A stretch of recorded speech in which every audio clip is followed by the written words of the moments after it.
Indonesia. All right. Today we are about to start our parallel session. Here we are in the main room, in the parallel session, room 3 especially. Later, after the invited speaker parts, you are going to be divided to 3 rooms, which is the main room, breakout room 1, and breakout room 2. Today, please allow me to introduce myself. My name is Novalinga Pitaloka. I will be the moderator for today's session, especially in this parallel room 3. All right. In this morning, as we can see from the schedule, we are going to have presentations from our invited speaker, Professor Dr. Rita Hagevik from University of North Carolina, Pembroke, USA, with the title Critical Frameworks for Equity and Diversity in Science Education. First of all, before we listen to her presentation, let me read her CV. Professor Dr. Rita Hagevik is from University of North Carolina, USA. Rita Hagevik is a professor and program director for graduate programs in science education in the biology department at UNC Pembroke in the USA. She completed her degrees at North Carolina State University with a PhD in science education and forestry. Her research interests include sustainability education, pre-service science teacher education, and teacher support systems. Her scholarships investigates the use of STEM in the out-of-door environment in K-12 schools, agriculture education, and teaching for sustainability. She's currently the PI on the Kids in the Garden grant, co-PI on the Smart Foodscapes grant for USDA and IFA, and co-PI on an STEM grant for NSF called Compass 2.0, which investigates creating science identity in undergraduate STEM majors. All right, that's a short biography or a short CV from our invited speaker, Rita Hagevik. Now, let's listen to her presentation. For Rita Hagevik, UNCP, the Zoom floor is yours. Oh, thank you very much. Would you like me to share the screen or for the PowerPoint or, yeah? Okay, wait, please. Okay. I didn't know if I emailed it to you, so I'll just pull it up. I have it, no problem. Let's see. Okay, let's see, 1 second.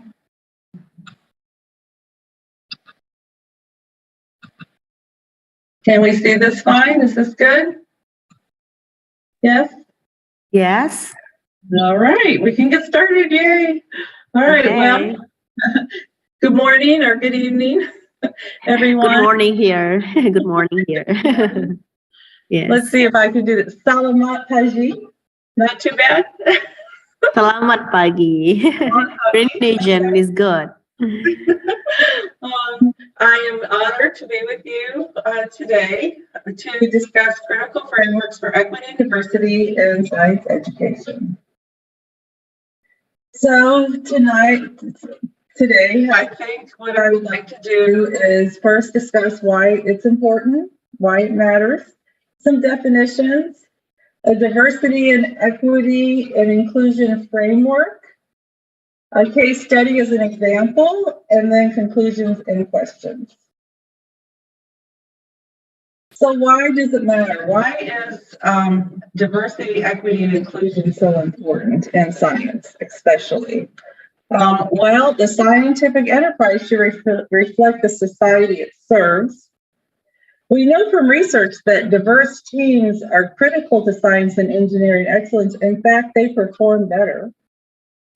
Talent and representation from all groups are required to solve the complex global and local problems we have. And at the very least, we all want to have informed citizens. So a few definitions. When I talk about equity, I mean increased opportunities for marginalized groups. Marginalized groups are historically marginalized learners in science and engineering. That's going to be different in different places in the world. But to give you an example, in the United States, that would be Black, Brown, Indigenous children, children of color, children with learning disabilities or differences, emergent multilingual learners, or children who are marginalized on the basis of gender.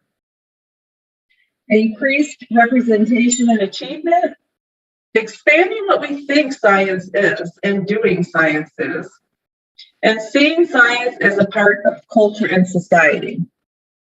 So to define diversity, diversity means the STEM workforce represents all groups. That is currently not true in the United States.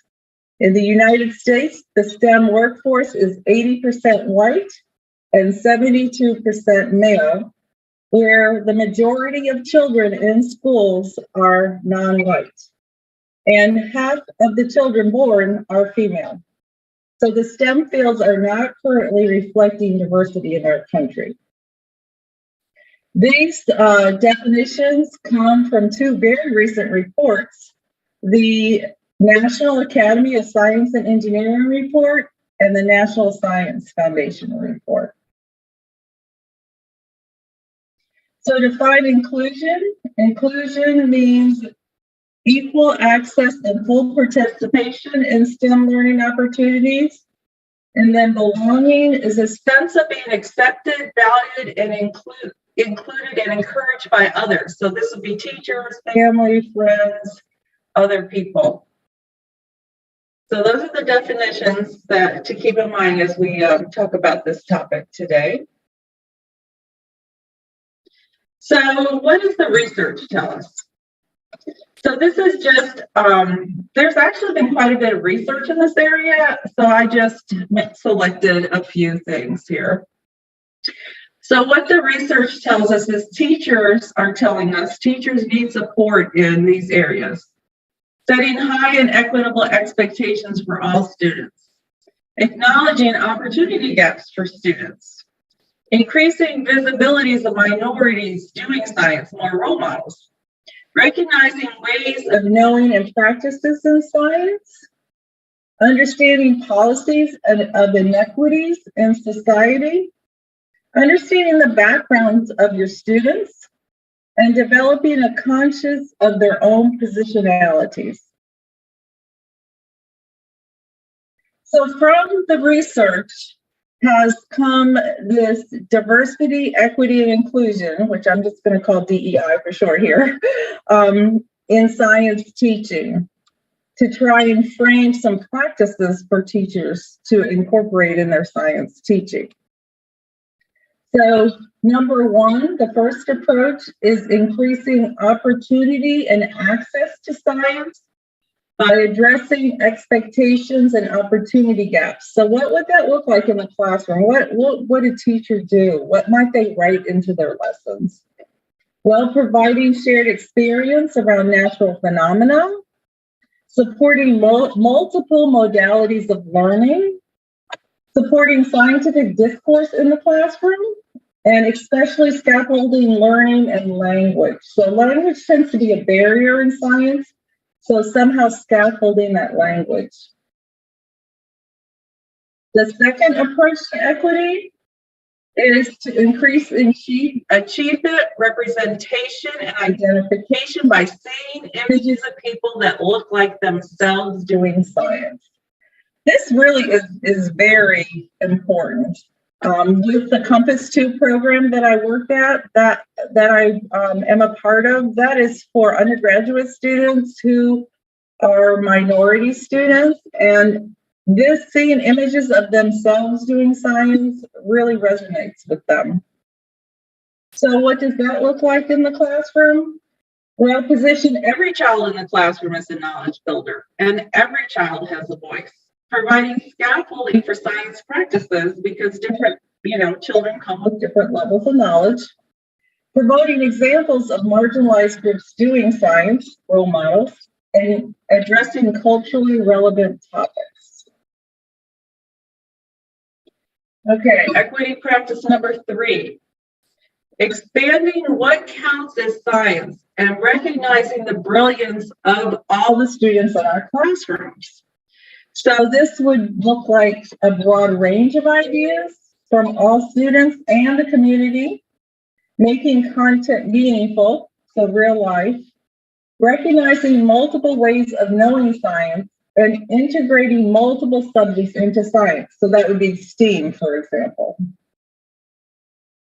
All right, so equity approach number 4, seeing science as a part of justice by understanding the community in which we work and the historical and cultural barriers.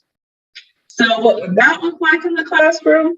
Well, connecting real life science to social justice issues in the children's lives, helping students become agents of change, allowing children to ask their own questions about the needs in their communities, and connecting with partners such as local universities, museums, or other places where science happens. So that could be in multiple places. So there are 4 approaches to equity in this justice framework. 1 and 2, as you can tell, are a little bit easier, and 3 and 4 are more sophisticated. So teaching for justice in science education, or how do we help and support teachers in these DIE practices in their science teaching? How can we go about that as science educators, and how can we use these frameworks for pre-service or in-service teachers? Well, we can teach the DEI frameworks.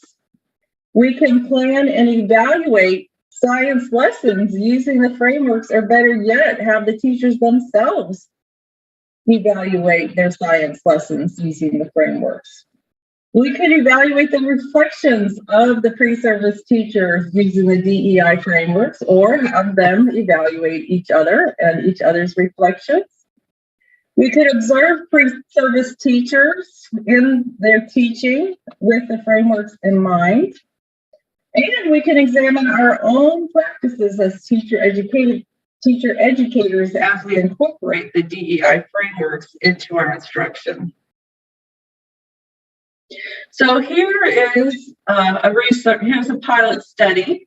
This pilot study was conducted by Elizabeth Davis at the University of Michigan, and she implemented these frameworks in her elementary pre-service science methods course. So she looked at 31 lessons that her pre-service teachers had constructed, and these were teachers that were in a science methods course where she taught them the frameworks and gave them examples, and they practiced.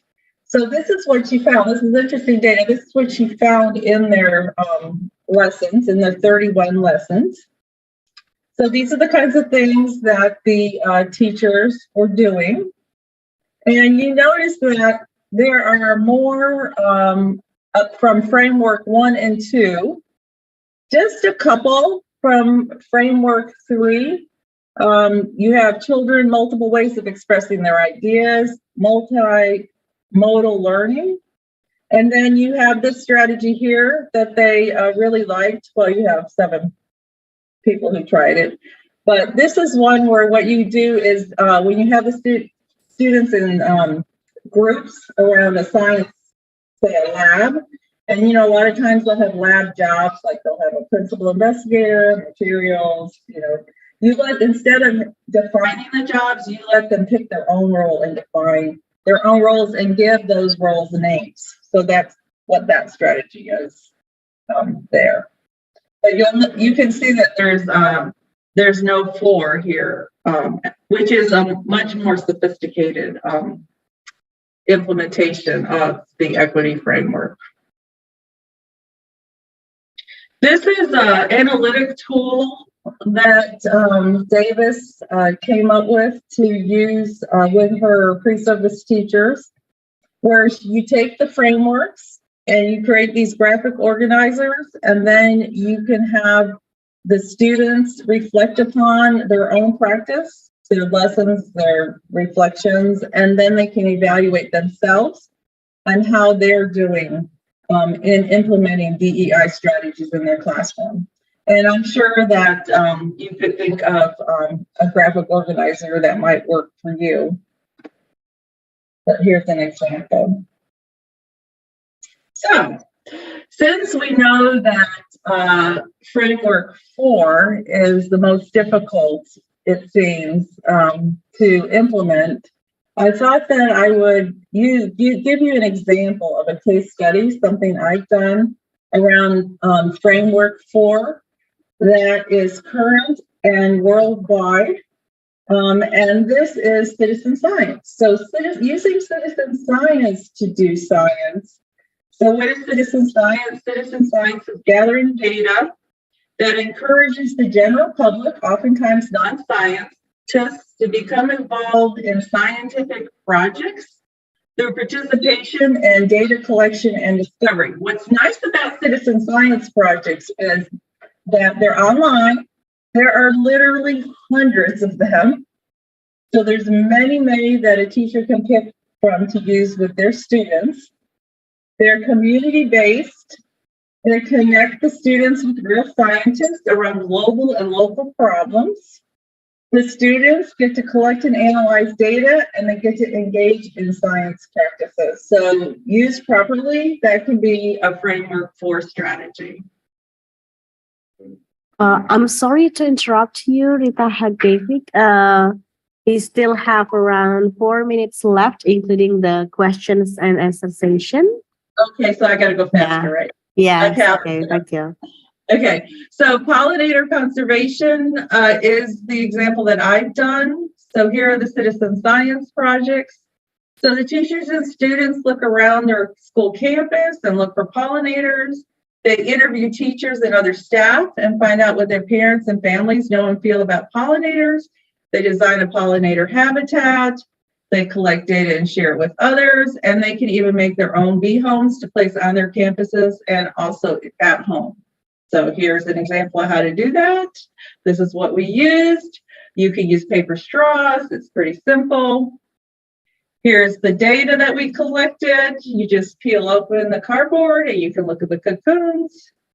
Here's what the data looks like that you can keep and analyze from year to year and also put on the citizen science website. And here's some pictures of the students engaging in these different projects. And here's just a selection of different citizen science available projects. This is just a small sample. So I thought I'd talk about quickly the USDA grant. That's also an example of framework 4. We are designing online K-12 curriculum around garden-based learning that is integrated. It's a STEAM curriculum. This is with Dr. Trundle. It's around the 3H model, which is the social and emotional learning model. It includes citizen science and professional development for teachers, and it will be all online and free. So here's what the project is ongoing. We're currently in this. We're 1 year into 5 years.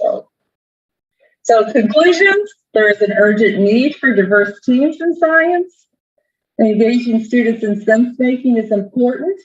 There is a need for more DEI curricula in science education, and more research is needed.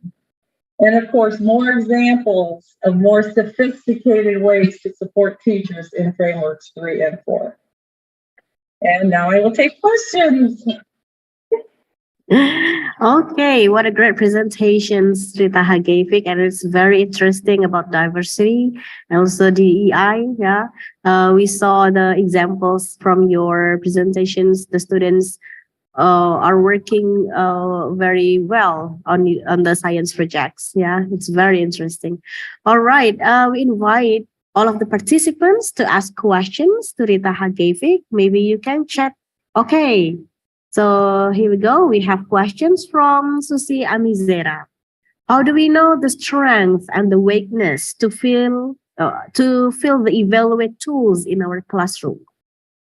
So that's a really good question. I couldn't put all of this in this PowerPoint, but in the report from the National Academy of Science, and I can always email you a direct link to that, it actually outlines, and also in Elizabeth Davis's article, which is available free and online, it actually outlines what the different frameworks are, what the tools are specifically. So what specifically are you looking for in those lessons? And then you can, do the assessment by just looking for those items, implementation of those specific items. So I just gave you an example of things you would look for a teacher doing in each of those 4, but the lists are longer than that. I just didn't want to put it all in the PowerPoint. But that's how you go about it.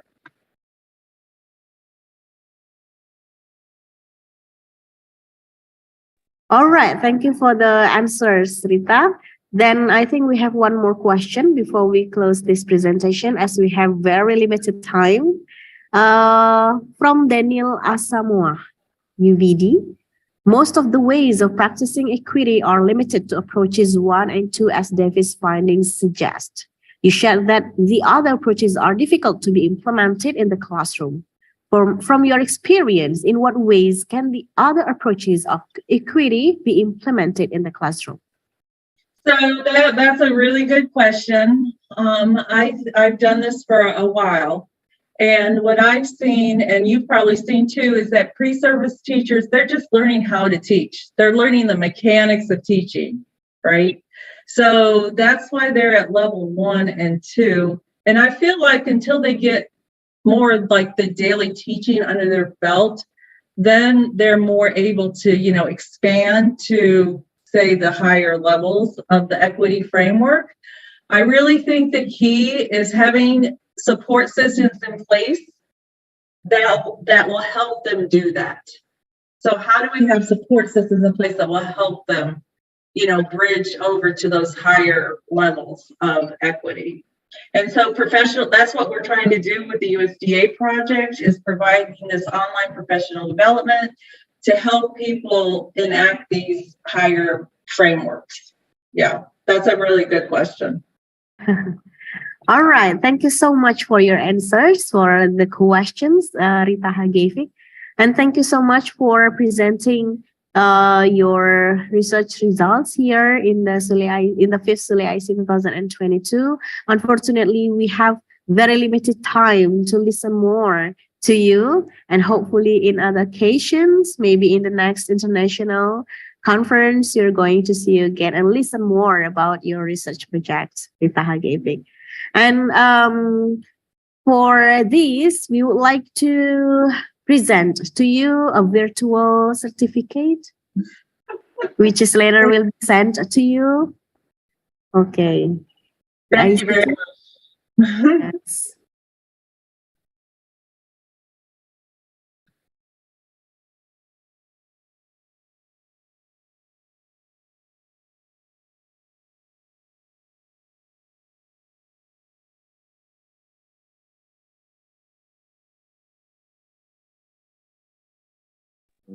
Please wait for a moment, everyone. We're still working on it.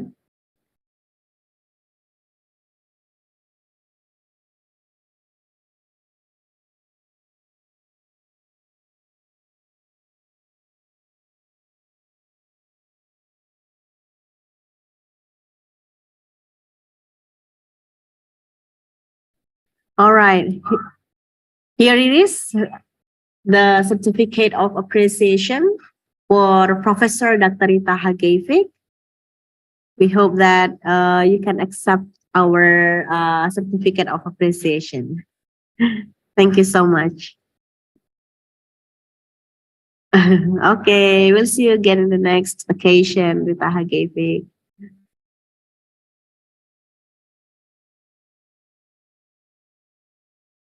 Now, recording stopped.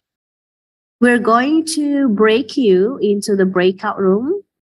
You can see your schedule and also your room on the schedule that we have already shared. Our ICT team will move you to the breakout room, room 1 and also room 2, but some will be here, yeah, with me in the main room.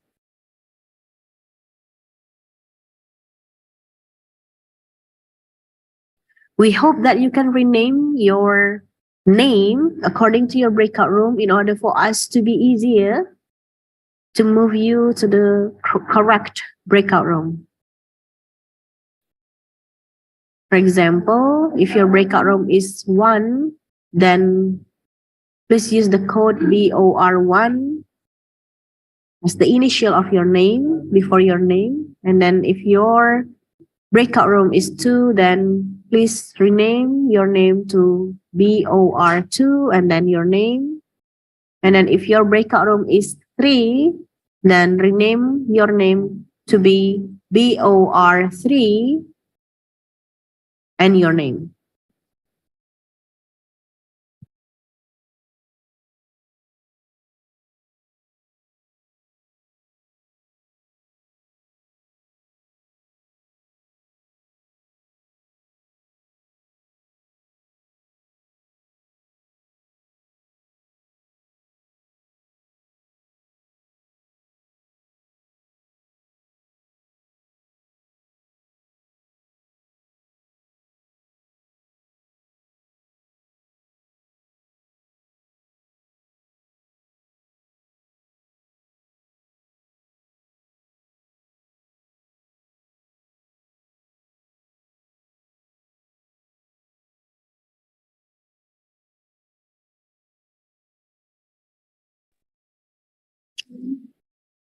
For the presenters or the participants, you can join the breakout room where you are interested in for the participants, and then for the presenters, you have to join the breakout room in which you are assigned.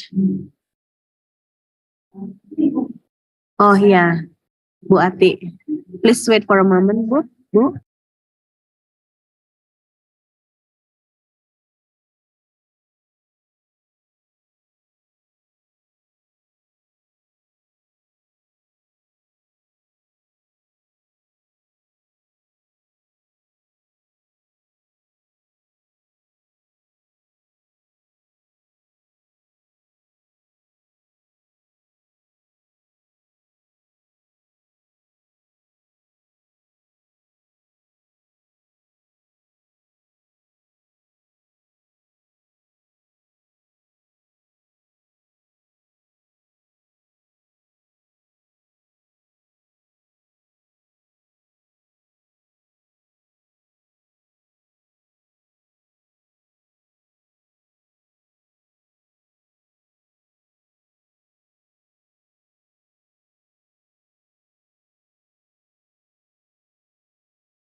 All right.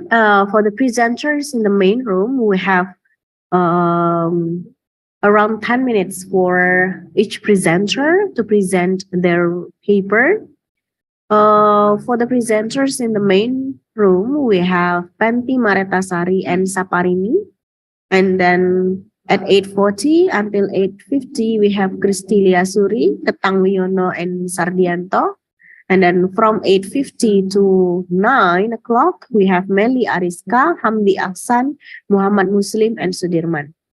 I hope that all of the presenters are ready.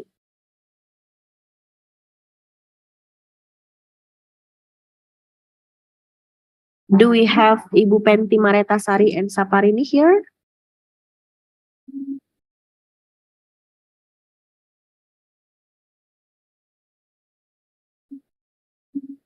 Do we have Ibu Penti Mareta Saparini and Saparini?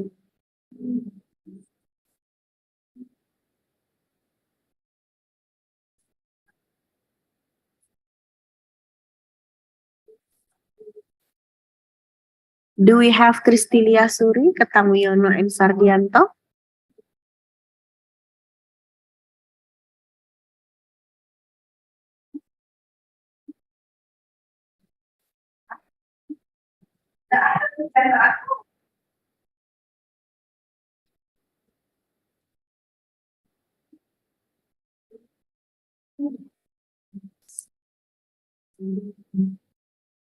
Do we have Meli Ariska, Hamdi, and Muhammad Muslim, and also Sudirman here?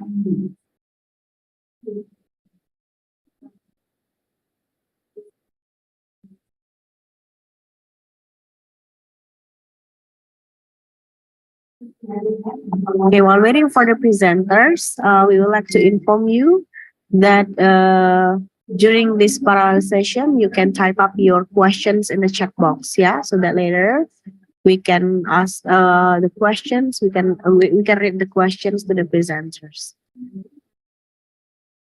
Okay, now we would like to invite Penti Maretasari and Saparini. Ibu Penti Maretasari.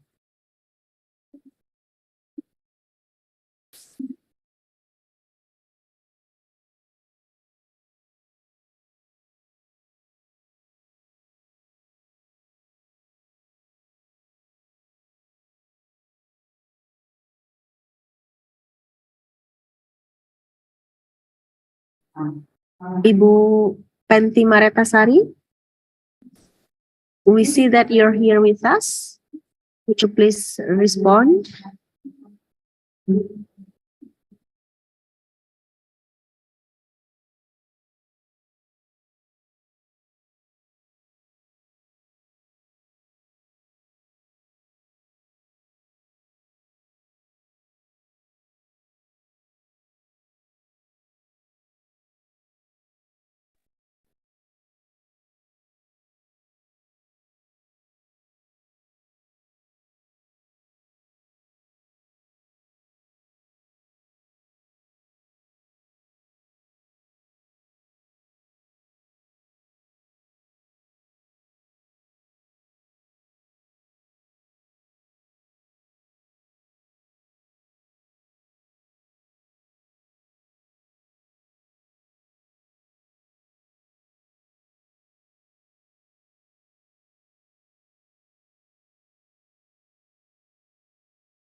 All right.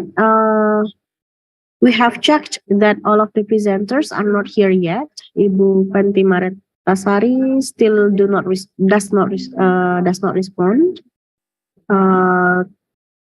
Kristilia Suri, Ketangwiono and Sardianto, Meli Ariska. Please be ready for the next session.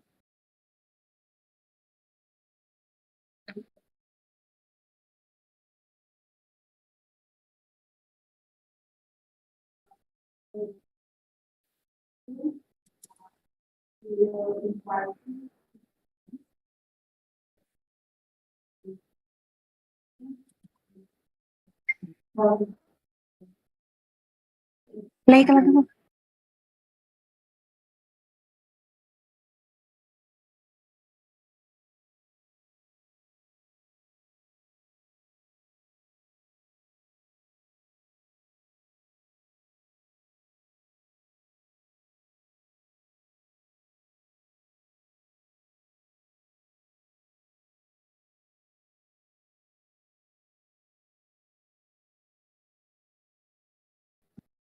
For all of the participants and other presenters, please wait for a moment. We still wait for the presenters.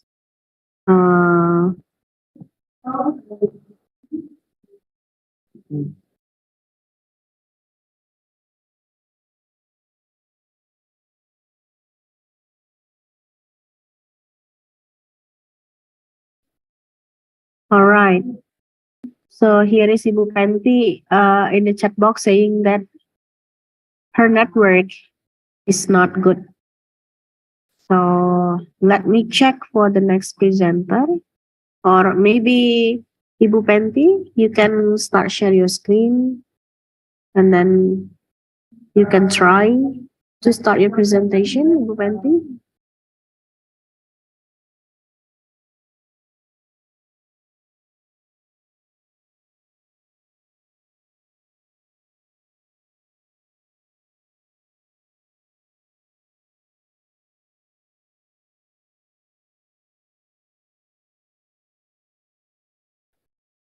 What about the next presenter, Kristilia Suri?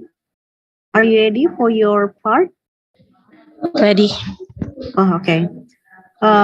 So Ibu Penti, we will replace your part first with Ibu Kristilia Suri's turn, and later you will take Ibu Kristilia Suri's turn, yeah, as the second presenter.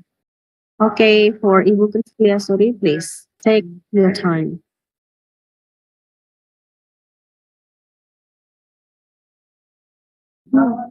Can you share the screen?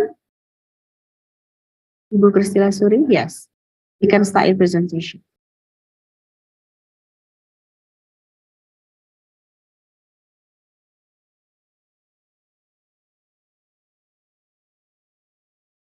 Recording in progress.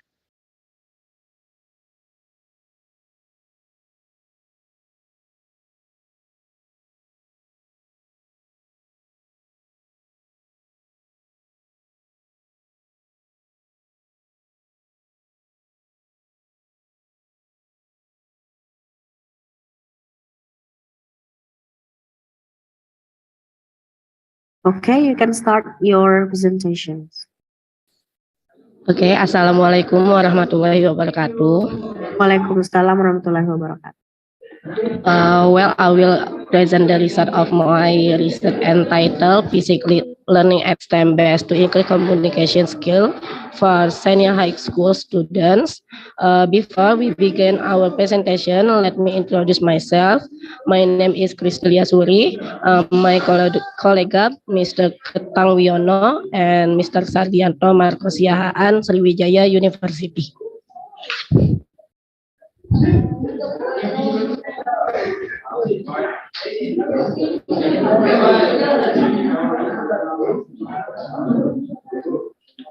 Next, first of all, introduction. Physics is one of the science that has an important role in introduction, especially in school. Following the development of the times, well, in the field of education in the era of the industrial revolution 4.0, in its learning process, it is required to utilize information technology in a practical and digital based way. The use information technology in the field of education in learning to keep pace with the era of industrial revolution 4.0 is by using learning media that utilize the digital world. One of the learning media option that utilize the digital world is e-learning. E-learning is one of the choice of learning media that is suitable for being compiled based on a STEM approach. STEM is seen as a learning that can build a generation that has 21 century skills to be able to face more complex. Communication is the important skill in the 21st century. Communication skill are in demand at a time when learns are skill. So that communication um, communication skill have an influence on the activities of student, as well as helping student to more easily capture the information conveyed by the teacher. Thus, the communication skill of student can support the achievement of student learning outcome and can support the effectiveness of learning. The purpose is to produce time-based mechanical wave characteristic learning in improving communication skills that are feasible and effective. Next, method. This research was conducted at SMA Negeri 2 Palembang from January to June 2022. The type of research used is the type of development research with the ALESI and TROLLIP development model. The collection technique in this study is to use a feasibility sheet and questionnaire. This is an accordance with form of evaluation according to ALESI and TROLLIP, and use an observation sheet to assess the communication skill of students. The learning that has been developed in this study is declared feasible to use if the answer criteria can be exceeded by 100% in alpha test and beta test. Next, result and discussion. This research was conducted in 3 stages: the planning stage, the design stage, and the development stage. The research of the first phase of research are information collection. For research, to compile the concept of physics learning media that will be further developed. The information is an analysis of the needs of learners, determining the scope of the material and collecting research. From the result of the analysis, the research caused the scope of the material to be developed, namely the mechanical wave characteristic material combined with the STEM approach. The second stage is design stage. Starting with developing the initial idea, developing the topic and completing a draft. The initial idea is developed according to the planning stage that have been carried out before. The result of topic development are then used reference in building learning concept that will be outlined in e-learning. The draft stage began with creating a flow chart and storyboard. Furthermore, I'm sorry to interrupt you, Ibu Kristilia. Your time is over. Maybe you can come to the conclusion. okay. Conclusion. Based on the result of the research that has been carried out, the following conclusion can be drawn. 1. The e-learning model characteristic of STEM-based mechanical work to improve student communication skill is a new learning medium in the teaching and learning process. 2. Research have developed a STEM-based mechanical wave characteristic model learning media to improve the communication skill that user deserve and can accept with a percent of 100 in S aspect. Research suggests a limited trial be conducted to look at the effectiveness of STEM learning before we use. Thank you. All right. Thank you so much for your presentation, Ibu Kristilia. Since the time is up, maybe we can just go to the next presenters. And for participants and other presenters, if you have questions, then you can just drop your questions on the chat box. Later, in the end, before the end of our session in this morning, we can ask the presenters. Yeah. All right. Then let's invite the next presenter, Penti Maretasari. Do you have stable internet connection now? Penti Maretasari or? Well, yes, Mrs. Oh, yes. Okay. Could you please share your screen and then start your presentations?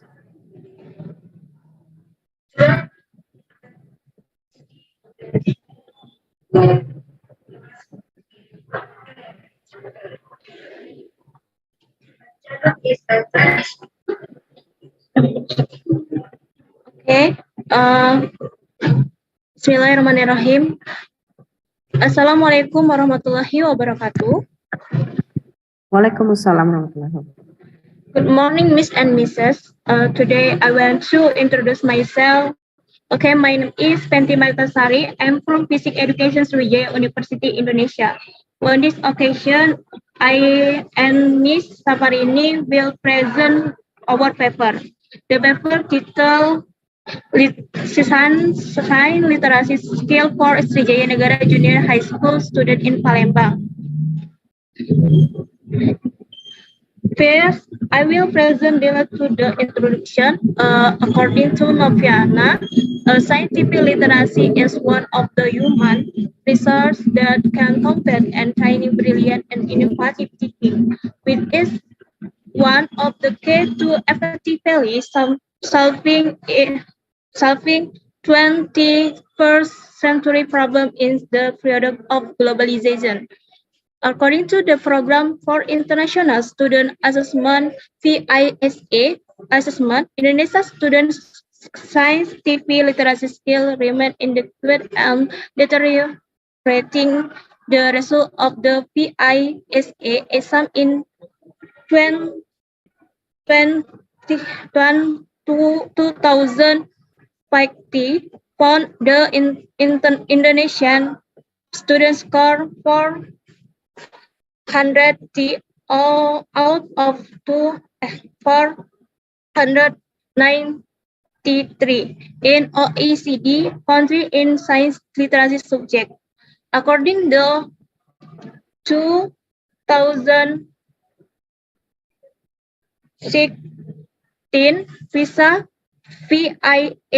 test result, Indonesian student had a score of 396, which is lower than OECD average of the 469. Sriwijaya Negara Palembang Junior High School Sriwijaya is one of the private schools. Located is the city of Palembang with acquisition be judging from the science literacy learning process at Sriwijaya Negara Palembang. The average score for the last year is not good. Next method, the research lesson used in quantitative research using descriptive quantitative methods. The sample were class 9 SMP Sriwijaya Negara Palembang student in the odd semester of the academic year 2020 or 2022, namely class 9A, 9B, and 9C. The sample were taken at Sriwijaya Negara Palembang, totaling 67 students. There are 20 questions and on the instrument that is tested on students.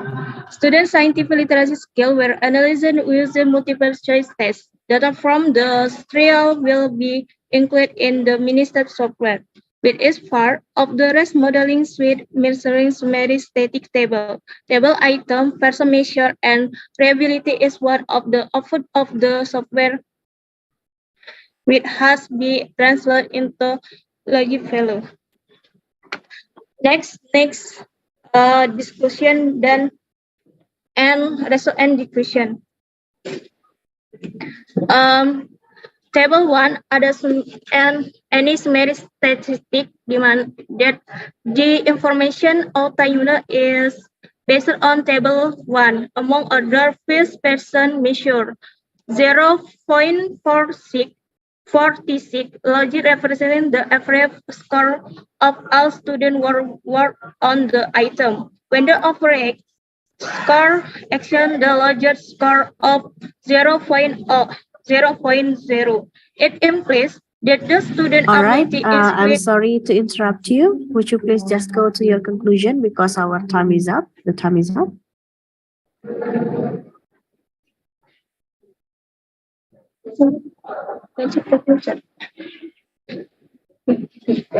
Okay.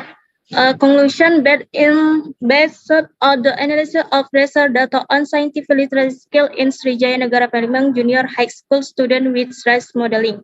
It was concluded that person measured scientific literacy ability was 0.46, logic representing the average score of all students who worked on the item. Employing the student ability with got the difficulty level of the question Chromback alpha value is 0.67, which means that the interaction between respondent and item is sufficient. So that Okay, Miss Fenty, I'm sorry, the time is up. Yeah. Now it's already 9 o'clock. We have to go back to the main room as we have the next invited speakers. Thank you, Miss. Yes, yes. Thank you so much, Ibu Fenty, for joining us. I'm sorry late. Yeah, that's okay, Ibu Fenty. Miss Fenty. Stop.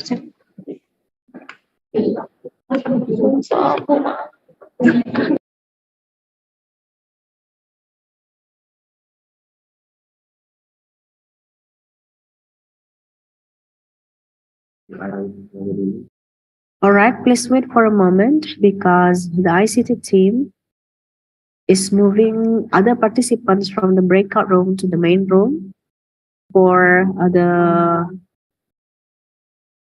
presentations of invited speakers. Please kindly wait for the presentation.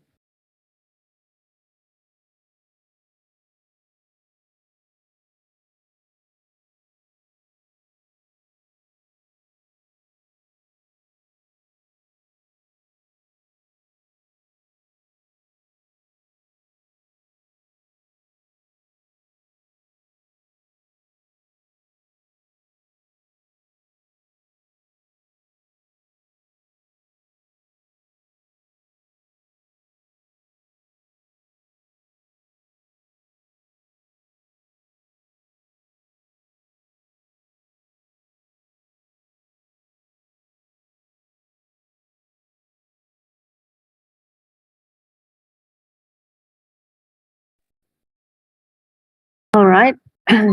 Now let's start the second session. Yeah, the second session is from 9 to 10 p.m. And then we're going to listen to the presentations from our invited speakers. We are honored to have Associate Professor Dr. Gunawan MPD from Mataram University with his paper entitled Investigating Students' Problem-Solving Abilities Based on Gender in Teaching with Virtual Laboratory. Before we listen to his presentation, I would like to read his CV. Associate Professor Dr. Gunawan MPD is a permanent lecturer in Physics Education, Faculty of Teacher Training and Education, University of Mataram. He has an available position as a head lecturer and obtained his bachelor's degree at the University of Mataram in 2003.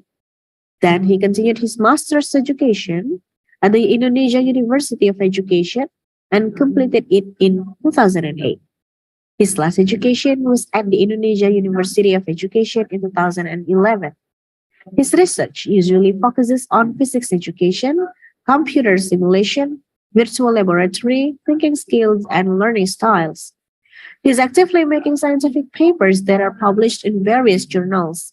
Some of his recent research includes practicality of biological handout on mushroom materials for high school students, the creative thinking ability of high school students to ecological problem, development of ELKPD biology concept to improve students' critical thinking skills, and many others. All right, that's the short CV from our invited speakers, Bapak Gunawan. Now, let's listen to his presentation. We would like to welcome Bapak Gunawan. Yeah, good morning, Pak Gunawan. Good morning. Yes, we are Thank very you. honored to have you here. And we would like to listen to your presentations today. Yes, the Zoom floor is yours, Pak. Okay, thank you. Good morning. Hope we all stay healthy and happy today.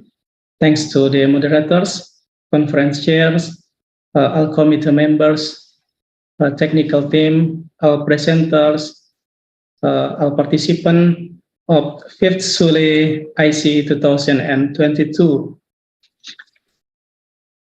Let us to share our presentation.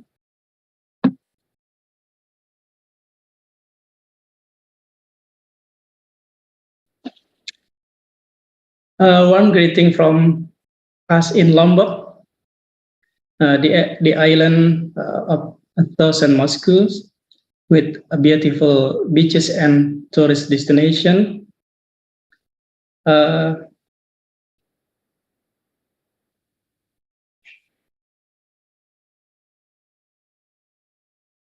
Sorry.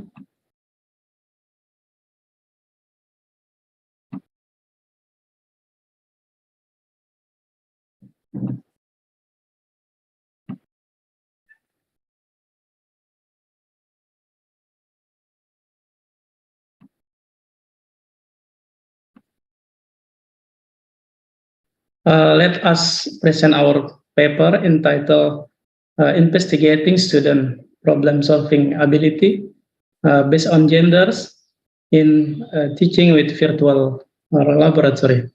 My name is Gunawan from University of Mataram in Lombok, West Nusa Tenggara. The study of physics is contained in various concepts. It's concrete concept, abstract concept, and some concept about principle. The form variety of this concept require the right learning and need to form in student-centered learning is the most appropriate. Student-centered learning require good problem-solving abilities. Problem-solving abilities is an essential ability for students to be master in learning science. Problem-solving abilities must be trained on a continuous basis and evaluated through the assessment process.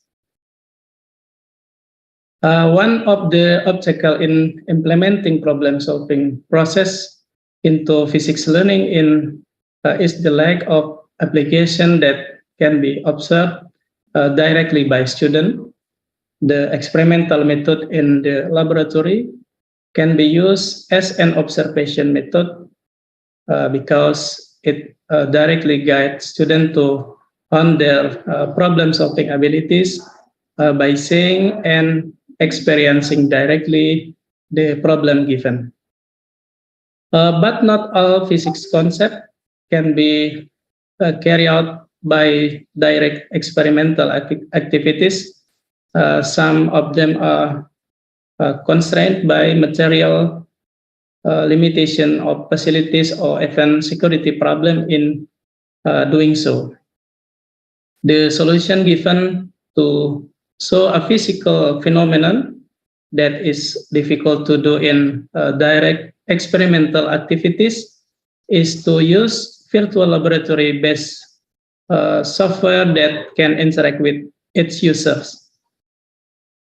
The use of software in the form of integrated virtual lab computer simulation has many advantages based on previous studies. In general, the virtual world, with all its advantages, will make it easier for students to observe something that is difficult to observe, see more clearly, and carry out problem-solving process more easily than direct experiment. The virtual lab application in physics learning is proven to be able to improve the ability to construct physics concept and logical inference, and increase inquisitiveness, open-mindedness, openness to new idea, and respect for the opinion of others.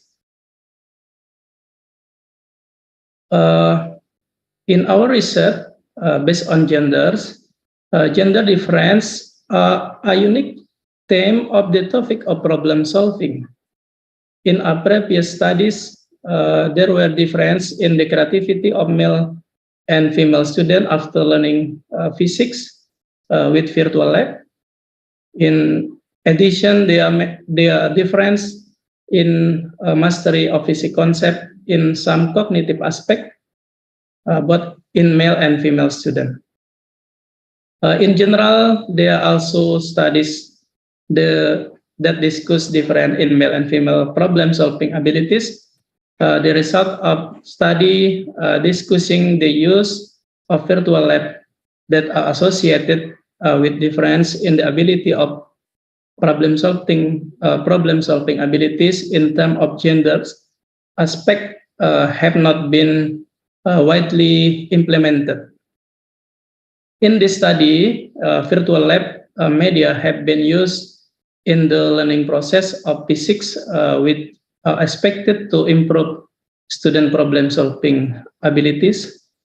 This study also explore more in the process of solving problem that occur in male and female students due to the use of virtual media lab. The method in our research use quasi-experimental study. The research in 3 class in 3 different senior high school. The subject were selected using purposive sampling technique, suggesting 33 male and 33 female students. Not all students in treatment class were taken as subject in our research. Students were picked up based on male and female student conformity in their initial ability to avoid too different in the number of both groups. Each student had to deal with preliminary and final test. After the initial test was given, each class was treated with virtual lab assisted learning set into 8 sessions. The final test was given after the lesson. The test, which was designed as essay question, used to measure the level of problem-solving skills, consists of 10 items, which is analyzed with 5 levels of problem-solving skills: identify and define problem, define goals and objectives, generate a solution, make a plan of action, and the last step is follow through. Increase of problem-solving skill is determined by calculation finding score of normalized gain. The finding of our research in figure 1, comparison increasing problem-solving capabilities in 3 class in 3 different schools. In this study, an increase in problem-solving abilities was also analyzed based on the step of problem-solving, and the results show that students in each class experience increase in problem-solving abilities based on the result of endgame test. Female student experience a higher increase in problem-solving abilities compared to male student in class A and B, in school A and B, while in class C, male student had a higher increase than female student. Based on different improvement in figure 1 between male and female student, the general the problem-solving abilities student were superior of those of male student, increasing the ability to solve problem is not significant different. In class A, the improvement of male and female problem-solving abilities was classified as being in moderate category, in class B2 in moderate category, and in C also in moderate category, but the male student have higher increase than female student in school C or in class C. The other finding in our research, the increase in problem-solving abilities was also analyzed based on the step of problem-solving step carried out by student, increasing the problem-solving abilities of male and female student at each problem-solving step is shown in figure 2. In figure 2, we can see they are different in the improvement of problem-solving abilities in each step, increasing the problem-solving ability of female student was higher than that of male student in each of the problem-solving step. In step 1, example, identify and define problem, the increase in female and male student was in the medium category. Female student have a higher increase than male student with a difference of 10%. In step 2, define goals and objective. Male student have an increase in low category, while the increase in woman belong to the medium category with a difference of 7%. In step 3, generate solution has the highest increase compared to others improvement, but more male and female student experience an increase in the medium category with a difference of maybe 3% of women experiencing a higher increase. In step 4, make a plan solution, plan action. There is a significant difference between male and female student. Male student have a low increase in problem solving abilities, while a woman have an increase in the medium category with difference in both of them by 16%. The final step in problem solving, follow through. Female student had a slightly higher increase than male student with a difference of maybe 5%. Male student have a low increase with female student experience a moderate increase. Based on the description, it can be concluded that male and female student experience an increase in problem solving abilities in each step of problem solving. Female students were significant superior to male student. The highest increase, ladies and gentlemen, occur in step 3, while the lowest increase experience by student occur in the last step of problem solving, namely follow through. This research was conducted to improve the basic problem solving abilities of male and female students with virtual laboratory as media learning in physics teaching in 3 different class from 3 different schools. The test result show that both male and female students experience an increase in problem-solving abilities, increase the problem-solving abilities of a female student was higher than the male student in the moderate improvement category. Butler and Coleoni state that problem-solving activities activities that are chosen by educator to help students learn concept both male and female student. At the same time, successful problem solving can be used as an indicator of excellent conceptual learning. Many studies have provided evidence that problem solving often increase student learning opportunities. So it can be seen that the increase in problem solving abilities in both male and female students help them in mastering the concept of physics. The highest increase experienced by male and female students in step 3 generate solution. In the third step, there was no significant difference between male and female student. The process is that student bring up idea to produce solution to existing problem. Students have been trying to find solution to problem through experimental activities.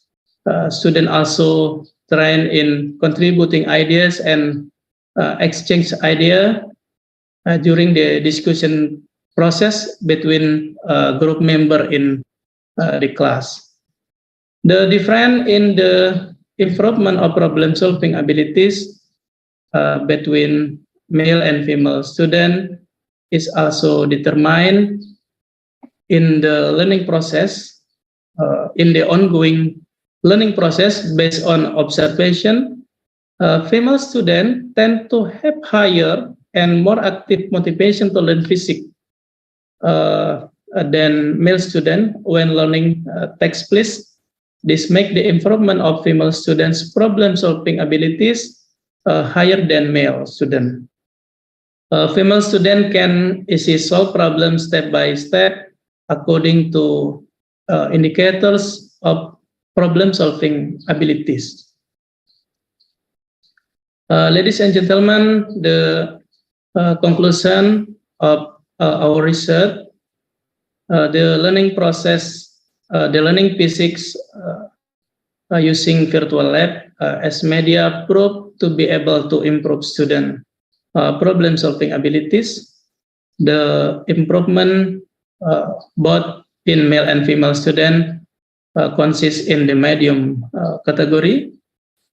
In the analysis of its state of problem solving, a significant increase was shown by the student engagement score in each class classified as an increase in the medium and some indicators in low categories.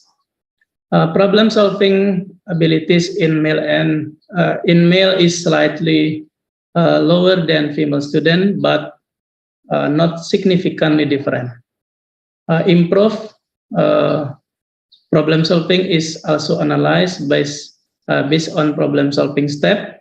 Female student experience a higher increase than male student in each step with moderate improvement category.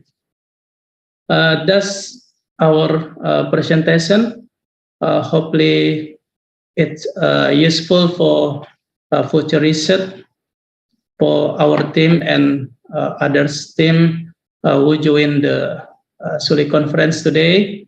Thank you very much. Assalamualaikum warahmatullahi wabarakatuh. Waalaikumsalam warahmatullahi wabarakatuh.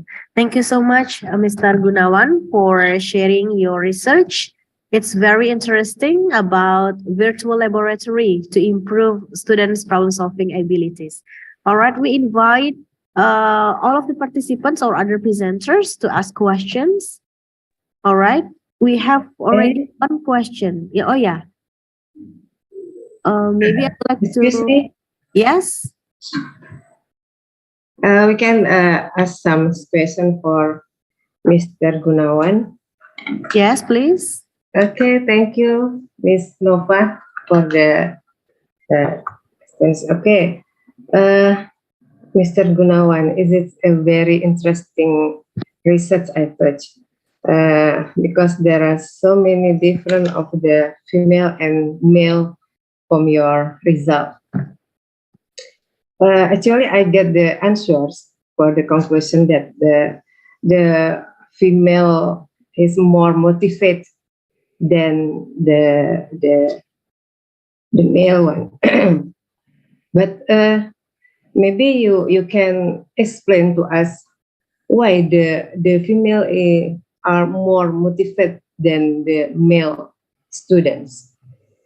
And then the second questions, your virtual laboratory can improve the problem solving skills the students.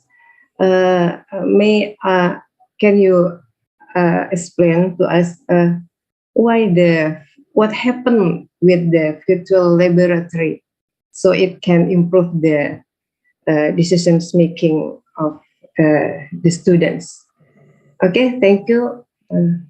Is it? Yes. Thank you, Ibu Yeni Anwar, for your questions. Please, Pak Gunawan.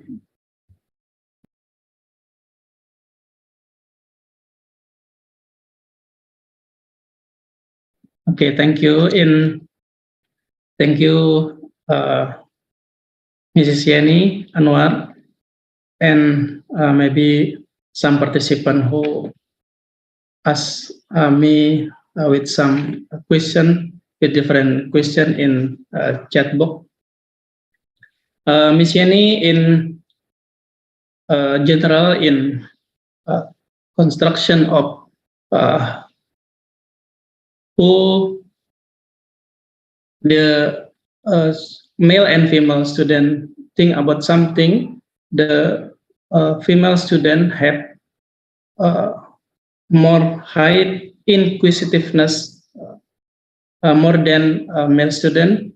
In different research, we have some different data about the female student have higher than logical thinking, higher than the male student. So the female student can make quickly decision between the male student about something in general. So when we measure the skills or different cognitive aspect, such as critical thinking, maybe creative thinking, creativity, and others indicator, the some aspect with while our team compare the male and female student, the female student have a higher score than male student. The different data in the spatial skill, spatial reasoning, the female student have a lower score between male student. So we can see in life, everyday life, the woman or the female student, when we take to the new city, we have difficulties when the student need a different way to back in the first place, start from the new destination, while the compare in new condition in the new destination, new city, the female student have difficulties to find the way to back to first place. Thank you. All right. Thank you so much for your answers, Pak Gunawan, and thank you so much for your question, Ibu Yani Anwar. Unfortunately, we have very limited time, so we still have questions actually in our chat box. However, we do not have the chance to have further discussions. Maybe later, yeah, because we are going to present the certificate for Bapak Gunawan virtually. Yes, so this is the certificate of appreciation to our invited speaker, Thank you. Sir Dr. Gunawan. Thank you very much. So much. Yes. Maybe some participant need to discuss with our topic in this topic. Yes. All of you can send email to me, and we can communicate it to maybe for new collaboration in our research on new papers. Thank you. Yes, yes. Thank you so much. That's a good Thank you, Mr. Gunawan. We are interested. Yeah, thank you so much for the offer, for contacting you for further discussion through email, and also for doing research collaboration maybe, yeah, Prof? Okay. Okay, yeah, thank you so much for being the invited speakers in this 5th SULE IC 2022, and we look forward to seeing you again in the next occasion, Professor Gunawan. Okay, thank you. See Yes, you in thank Lombok you. this year. Yes. Ms. Rahmi. Okay, see you, Mr. Inviting Gunawan. you and team from Sriwijaya University to Lombok in Forcom meeting Okay. in this month. Thank you. Yeah. Okay, see you in there. Okay, thank you. Now, let's move on to the parallel session for the presenters. We would like to assign you to different room, just like before. The ICT team is assigning you to breakout room 1 and breakout room 2. And some other participants and also presenters keep staying in this room for Mr. John Bafo, Daniel Asamoah, Masita Sahril, Siti Nur Hidayah, Abdul Latif, Kenneth Asamoah Gimah, Eric Anane. For the first presenter in this main room from 9:30 to 9:40.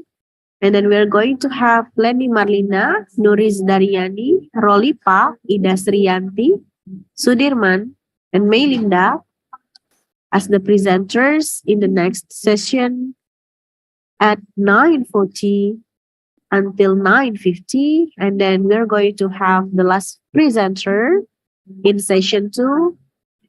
We are going to have Mr. Effendi Nawawi in 9:50 to 10. Do we have Mr. John Bafo and team? Here? Yes, please. Yes, Okay. yes, we are Yes. All right. Now we would like to welcome Mr. John Bafo, Daniel Asamoah, Masita Sahril, Siti Nur Hidayah, Abdul Latif, Kenneth Asamoah Gimah, Eric Anane. The Zoom floor is yours. All right, so let me share my screen. Yes.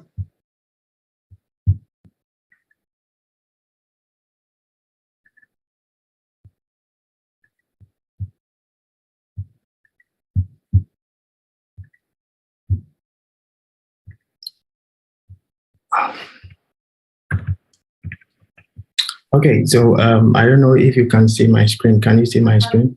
Yes, it's visible already. Right, thank you. So my name is Daniel Sama, and I am a second year PhD student here at UBD. So in this presentation, I'll be doing it with John Bafo, who is also currently in the US on behalf of my co-authors as listed here. So we just want to explore the influence of item sequencing on students' academic performance in mathematics and integrated science.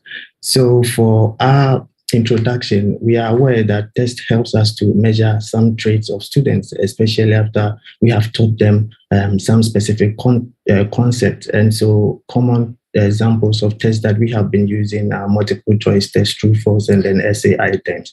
So especially in multiple choice tests, research has shown that the sequence of items, which simply refers to how items are arranged based on the level of difficulty, is associated with students' performance.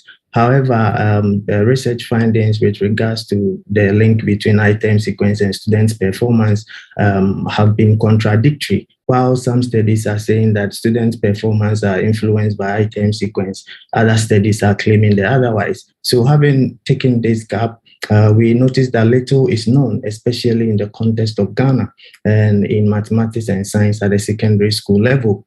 However, we observed that for about 8 years now, students' performance in mathematics and science in the context of Ghana has been very poor. And so we suspected that perhaps how items have been arranged, or in other words, the sequence of items may have something to do in explaining the performance of students. So having had that thought, we just formulated these two hypotheses that maybe the influence of students' performance can be accounted for by the type of sequence that are used in some of these tests. So for our method, we conducted a survey where we gave some students some past questions to investigate how item sequence can affect their performance. So about 370 students were used, and they were selected from one of the districts in Ghana, which is the Kumasi metropolis. So what we simply did was that we just adapted some past questions from the West African Examination Council. And the West African Examination Council is the main body that conducts some kind of examinations for the students in Ghana. So we adapted their questions from 2016 to 2019, and the questions we adapted from the random sequence.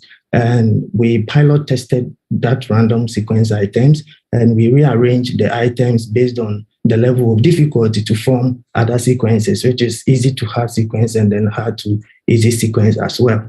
So after that, the data collection lasted for about 6 weeks.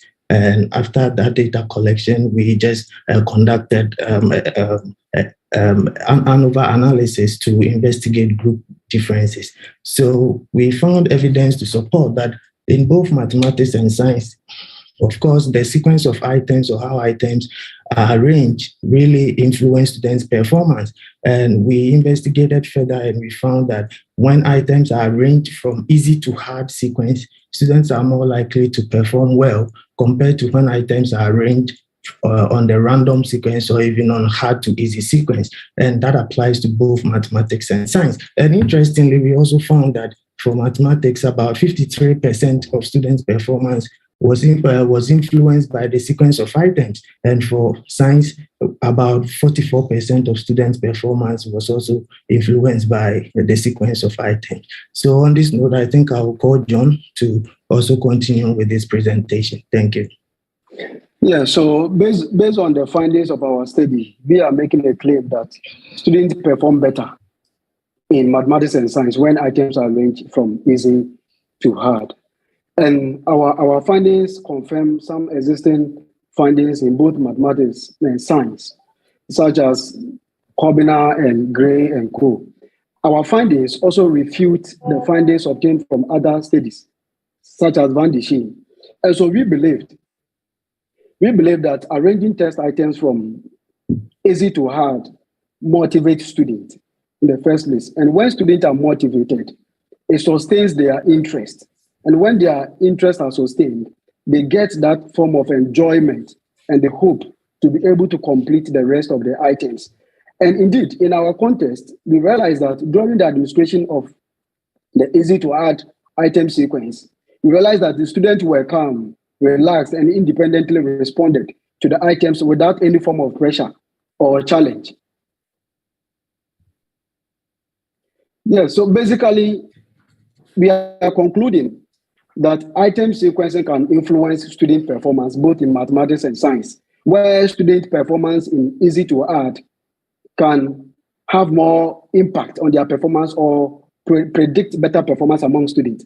And so we are drawing the attention of teachers to the relevance of item sequencing, especially in test construction, and the supposed motivation that students get in answering multiple choice tests. And of course, approaching multiple choice tests where first half of the test is relatively difficult as compared to the latter half may discourage students and also affect their self-efficacy and confidence to be able to answer the rest of the test. And so lastly, we are also drawing the attention of teachers as well as testing organizations in mathematics and science related disciplines on the need to use easy to hard sequence as a step to improving students' performance. Right, so thank you very much. And this is the end of our presentation. We will be happy to answer any questions you may have. Thank you. Yes, thank you so much, Daniel and Mr. Daniel and John. It's 9:40, so the time is up, but maybe we have questions. Do we have questions from the participants? We do not see questions in the chat box. Maybe one of you wants to ask question directly to Mr. Daniel and John. Yes. Okay. We think that there is no questions from the participants and other presenters. We thank you so much for your participations here in SULE, in the 5th SULE IC 2022, Mr. Daniel and Mr. John Bako. And we hope to see you again in the next occasion, in the next international conference. Thank you so much. Right. Thank you very much for having us. Yes. Okay. Have a nice day. Next, let's invite the next presenter. Mrs. Leni Marlina, Nuris Daryani, Rolipa, Ida Srianti, Sudirman, and Melinda. Are you ready? Yes, I'm ready. Yes, okay. Yes, okay. Thank you so much. You have around 8 to 9 minutes to present your paper, and then after that, around 1 minute for Q&A session. Thank you so much. Okay. The Zoom floor is yours.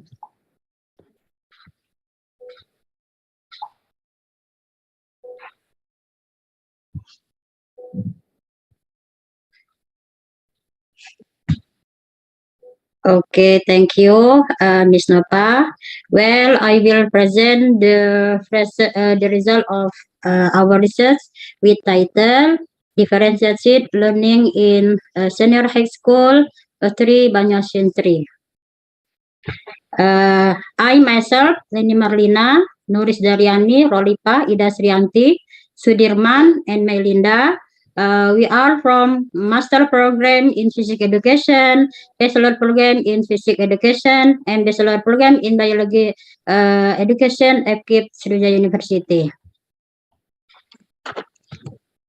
Introduction. In 2020, the Minister of Culture, Education, and Technological Research has now paradigm curriculum with a curriculum design that is accordant with the developed student abilities. On February 10, 2022, the new paradigm of learning was inaugurated as in curriculum based on the decree of Ministry of Education and Culture. The new paradigm curriculum or independent curriculum ensure that learning is student rather than teacher-centered. The new paradigm curriculum or independent curriculum gives flexibility to formulate learning design and assessment that are in accordance on characteristic and learning needs of students. Differentiated learning is learning that coordinates learning needs with includes learning, interest in learning, and student learning profile so that an independent curriculum is realized. Senior High School Sri Banyasintri is a school that is designed as a driving school based on the decision of the Director General of Early Childhood Education, Basic Education, and Secondary Education. Concern the establishment of an educational unit for the implementation of the second generation driving school program. The data methods, the data collection was obtained from interview with physics teacher at senior high school, Sri Banyasintri, independent curriculum learning documents like as layouts, CV, learning objective, SCP, and teaching module or RCV. This research is qualitative methodology. The subject of this research is the physics teacher who teaches physics in class 10, senior high school, Sri Banyasintri, and the defendant curriculum. The data collection technique was carried using the data source triangulation. Observation is used of the learning sources assigned from the independent curriculum learning tool owned by the teacher. Interviews were conducted that determine the design of learning tool according to the independent curriculum used in learning as assessment, processing, mentoring, supervision, and evaluation. This is the physics teacher at senior high school.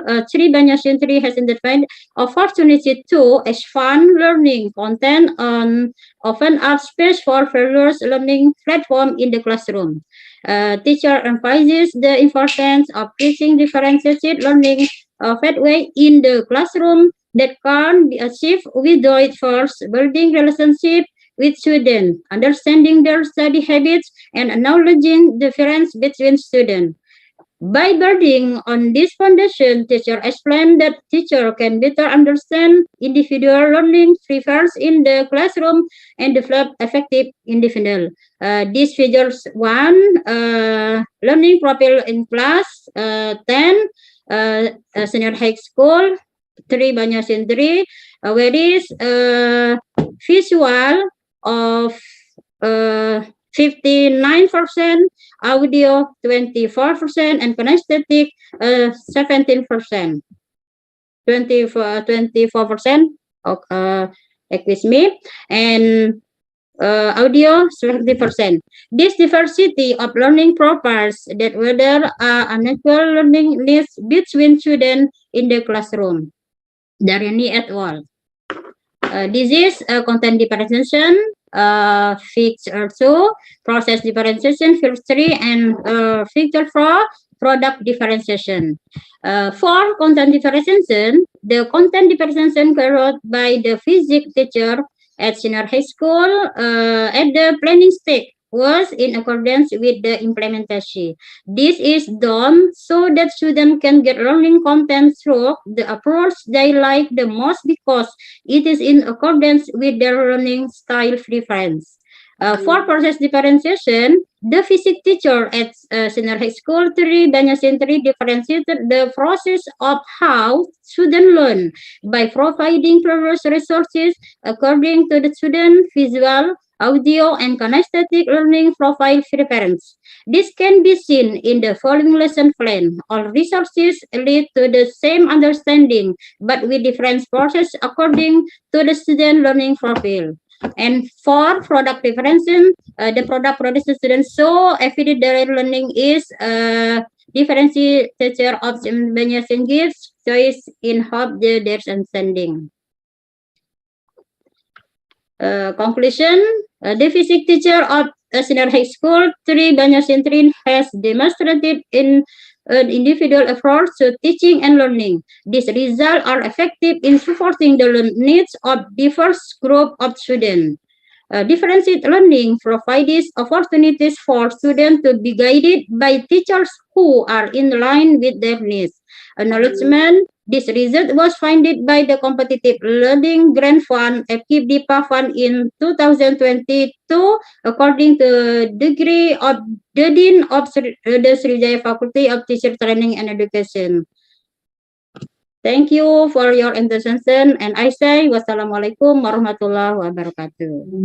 Waalaikumsalam warahmatullahi wabarakatuh. Thank you, Mrs. Leni Marina, for your interesting Miss Nova. presentations. Yes, we would like to invite participants because we still have time to discuss this further with Mrs. Leni Marina. We would like to invite all of the participants to ask questions related to her research about differentiated learning in SMA Negeri 3 Banyuasin 3. You can ask directly here, or you can just type up your question in the chat box. It's okay too. Right. Okay. So I don't know if I can ask this question.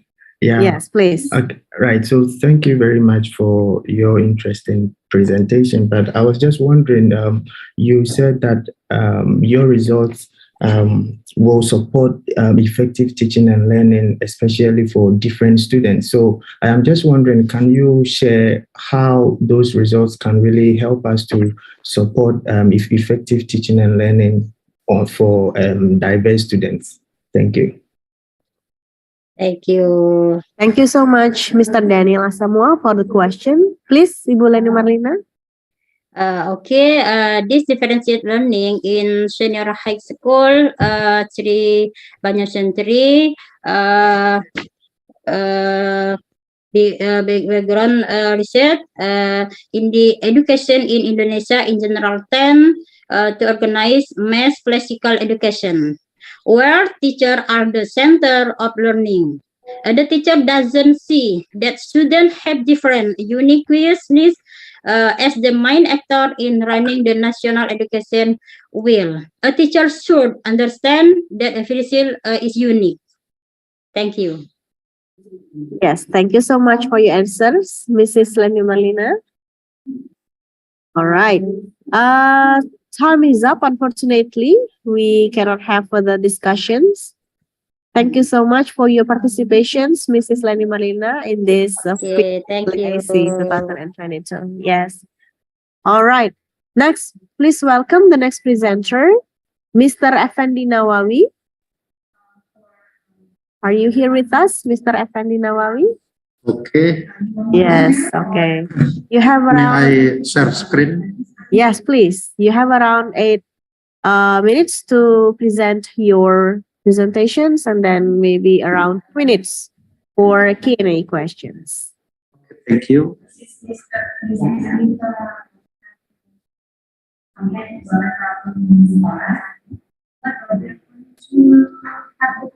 First, please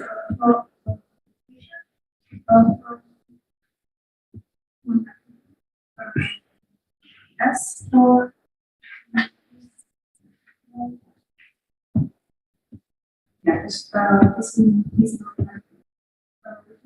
Thank you. Assalamualaikum warahmatullahi wabarakatuh. Waalaikumsalam warahmatullahi wabarakatuh. Ladies and gentlemen, today we will present our research. The title of the research, development of the hot-based assessment analysis of the green chemistry material. And the aim of the research, me, Effendi Nawawi, Hartono, and we from Faculty of Teaching Training and Education of Universitas Sriwijaya, Palembang, Indonesia. And the development of the hot-based assessment analysis of green chemistry material. The purpose of this study was to develop an hot-based assessment instrument for the study of the green chemistry material to measure a students' critical thinking level. And method of the research was use the development model of Oriondo and Antonio. the stake of in the development of Oriendo and Antonio are one, planning, and two, testing, and three, instrument validation, and for reliability calculation and interpretation of the score. The planning state consists of main steps, namely, one, determining of the purpose of the test, developing the form of the test, preparing the grid and preparing the test construction, and revising the test. This subject, as many as 30 people come from SNA Negeri 2 Palembang, SNA Negeri 1 Indralaya, and SMP Negeri 1 Riau. Result of this is number one, validation from the expert review, validation of expert review out base aspect of material 83% and construct 85% and hot 75% and language 8%. According to the figure 1, next, and expect test on problem the obtained in the working of the hot question on the green chemistry material can be seen in figure 2.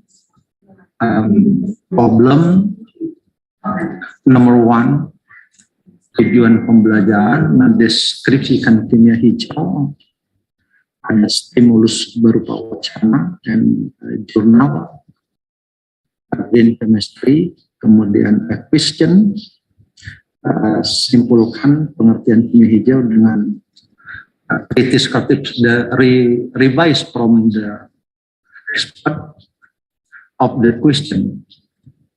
Buatlah rancangan pengertian green chemistry dengan benar. And next, the result of the validity by person we can erhitung the question number 1 until the number X 0.79, 0.61, 0.691, 0.61, 0.61, and 0.612 and 0.575 and 0.695 and 0.673, and our tabel we can show the subject uji coba the 30 people from 3 SMA. We found the 0.361 all the criterion of the test valid. And table 2 show the result of the discrimination power atau daya pembeda butir. We can have 0.30 and number 4 0.27 and number 8 0.25. I'm sorry, sir, to interrupt you. You have around 1 minute just to go to the conclusion, maybe, because we have. Oh, okay. Yes, And for question. with Rian, this is accept, but revision number 4 and number 6. Okay, conclusion, this research based on the result of the research and discussion, it can be concluded that the development of the 4th grade of the thinking skill, the question of the green chemistry material was declared good and very good by the 3 material expert validator from material, construct, bahasa. And the validity of the item, the criteria is valid, and the discriminating power of all items acceptable, even though there are some of the need revision. The conclusion the overall conclusion about the question are accepted. Okay, thank you. Yeah. Thank you so much, Mr. Effendi, for your great presentations. We would like to invite the participants to ask questions to Mr. Effendi regarding his research about development of thought-based assessment. Is there anyone who wants to ask? All right. We guess no question. Thank you so much. Thank you. Mr. Effendi, yes, Yeah. for participating in this international conference, SULE IC. Since it's already, yes, you're welcome, sir. Since it's already 10 a.m., let's go back to our invited speakers. Okay. We would like to invite Associate Professor Dean Min Quang from Canto University, Vietnam. Do we have Professor Dean here? Yes, I'm here.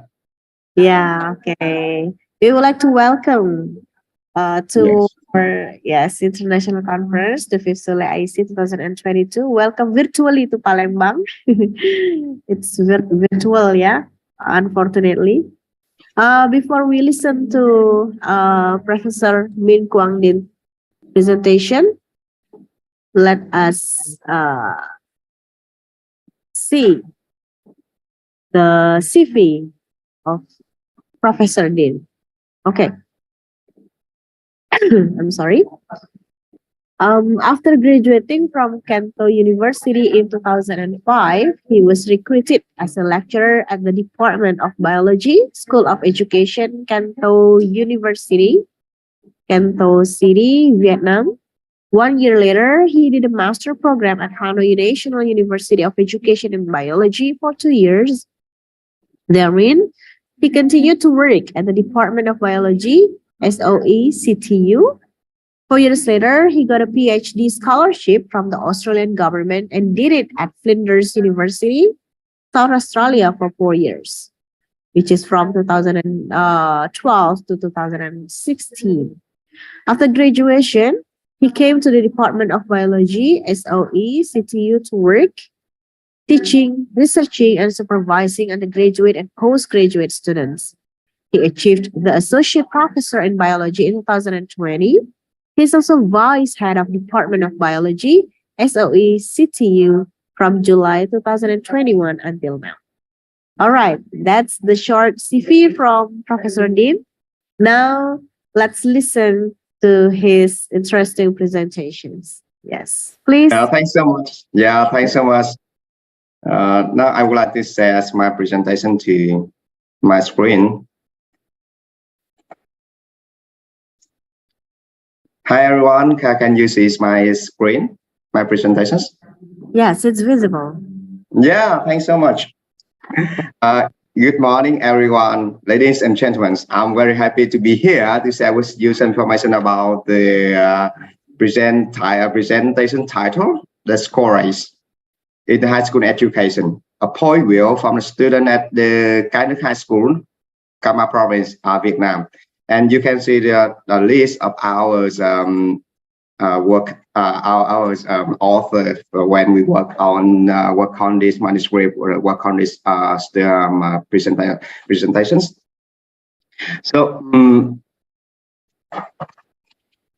Vietnam, the 2006 General Education Program, they focus mainly on the content-oriented teachings. So in this case, they ask the teachers just ask them to read many kinds of textbook. In this case, they translate, or I could say that they are the transmitter. They just transfer what they learn, what they read from the textbook to the students. So in this case, students seem to be listen partially. So is it good or not good? We will share with you something later. And so to do this one, they use the method of sessions learning result. It look like unflexible, and sometimes they restrict the student creativity. So I mean that they just give them the test, give them the test and the test, and then the student just failing the test, something like that. And sometimes the student have no chance to express their creativity. Just sometimes, no, not really, not always. So in this case, the student ability to assess throughout the grades, we made that the grades just mark for this formal, regular, or summative mark, something like that. So we want to understand. So the grades is effect negative or positive to the student learning outcome or learning purpose. So they study for the knowledge, gathering, or just for the score, for the score. So that is why we choose this topic, and we just work in the small group at the high school, at the kind of high school. So I think that it is not really present for all things in Vietnam, just a little bit for the small group here. And I think that we will, in the future, we will apply for many several high schools in the Mekong Delta and even in the north and the central of Vietnam as well, to get the whole, or to get the whole result and general result. In this case, this can represent for the student at high school in Vietnam. For the materials, in this case, we just use the questionnaire. The questionnaire is designed throughout the Google form. Why we use the Google form? Because it's easy for us to follow. And in most of teachers in Vietnam, we got the Gmail. So in this case, it's easy for us to do the Google form, like the questionnaire. And even we can use the Google form as a test for the student. And for the questionnaire, we divide into two parts. The first one is the information of the respondents. So you are the female or male, where are you from, what the grade you are studying, something like that. And the second one is the important one, the information we want to assess. And the study sample we choose randomly, and the number was determined according to the formula of the Kayes and Morgan in 1970s. In this case, roughly about 40 or 45 for the grade 12 and 50 and 80 for the grade 10, something like that. And the times of investigation, interestingly, because many people around the world, we can know that in Vietnam in 2021, we get a trouble with the COVID-19 pandemic, and practically everywhere in Vietnam. So in this case, many people, and I could say that all the people from the primary school to the secondary school or the high school, even the college and university level, we use the device to teach a student online, something like with Zoom or Google Meet or all the tools they can use to teach a student. And in this case, we also use we also ask the student comments for our survey online in November 2021. And for the reason is carried out according to the survey model Caswell, combined with the quantity research in the field of behavioral science, according to Conhan. 1992. We mean that we have the questionnaire we send to the student to ask their some comments or some or they just answer something like that or something. And in some case, we use the Google Meet or Zoom Meet to contact with the student. If we want to know more deeply something, we found that is interesting.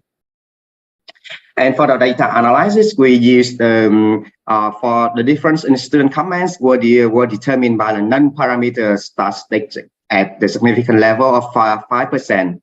And the software is SPS version 21. So why we use the non-parameters? Because they just rank, not the parameters. That's just non-parameter value. So that is the reason why we use the non-parameter statistic. And here is some our result. Even we asked the male and female, they say nearly the same feeling about the score rate. Most of them think that the score rate is very important to them during their study journey at high school. And when we do the compare the rate 10 and rate 12, one we ask the rate 10 and rate 12, not for rate 11, because we would like to understand whether the freshman student at high school and the senior student at high school, they have the same feeling or different feeling about the score rate when they're studying at the high school. And interestingly, more of them say nearly the same feeling about the score rate. We think they think that is very important to their study journey at the high school, and especially the rate 12, the last student at high school. They think that the score rate is very important to them, not only for them but also for their families, and they try their best to get the high score as higher as possible. So why we just think that why they want to get the high score a higher they can because after grade 12 they must enter the national examination in Vietnam to get the score, and then they get the result to apply for the university engine. So that's the reason why they think that it's very important to their journey, and they try their best. But sometimes they learn they learn from the tutor, something like that, to get a high score. And regarding to the where they from, maybe family from maybe their families are farmer or the business or even their family are teachers. I could say that they from intellectuals.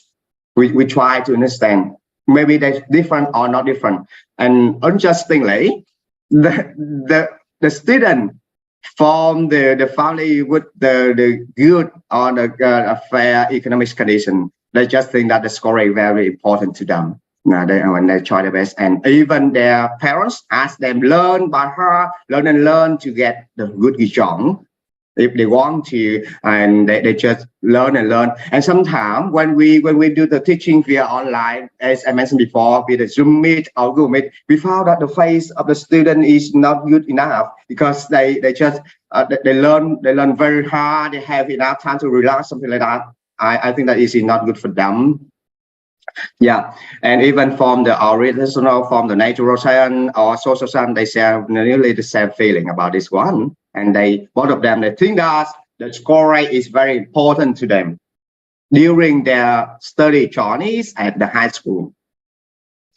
And in this case, we also can some positive effects. I mean, a positive side from the score rate. It not only just a negative, just a positive one. So some people think that some students think that even their family parents, they think that the high score is the 9. They try their best to get the 9 and the high score, and very sad if they lose the knowledge or something. They're sorry about not being careful. You think that is nearly 5. The maximum one is 5, and then they got in the average of 4.92. 82 is very high. and they want to get the high score to impress themselves. I mean that they want to confirm themselves by themselves. You know, oh, I have a strong one. I learn very hard, and I get the result. Maybe it's I think that, oh, I am good at the best one in our class, something like that. And to sometimes they, but in the negative side, sometimes they try their best. I could say that they do everything they can to get a high score, And the gays are the most, we could say that the gays are the score are the motivation for learning and helping students to develop their necessary quality and competencies.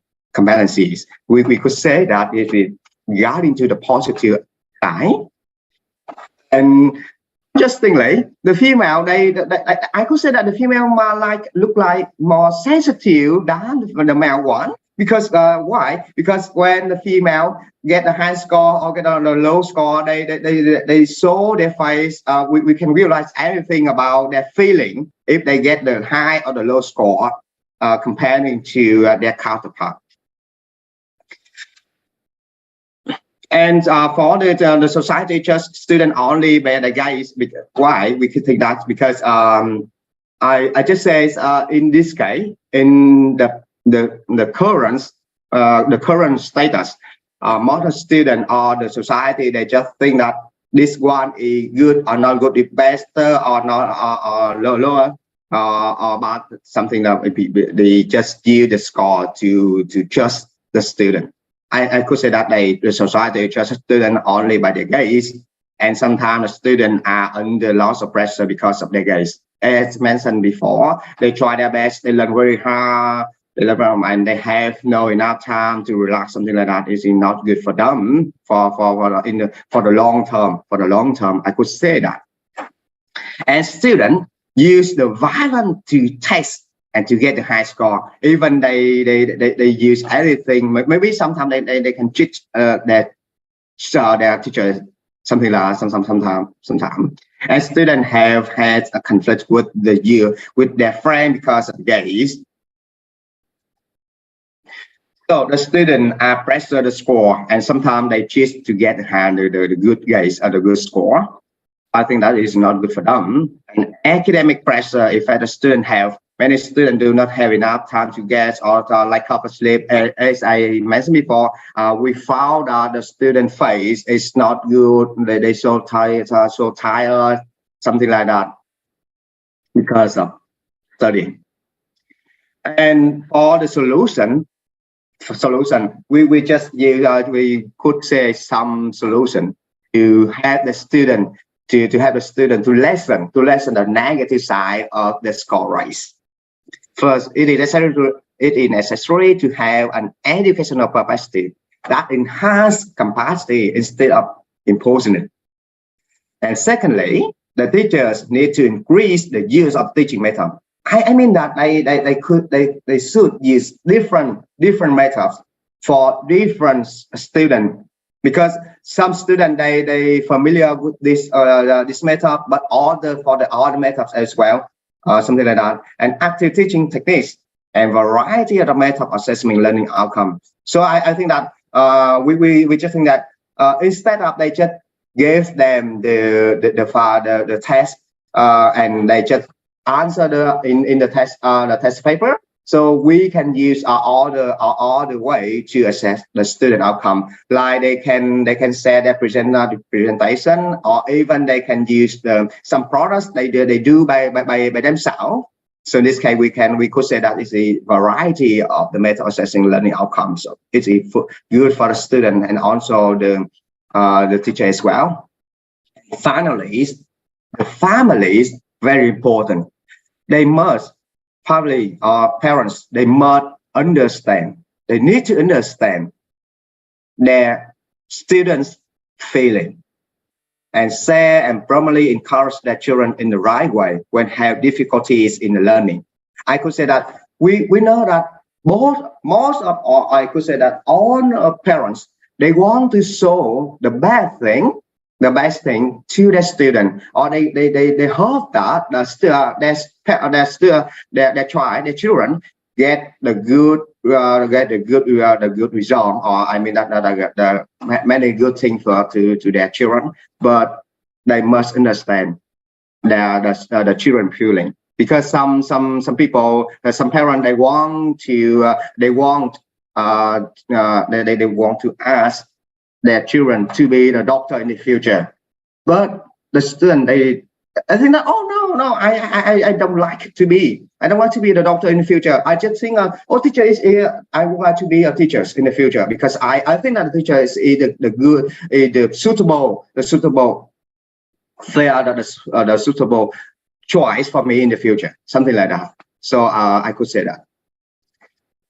And we also access we after get the negative and positive side of the score rates, and we try to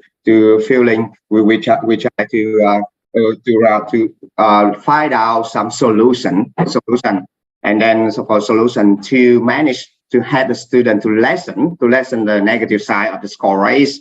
And here is some solution. We just listen down and ask some comments the gave from student, and most of student, I could say that all of students, when they read and when they answer the question with the high score. So we think that these are the solutions could be the best way, could be the suitable way to help the student to lessen the negative side of the score rate. I could say that, and you can find it in my screen. It is the first one, the educational management level, and school need to automatically direct to the revolution of testing and assessment of learning results, something like that. And all of things you can read my screen. This is the other way. We have 5 solution suggestion to the student, to thinking. And most of them, all of them think that is good for them. So all solutions are important and very important to them, to help them and their family as well, to lessen the pressure of study, to lessen the negative side of the score rates, something like that. And the coordination of the family, school, and society should play an important role. We could say that for the family, parents, the teachers, and the society should have combined, work together to help the student to lessen the negative effects of the score rates at the high school. So in this case, they can lessen the pressure for the student and help them have a right choice when they want to be when they choose their future job, something like that. Solution. So the negative side of the score rate has the topic, the student, the learning goal. We could say that you are learning for knowledge or because of score, something like that. And it is necessary to implement solution to limit the negative influence or effects of the score rates. And we also suggest some solution, some way to help them to lessen the negative effects of the score rates, not only for students but also for their family and the teacher as well. Thanks for listening. Okay, thank you so much, Professor Min, for your sharing about score rates. It's very interesting, and I agree that we have to find solutions for the students' orientation to the score. I mean that the students are aiming to the score instead of gaining the knowledge, right? So we have to find solutions for that. Well, we invite other participants and also presenters. All right, we have from Mr. Daniel Asamoah from the chat box. Okay, thanks for your presentation. Just curious, is Vietnam, like other Asian countries, considered a high-tech teaching and learning or examination environment that prioritizes assessment of learning or grades? I think this can explain why students were interested in getting high scores. Okay, that's the question. Please, Professor Min, for the answers.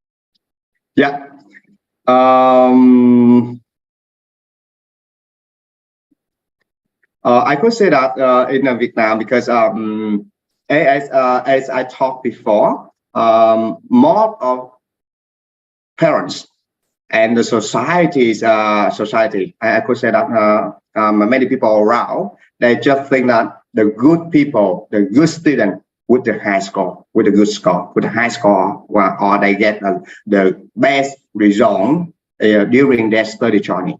I just think that is the reason why the students try their best to get a high score when they study, And the other thing, the student want to confirm by themselves. As I talk, they just think that if they get the good result, the best result, so many people around think that admire it. Oh, you are the best, you are the model, you're the idol, and I try to follow you, something like that. I could say with you. Thank you. Yes, thank you so much for the answers. I think in Indonesia, we also share that kind of characteristics as well regarding the scores. Yes, we regard our students' achievement based on the scores here, the society, I mean. Well, actually, the focus, right? Okay. We still have time, I think. It's still 10:24. All right. We have questions here in the chat box from Mrs. Suzy Amizera. Thank you for the presentation. Let me ask some questions. First, how do we give the education perspective to avoid the negative effect of score race? And then second one, can you give some example for assessment of the learning outcome of the score race? Those are the questions. Yeah, thank you so much. Yeah. First one, how do we give the education perspective to avoid the negative effects of the score race? Yeah, I could say, we could say that based on our current state, that we could say that we must change the program.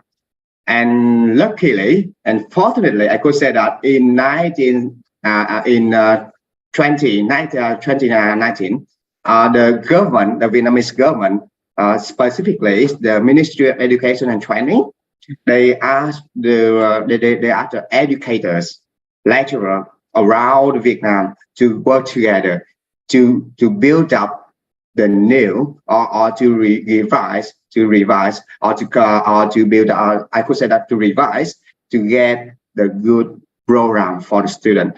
And they enact in 2018,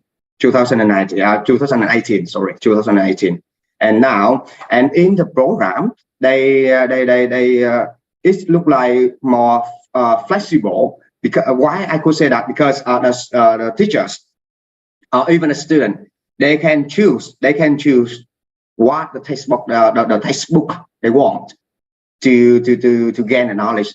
They just give in the general. For example, in this biology, for regarding to the ecology's knowledge. So in this case, the teachers can use the textbook or even some other lecture from around the world, even around the world or in Vietnam. They teach their students. And for the assessment methods, they ask the teachers should be more feasible, should be more flexible. So as I mentioned, they ask the teacher should use different types of method to when they assess their student. They can assess via the student progress, or they can use the questionnaire, or they can ask the student play the role play, do the role play in the class. So, and even they can ask the student to just look around their hometown or look around their home and they just share what they think about this the organism around about the air around their home, and they just share to the student and their friends and teacher. So in this case, the teacher can match them, and assess them. So I think that is more suitable. That is some also suitable way to have the student to lesson, or the teacher to lessen the negative effects of the score rise. I could say that. So regarding to the question number 2, I also answer with you the variety of the assessment method. Thank you. All right, thank you so much, Professor Min, for the answers. We still have time, around 2 minutes, for the Q&A session. We would like to invite presenters and also the participants to ask questions directly to Mr. Min or through chat box. It's okay too. If you still have something to say or something to ask, please. All right. All right. Now, if there is no question, we would like to present virtually a certificate of appreciation to our respected invited speaker, Professor Min. Yes, please wait for a moment for the certificate.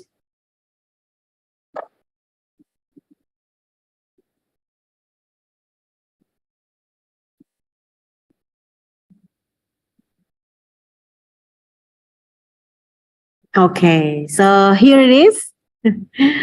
The certificate of appreciation for from the 5th SULE IC 2022 for Associate Professor Dean Min Kuang. Thank you for your participation in today's conference, Professor Dean. And we would like to see you in other occasions in the next conference, hopefully. Yes, thank you so much. Yeah, thanks so much for your kind invitation to me. Lovely. I feel happy and lovely to be here to share with you and all the presenter and all the participants something about the case study at the high school at the high school. Yeah.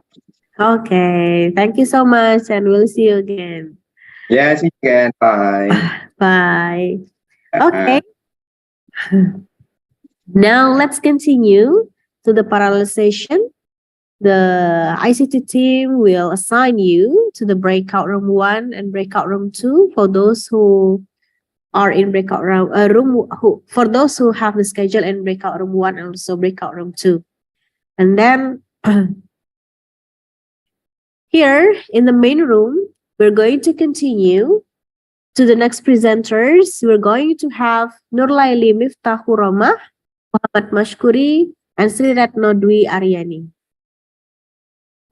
Are you here already? Nurlaili Miftahur Rahmah, Muhammad Mashkuri, Sri Ratno Aryani.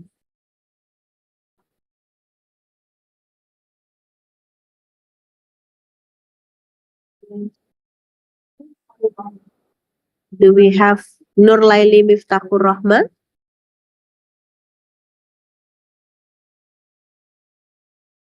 Or Muhammad Mashkuri? Or Sri Ratno? Well, what about the next presenter? Miss Armayanti? Mrs. Armayanti? Can we start earlier? Because we do not have Nurlaili and Muhammad Mashkuri and also Sri Ratno. So, can we start earlier for Miss Armayanti?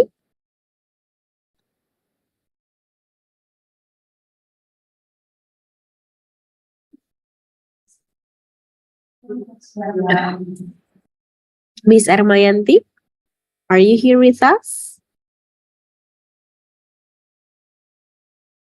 Okay. Do we have Evelina Astra Patriot?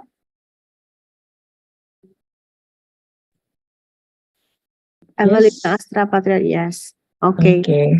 Yeah, would you please to share screen, because the other first two presenters are not available yet. Then we are going to have your presentations earlier, Miss Evelina. Okay, thank you. Is my voice sounds clear? Yes, your voice is good and your screen is visible. Okay, thank you so much for moderating today. Okay, I will start it. Bismillahirrahmanirrahim. Assalamualaikum warahmatullahi wabarakatuh. Waalaikumsalam warahmatullahi wabarakatuh.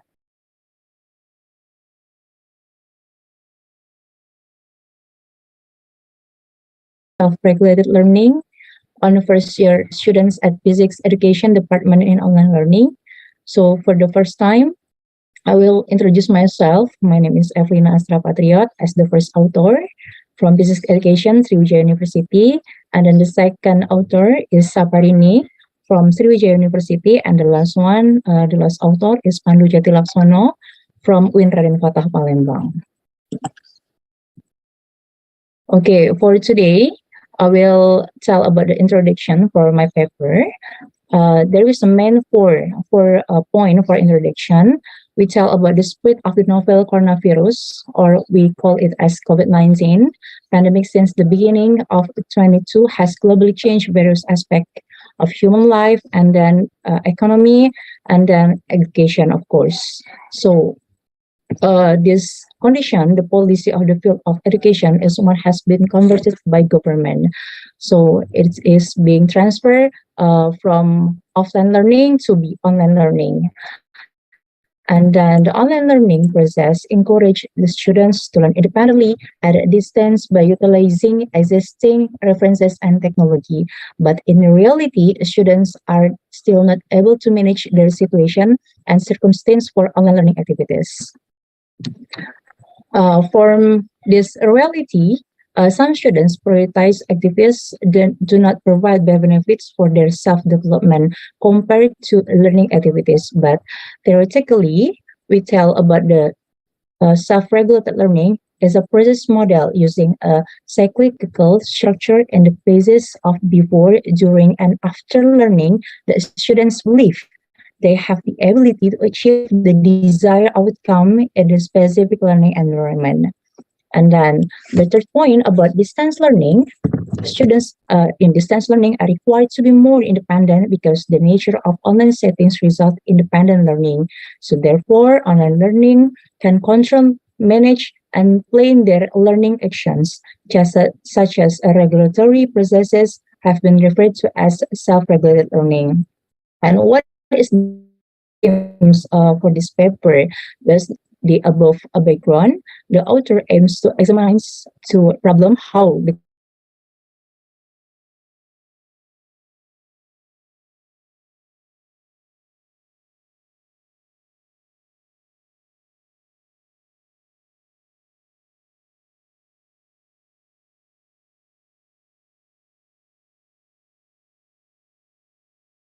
This is Evelina.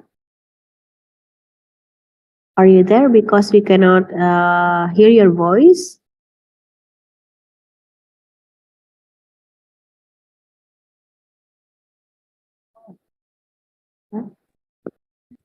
Hello.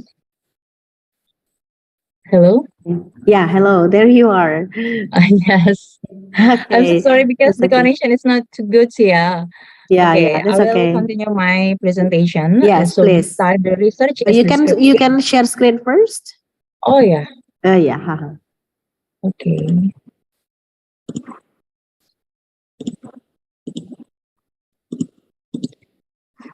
Is it my PowerPoint can see clearly?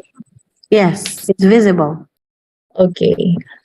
This type of research is descriptive to find a picture or result of an event, situation, behavior, subjects, or phenomenon in society. So this is research was conducted at the Department of Physics Education, FKIP University of Sriwijaya, and Tarbiyah Faculty of Universitas Kota Palembang. And the subject, we use 131 students as research subject. And the question are arranged, there is 20 questions developed by Haryati 2013 of regulated learning as a follow independence from the other, and then have self-confidence, we have a disciplined manner, have a sense of responsibility, we have under initiative, and the last exercise of self-control.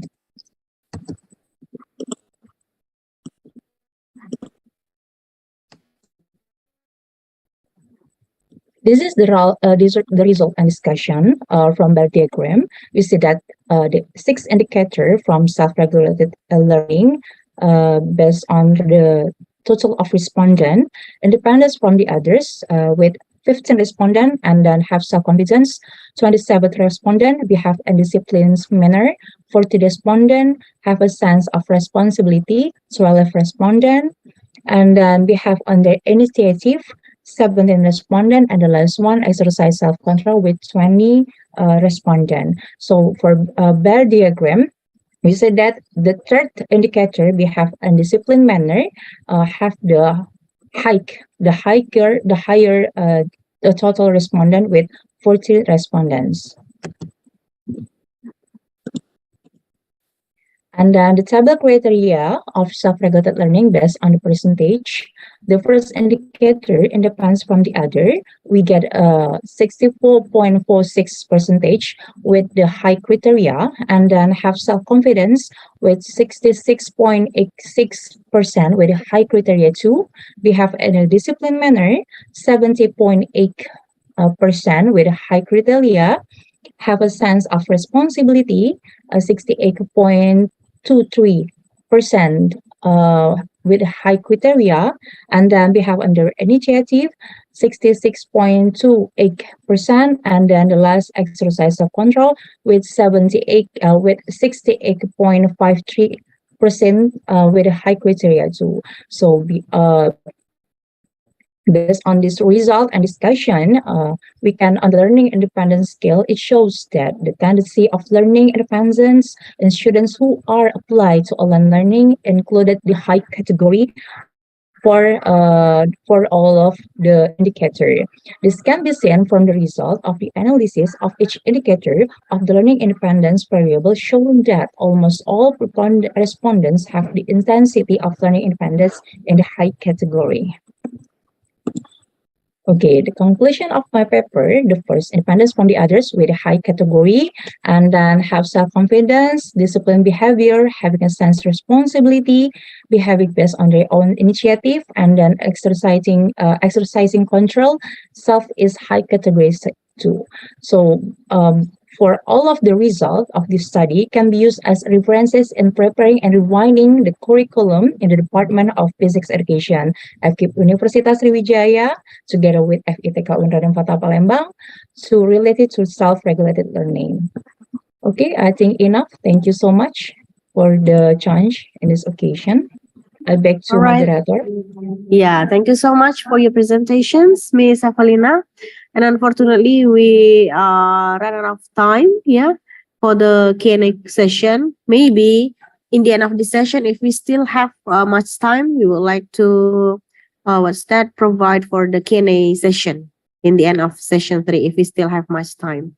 Thank you so much for your participations and presentations, Ms. Evelina. You're welcome. Yeah. Next, we would like to invite the next presenter, Mrs. Ermayanti.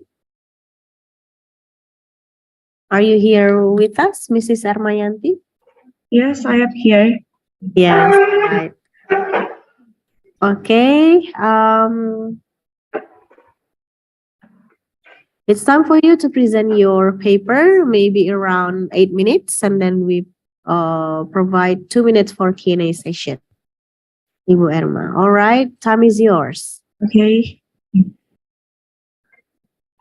Am my presentation show to you all? Yes, it's visible. Okay.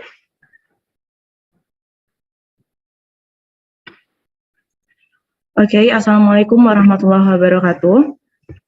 The honorable committee and the honorable participants in this room. So here we are, our research with the title is Online Learning Based Visual Media and Students Reasoning, a research study on impact of online learning in plant anatomy course by Mrs. Armayanti, Mrs. Rahmi Susanti, Mrs. Lucia Maria Santoso, and Mrs. Siti Huzaifa, and Mrs. Chelsea Novalindo Luciana. Our research with the background from the demand of the education in 21st century. From this education demand in 21st century, make all of educational activities must use technology so that most of the learning process shift from offline to online, and then the learning can be done anytime, anywhere, and in an unlimited time dimension. And then the learning is predicted to have lower cost than offline learning. And then what happened in our global, it's about the pressure of coronavirus disease or COVID-19 that also happened in Indonesia. So that our ministerial education make some regulation about our education especially in Indonesia. It's number 1st KB 2020 June 15, 2020 that regarding guidelines for the implementation of learning in the 2020 to 2021 academic year, and then the 2020 to 2021 academic year during the COVID-19 pandemic period.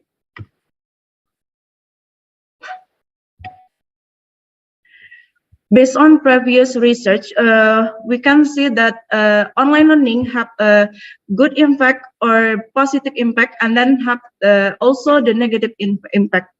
So the positive impact of online learning, online learning provides greater opportunities for students to access information from various sources compared to traditional learning. And then the second is the learning process can be done anytime and anywhere. And then the third, various research results show that online learning with various learning methods can improve student learning outcomes. And the last is the students will learn better online compared with offline. And also based on from the previous research, we can see the negative impact by online learning, like by using various applications, sometimes often causes irrelevant cognitive loads. And then the students will be confusing in some situations, thereby increasing the students' cognitive load. And then there is some inappropriate instructions and other unsupportive content can be one of the causes of decreased student performance and engagement in online learning. And the last is the material must be delivered clearly so that the students' motivation and involvement is maintained. So based on this previous research, we can see how the impact of online learning on the students' reasoning, especially in plant anatomy course. Because plant to anatomy interrupt you, ma'am, you still have around 2 or 3 minutes to Okay, complete the thank you. presentation. In plant anatomy course, we have a course that demands the students to understand plant tissue structures, which are microscopic and related to function. So, because of its microscopic and we must see the cells by practical activities. But the condition of COVID-19 pandemic, because plant anatomy must be learning the last 2 years didn't help by the practicum activity in a laboratory.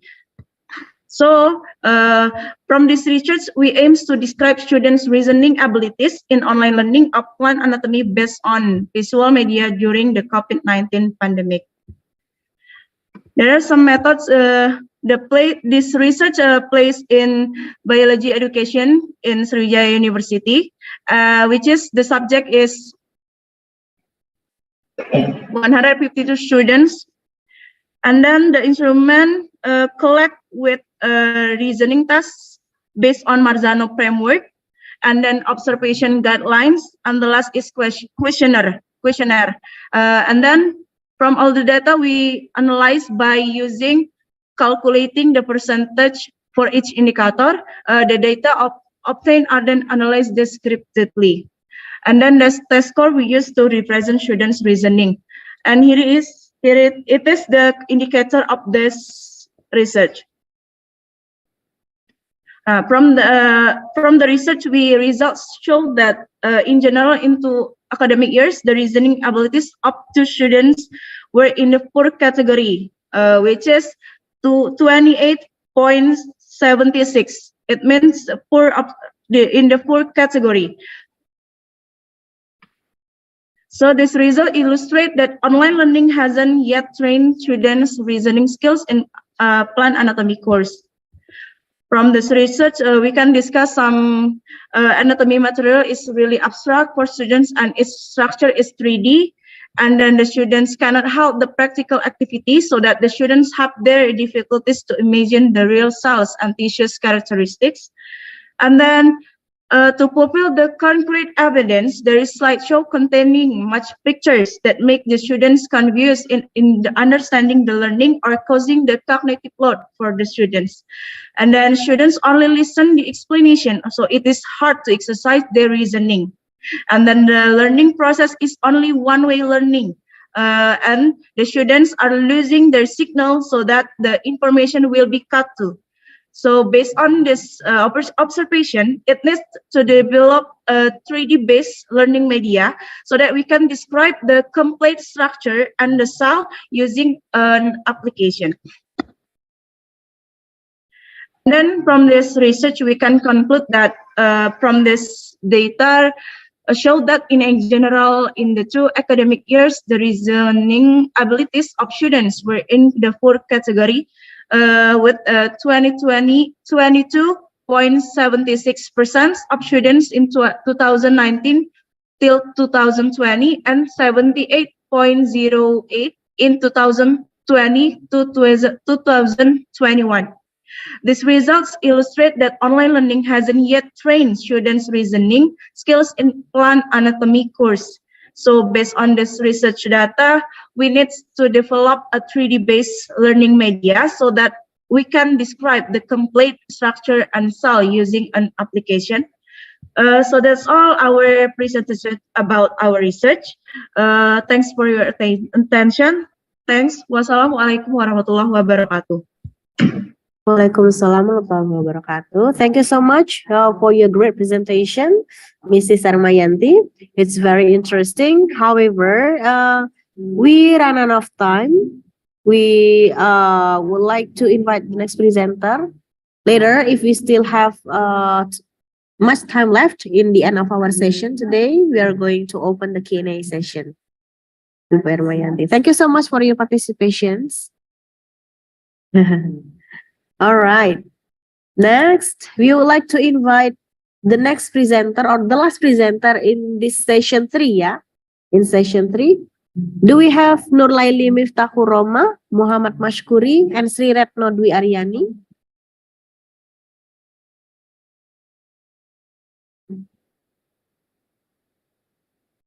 No.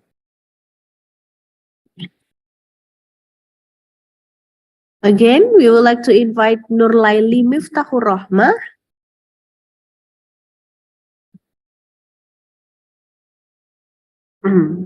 Muhammad Mashkuri, Sri Retno. All right. I don't think that I can see the names of these presenters in the participants list. So we would like to open questions and answer sessions for Miss Armayanti's presentation and also Miss Evelina's presentation. For those who want to ask, you can type up your questions in the chat box, or you can directly ask the presenters, Mrs. Armayanti and also Mrs. Evelina. Please, we would like to invite you to ask some questions.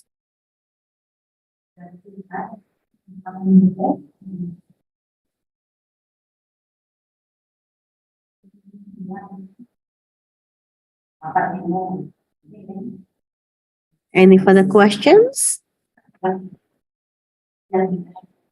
For Ms. Armayanti, would you please scroll up to let the participants see the title of your paper?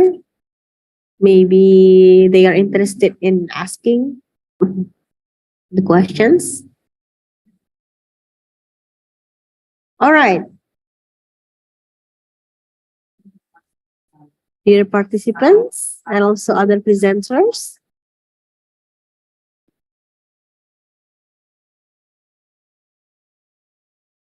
it is about online learning based visual media and students' reasoning. We still have 7 minutes left before we continue to session 4 to the invited speaker, Professor Dr. Haja Ati Winarti, MPD, MSc from Lambung Mangkurat University. Feel free to ask Mrs. Armayanti, or if you're interested in the previous presentations from Mrs. Evelina Astra Patriot, you can ask questions. Okay, we have a question from Devi Arginting. Any suggestions for online school? Okay, that's the question. Mrs. Armayanti, do you have any suggestions for online school? Maybe related to your research, ya, Bu, ya?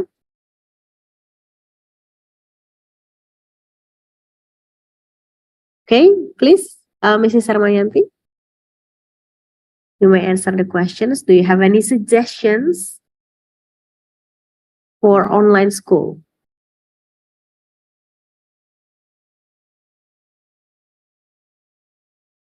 Mrs. Armayanti, are you still with us?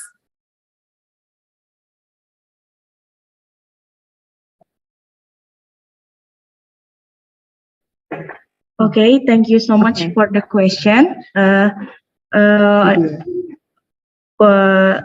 suggestion for online learning, especially in plant anatomy course that relate to our research, is we can make learning media based on 3D video.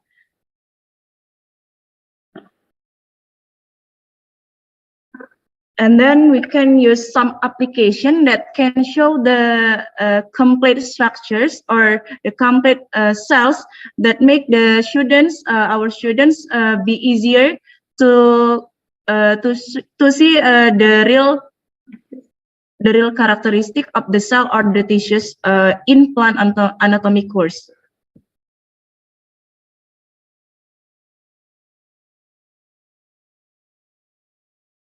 Maybe that's what we can answer to the question. Is it enough? Yeah, thank you so much for your answers. Thank you. Yes, we still have 4 more minutes. Okay, yeah. Thank you so much, Miss Ginting, for the Miss Devi R. Ginting, for the questions. We still have 4 minutes left for the discussion about Mrs. Armayanti's presentation, or maybe any further questions to the presentations of Mrs. Evelina earlier.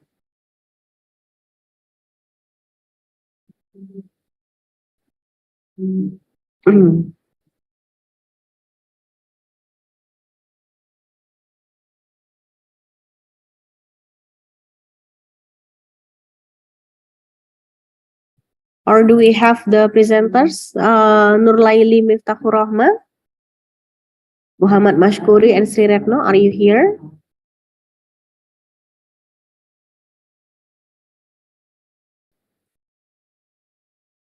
Oh, I think no, yeah.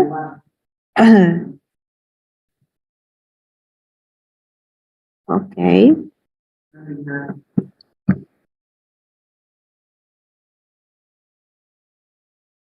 For Mrs. Armayanti, would you please still share your screen so that other participants can see your research, and then maybe they are interested in asking some questions.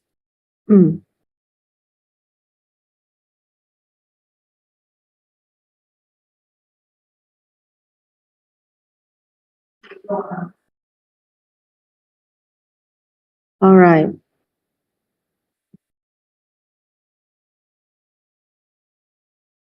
The title maybe, or the result, the result maybe.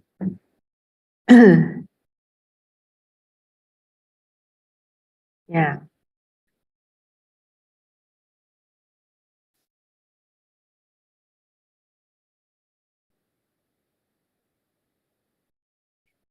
Okay. So here is the results from Mrs. Armayanti's research. The results illustrate that the online learning has not yet trained students' reasoning skills. Do you think what factors that what's that inhibit their reasoning skills? Please, can you repeat again your question? Yeah, based on your research result, it indicates that students are not yet trained very well through the online learning in terms of their reasoning skills in plant anatomy courses. What might be the factors that contribute to this result?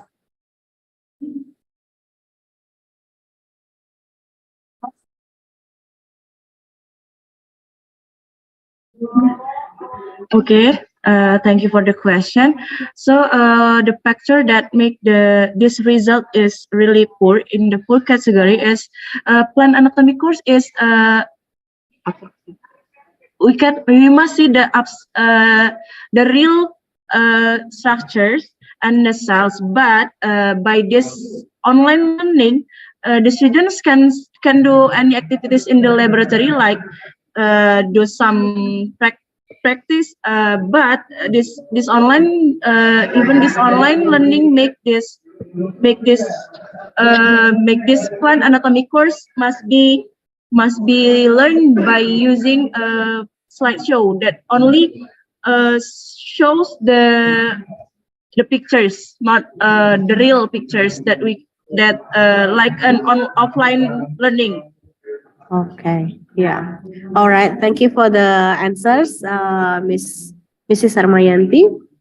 Okay, thank you. So they learn better if they are in the laboratory instead of looking at the pictures in the slides. Okay, thank you so much for your presentations and participations. Now we would like to invite, we come to the next session, which is session 4. We would like to invite and listen the presentations from our respected invited speakers, Professor Dr. Haji Ati Winarti, MPD, MSc from Lambung Mangkurat University. Ibu Ati, are you here? Yes, I'm here. Okay, yes. Welcome to the 5th SULE IC International Conference. Thank you very much. 2022. Yes. We would like, we are delighted to listen to your presentations. However, allow me to read your short CV so that participants knows better about you. Because people say, tak kenal maka tak sayang, Bu, ya. All right. Professor Dr. Ati Winarti, he is a lecturer in the Chemistry Education Study Program, Faculty of Teachers Training and Education, Lambung Mangkurat University. She has an available position as a professor. She also has responsibilities as Deputy Dean 1 for Academic Affairs at the Faculty of Teachers Training and Education, Lambung Mangkurat University. She took her undergraduate education at Chemical Education Study Program, Lambung Mangkurat University, and completed it in 1992. Then, for her master's education in the Chemistry Education Study Program at the University of Malang, and completed it in 1998. For the master's education at the University of Groningen, Netherlands, in the Educational Effectiveness and Instructional Design Program study until 2009. For her doctoral degree, it was at University of Surabaya in the Science Education Study Program in 2015. Her research focuses on chemistry education and science education.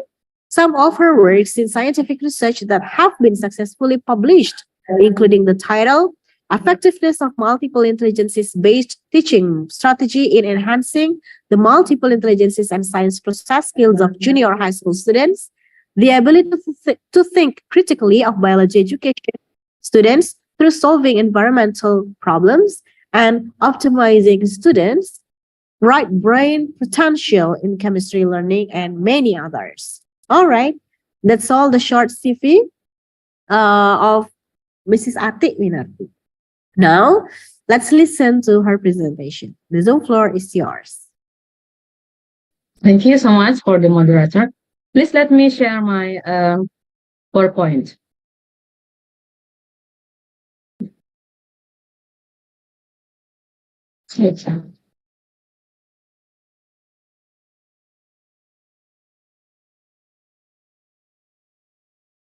Is it clear?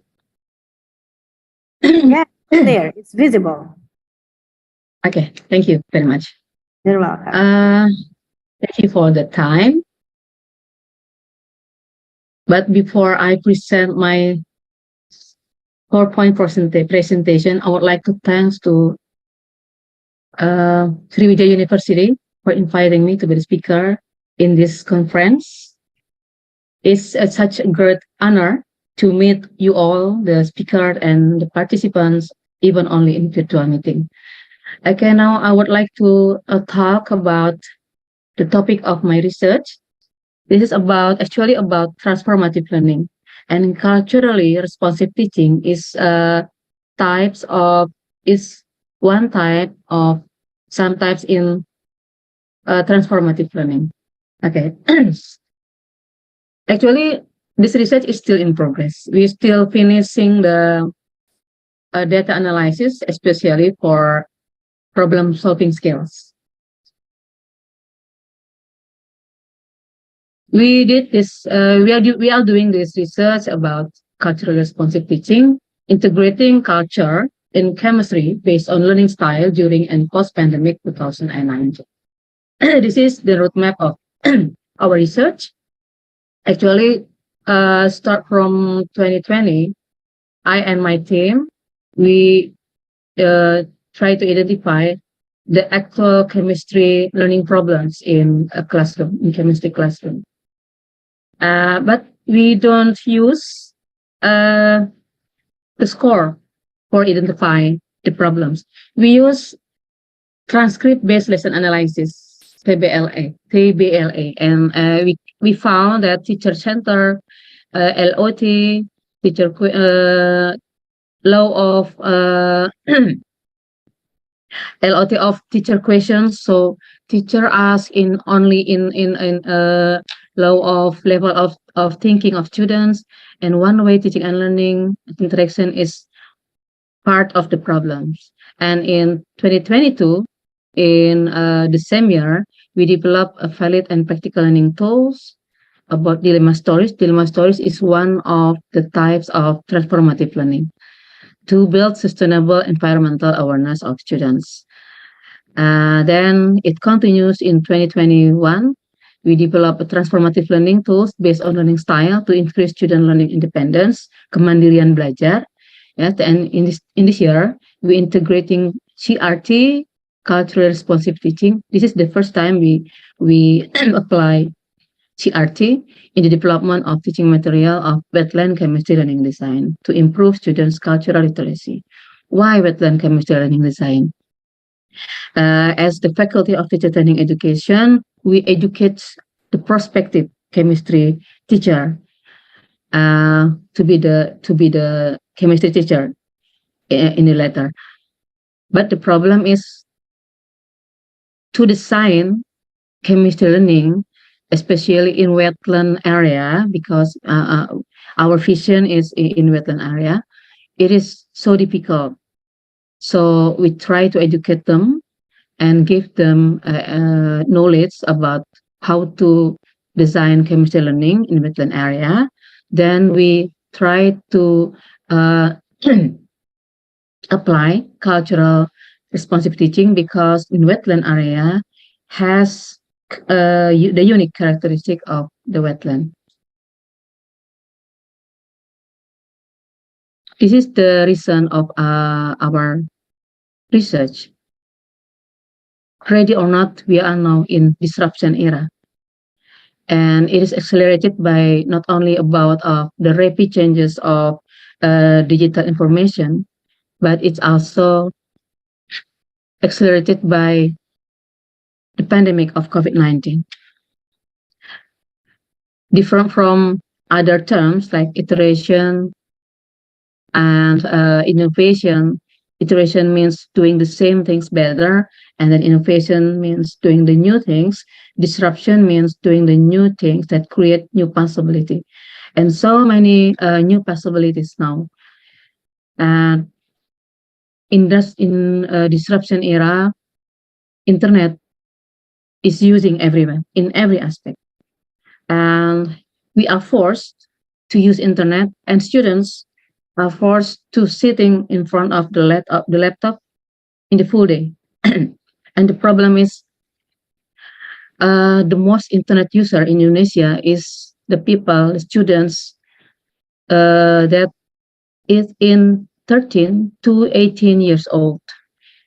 Almost 75.5% of students in 13 to 15 years old are forced to use internet as the tools, as the main tool in the pandemic area.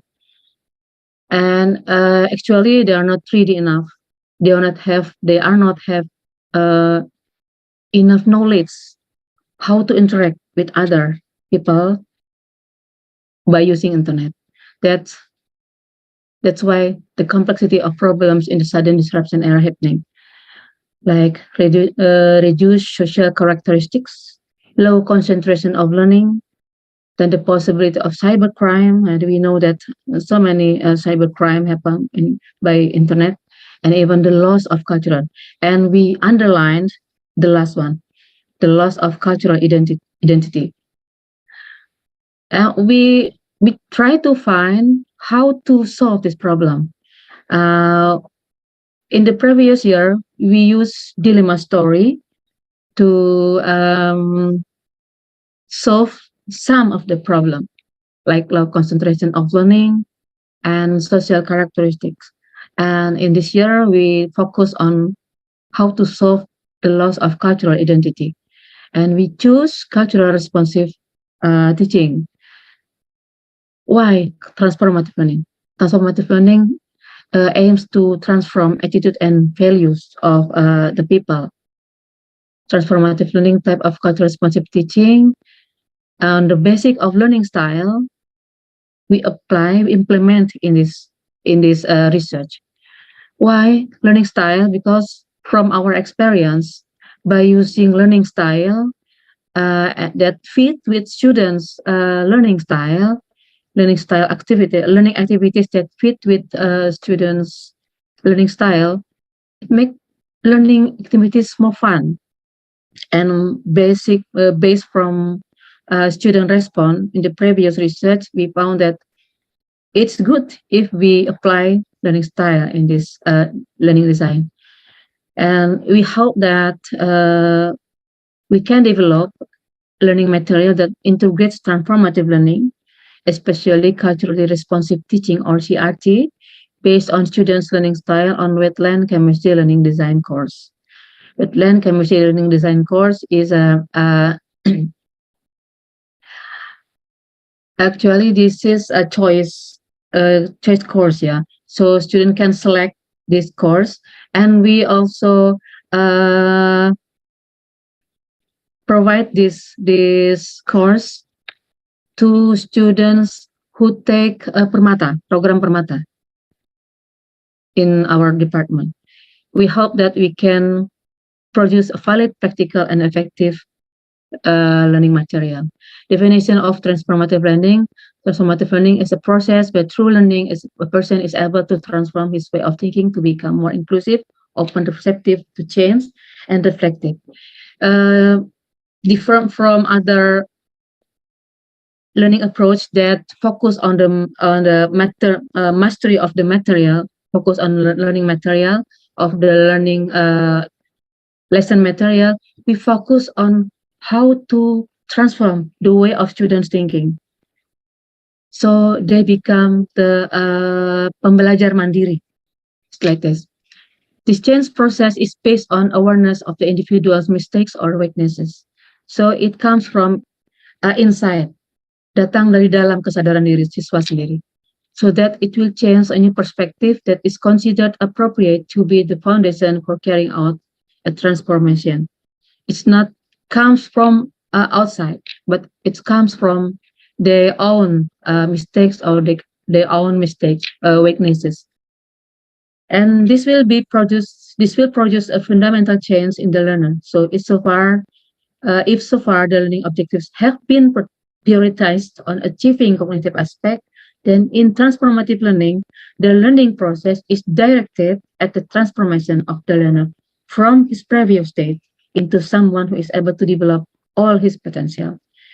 That's why I call it a pembelajar mandiri. Therefore,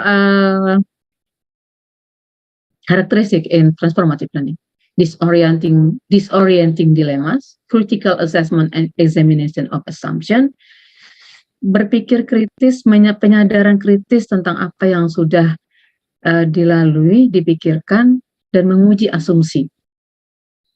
Acquisition of new knowledge and implementation of plans, and exploration of options and plans. This is the characteristic of transformative learning. By doing this, through this experience, students is expected to change the way of their thinking. Transformative learning actually activated by an experience that does not fit with expectation. Surprisingly, encountering an alternative point of view, a personal traumatic event, and being challenged or questioned. In dilemma stories, transformative learning is activated by an experience that does not fit with expectation. But in cultural responsive teaching, in this research, transformative learning may be activated by encountering an alternative point of view and then being challenged or questioned by some problems in the culture. There are 10 phases of transformative learning based on Meziro theory. The first one is recognizing the problem or disorienting dilemma. And then second one is self-examination with feelings of guilt or shame. So students feeling guilty or shame about something that happened with them. Then critical assessment of epistemic, sociocultural, or physical assumption. Ini yang tadi saya bilang, berpikir kritis tentang menilai tentang apa yang sudah dilakukan, tentang socioculture and physical assumption. And then the recognition that once this content and the process of transformation are shared, and that others have negotiated emergence. I'm so sorry, I use bahasa to make it more clear. Jadi menyadari bahwa sesungguhnya perubahan pemikiran itu tidak hanya terjadi pada diri kita, tetapi juga terjadi pada orang lain. Memahami bahwa proses transformasi itu dan proses ketidakcocokan dengan apa yang selama ini sudah dialami itu terjadi pada semua orang. That others have negotiated a similar change. So we have not to be afraid to change. Kita tidak harus takut untuk berubah. The fifth phase is planning a course of action. Merencanakan apa yang akan dilakukan. Exploration of option for new roles, relationship, and action is the sixth phase. Then the seventh phase is acquisition of knowledge and skill for implementing one's plan. After, in the sixth phase, student explore the option for new roles, then the acquisition of knowledge and skill for implementing. They will implement their plan. The latter is proficient trying a new roles, then building a self-competence and self-confidence in new roles. So after they make a new plan and become a new roles in the latter, they will self-confidence to make it happen. And the last one is reintegration new perspective into one's life. Di sini dia sudah menjadi seseorang yang berbeda daripada sebelumnya. In this method, we use a PLOM, research and development model, in this phase, preliminary research phase, design phase, realization and construction, test phase, and then in the last phase, we will produce the learning materials that valid, practical, and effective. But because of this research is still in progress to analyze the skill of student problem solving, so we end in cultural identity of students. This is the characteristic of learning material that we develop. The first one is the stage one is activities to examine theories about learning design, analyze discourse, and identify the concept of chemistry related to the discourse. And then the second one is identify local culture problems. This is the main activities of the students. Identify local culture problems related to the concept of chemistry according to the discourse that has been analyzed.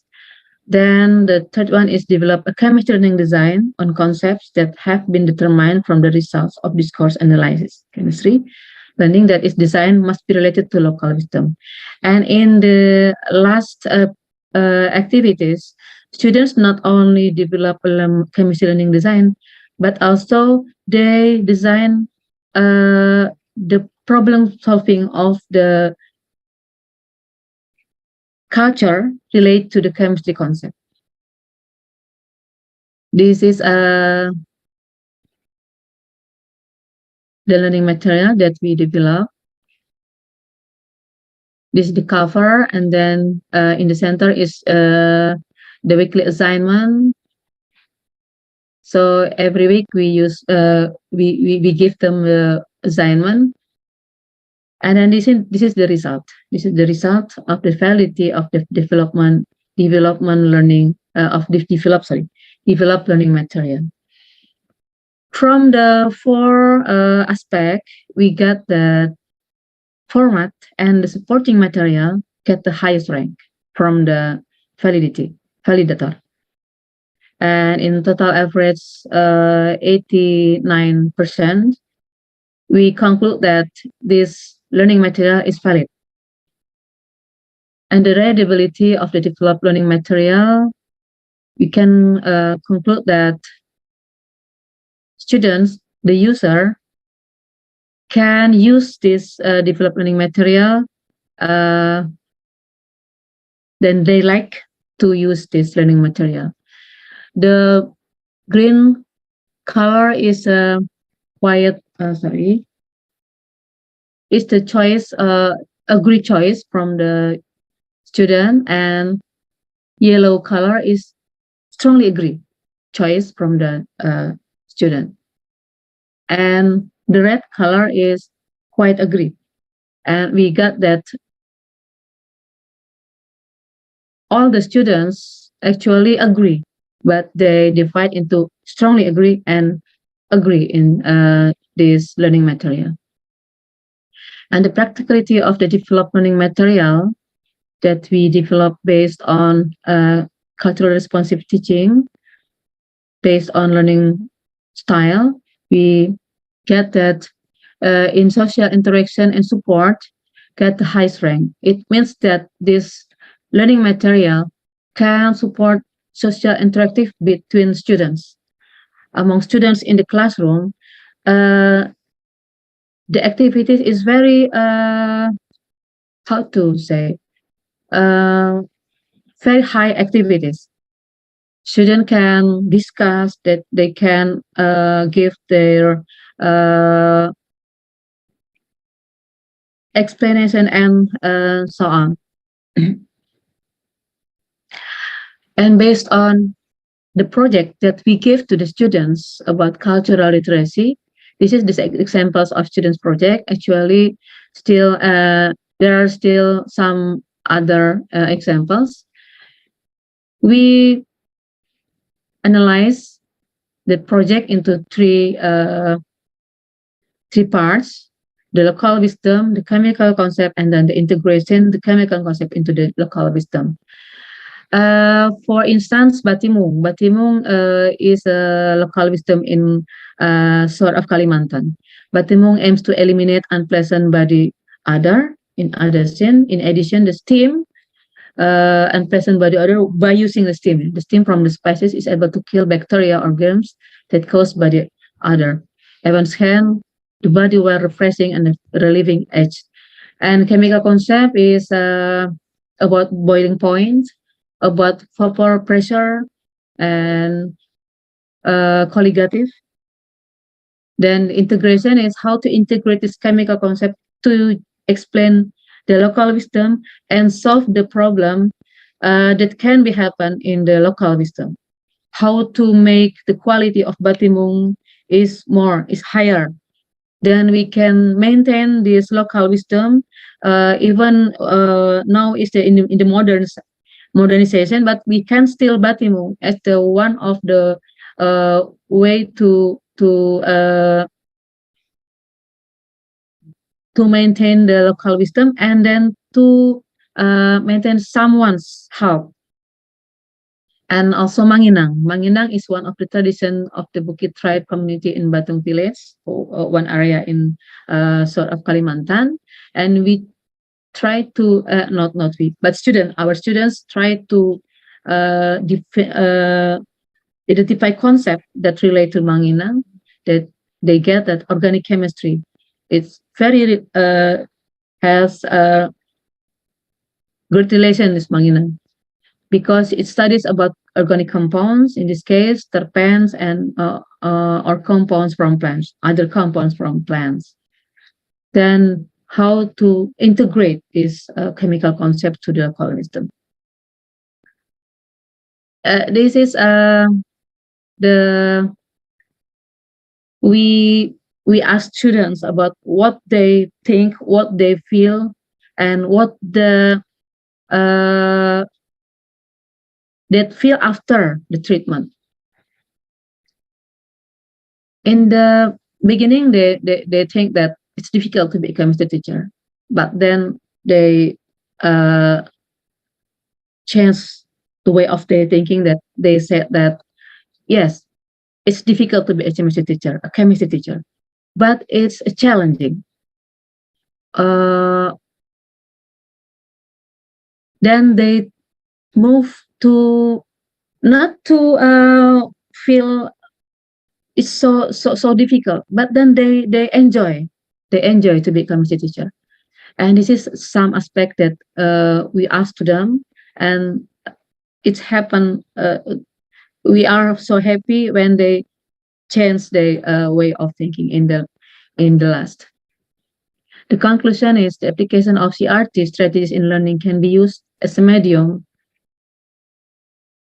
to change students' thinking. The implementation of CRT not only increases mastery of the subject matter, but also changes and improves the perspective on the importance of culture and its relationship with chemistry. The teaching methods that apply CRT learning based on the learning style developed in the study are proven to be valid and practical to use in the wetland chemistry learning design learning. Users of teaching materials give a positive response to the application of the teaching materials as learning resources. The teaching materials developed are also effective in changing students' mindset about the relationship between the cultural context, and the concepts of chemistry. Learning that applies CRT also builds student awareness that chemical aspects are always present in people's lives, especially those related to culture. So that maintaining cultural integrity is very important. The results of this research can be used as an alternative for innovative learning that can be used by teachers, especially after the COVID-19 pandemic, so that the negative impact of the pandemic can be minimized. Okay, That's all that I can present to you all. Thank you very much. Yes, thank you so much for your great presentations. The presentation is very interesting. The topic, I mean, it's integrating the culture, and also it also focuses on the transformation. We transform the way the student think. So we do not only focus on the knowledge mastery, but also the way they think.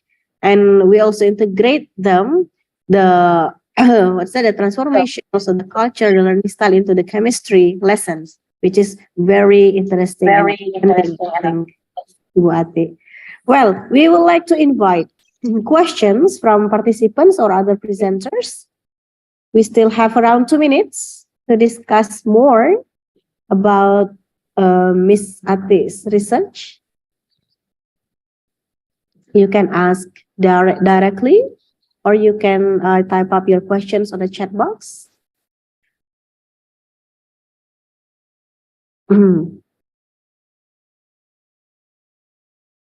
All right.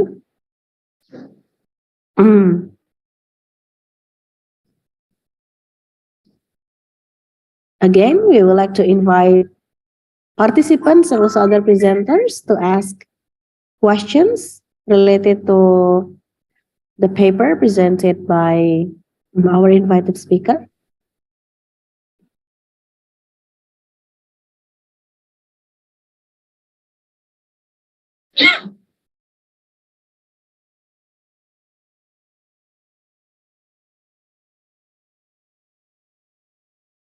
All right, because there is no question, we would like to present virtual certificate of appreciation to our invited speakers. Miss Ati. Yes, please kindly wait for it. You are working on it.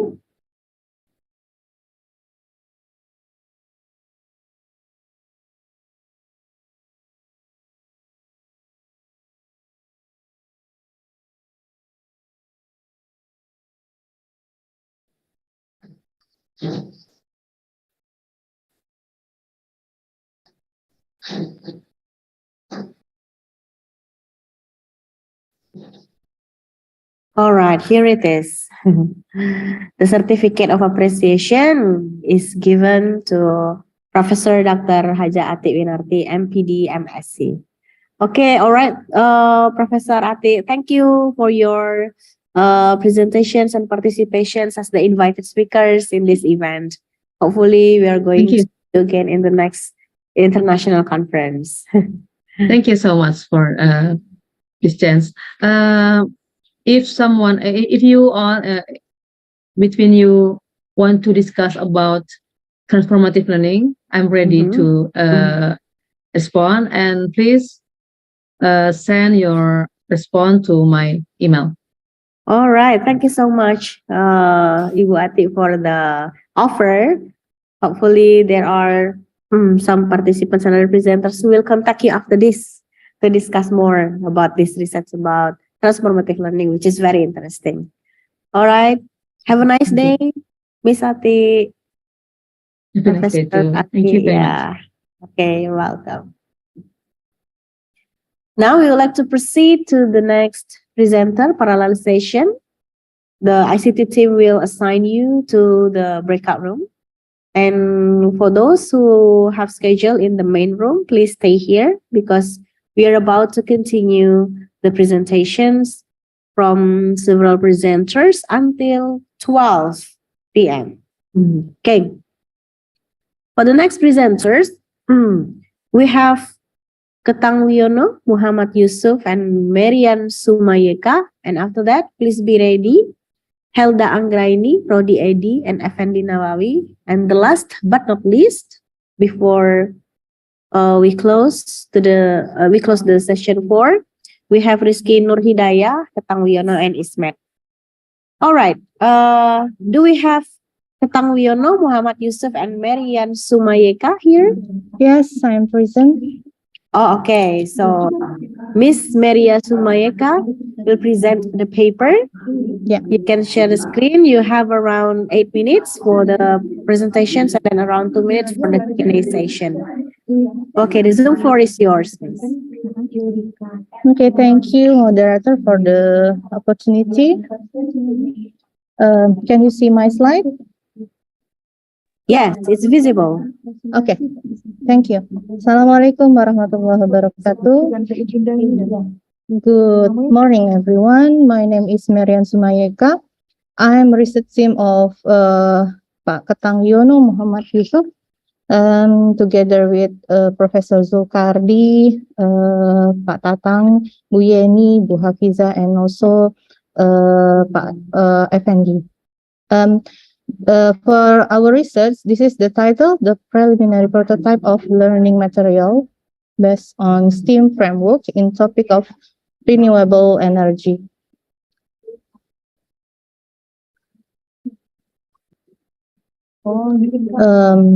As introduction, there is a problem, gap between the importance of the renewable energy learning and the fact that the renewable energy learning that's still difficult for students, especially in senior high school. So as a solutions, we need to relate the physical learning to human everyday life. So that we need such learning approach that is STEAM, science, technology, engineering, and mathematics. And to support students' learning, then we need to design learning material. And consider the limitation of the previous research related to STEAM in Indonesia. Therefore, our study aims to develop learning materials on the renewable energy based on STEAM framework.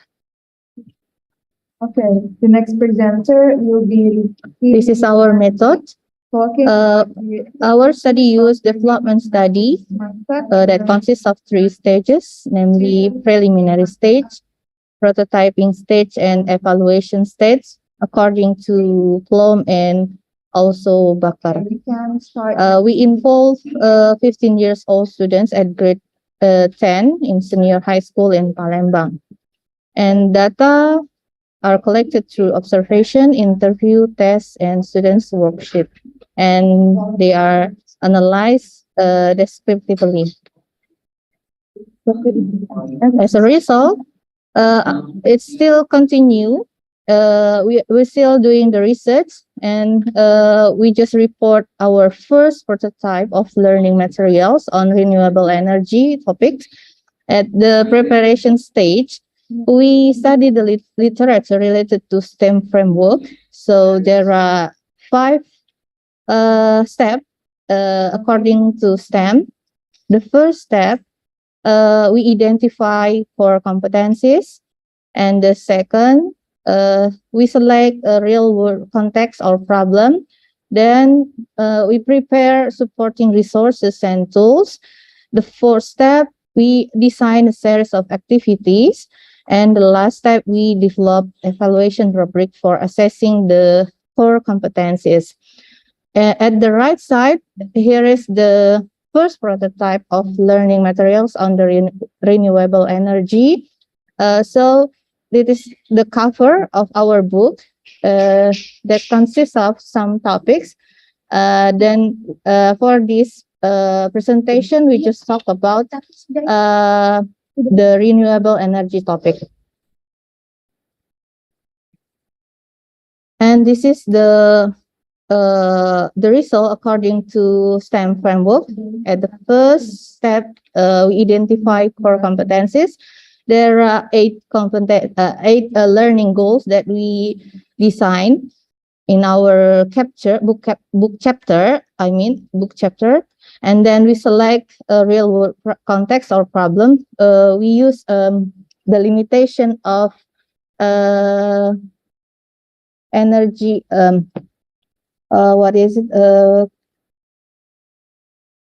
Limitation of electrical energy. And for the third step, we prepare resources like materials related to renewable energy, and also application that support the learning, students' learning. And we attach them in our book using QR code, and also we also provide some links that students can find the information related to renewable energy topic. And the fourth step, we design a series of activities we using science, technology, engineering, and mathematics. So in the activities, it's item like science. We provide some question that student need to answer. So that the stamps really appear according to this framework. And for the last, we develop evaluation tests. That's all our first prototype of STEAM-based teaching materials on renewable energy.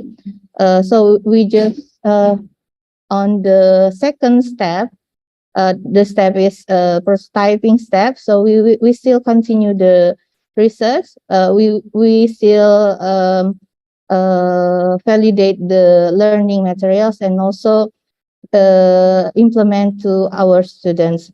There are the conclusion that there are 7 learning goals that need to achieve by students when they learn renewable energy.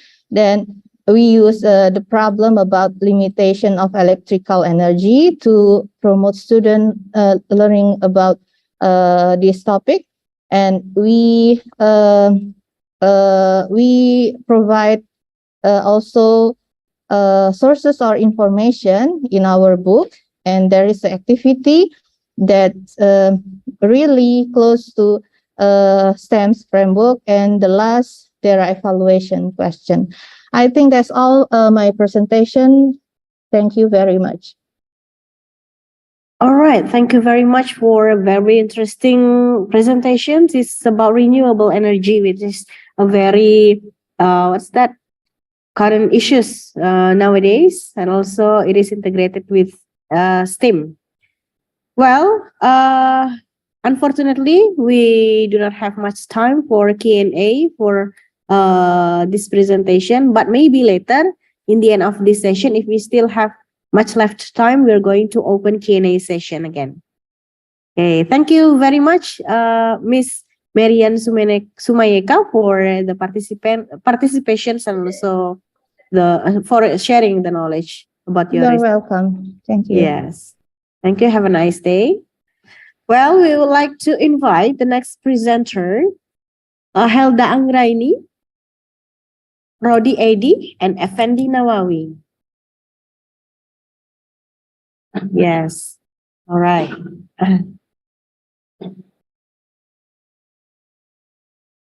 Now, the Zoom floor is yours.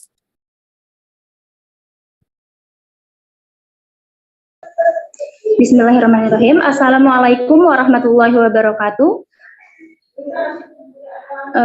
Waalaikumsalam warahmatullahi wabarakatuh. Okay, in this session, I will, of course, I will present my article entitled "Analysis of the Quality of Item for the Final Assessment of Even Semester of Chemistry Subject Class 11 MIPA at SMA Negeri 1 Tanjung Batu." I am research team of Helda Anggraini SPD, Rodi Edi SPD MSI, and Dr. Effendi Nawawi MSI. We from Sriwijaya University, Faculty of Teacher Trainer and Education from Chemistry Education.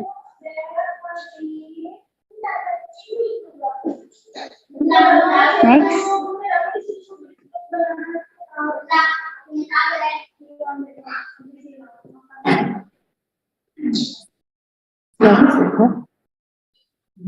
Next.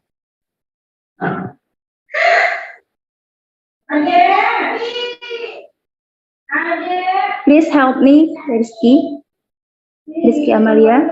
Okay,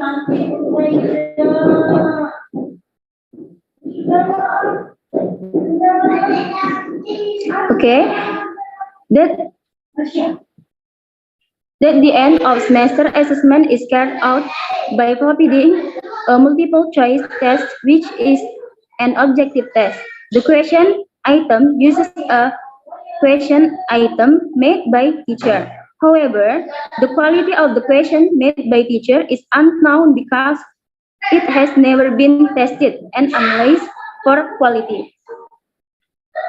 This explanation has conformity with the opinion submitted by Iskandar and Muhammad 2017, which states that an instrument must meet good criteria, namely in accordance with valid and reliable requirements, and pay attention to the character of the question item, show the level of difficulty, differentiating power, and effectiveness of the receiver. Several reasons why the question made by teacher had not been analyzed. Rahayu and Jazari 2060 say, number one, the teacher thinks that the process of analyzing the question items takes a long time, and then the teacher does not understand how to analyze the question item. The purpose of analyzing question items is to study and find out more deeply and study the question item, because all question items are not necessarily suitable for use. According to SUAID 2060, the analysis of question items carried out with the help of application on a computer will be more efficient and effective. Research consider the research on the quality analysis of question item made by chemistry teacher at SMA Negeri 1 Tanjung Batu needs to be carried out so that the question item can be known for their quality. Next.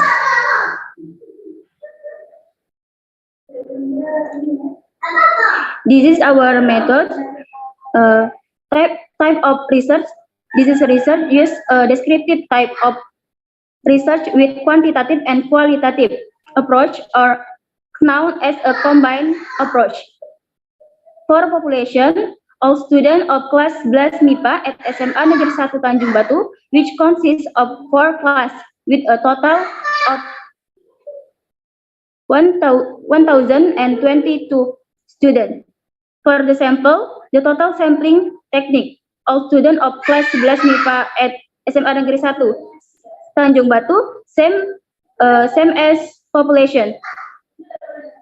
For place and time at SMA Negeri 1 Tanjung Batu on March to April. For data collection technique, documentation and interview, qualitative data analysis technique. In this study, qualitative quality analysis was carried out with a table of review of the rules of multiple choice question. For quantitative data analysis technique, validity, we use biserial point correlation formula, reliability calculated by the front batch alpha, difficulty index used by difficulty index, differentiating power, we calculate by the index differentiating power, and then effectiveness of deceiver we calculate by the index effectiveness of the deceiver. Next. Result and discussion. The purpose of qualitative analysis is to determine the validity of the content and the fulfillment of the criteria for question items. Review on aspect of material, construction, and language. drawing conclusion regarding the quality of the items, regarding the final semester assessment of even chemistry subject in kelas 11 MIPA at SMA Negeri 1 Tanjung Batu can be now struck 5 criteria based on Likert scale, whose category consists of very good, good, medium, not good, and very bad.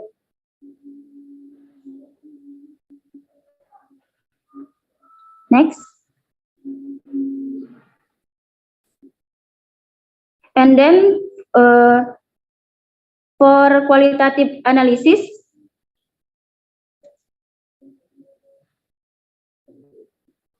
the purpose of qualitative analysis is determine the validity of the content.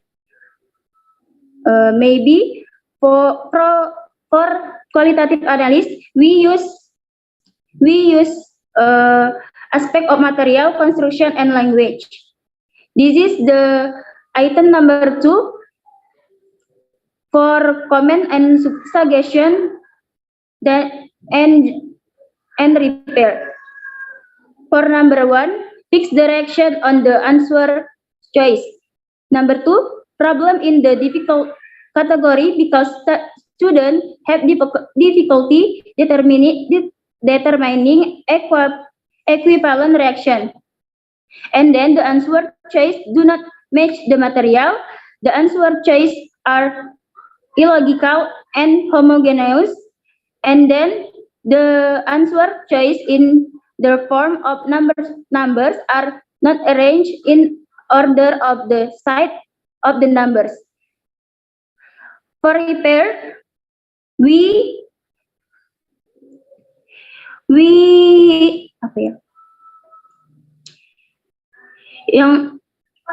number 1, the reaction has been fixed according to the suggestion. Number 2, it is better to replace the item with a simple ionization reaction. Number 3, the answer choice have been adjusted to the material. And then the answer choice have been homogenized and arranged in order of the size of number.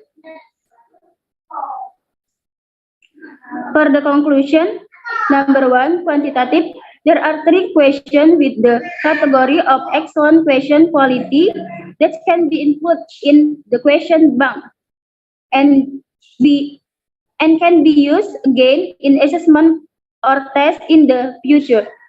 There are questions that have good quality.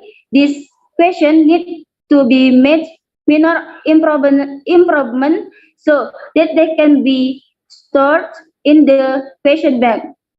For quality question, there are 6 questions. This question must be made moderately improved. And then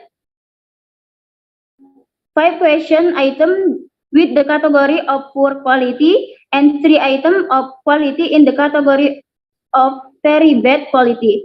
The item of this question should be I'm sorry, Ms. Helda. Yes. We have run out of time. Yeah.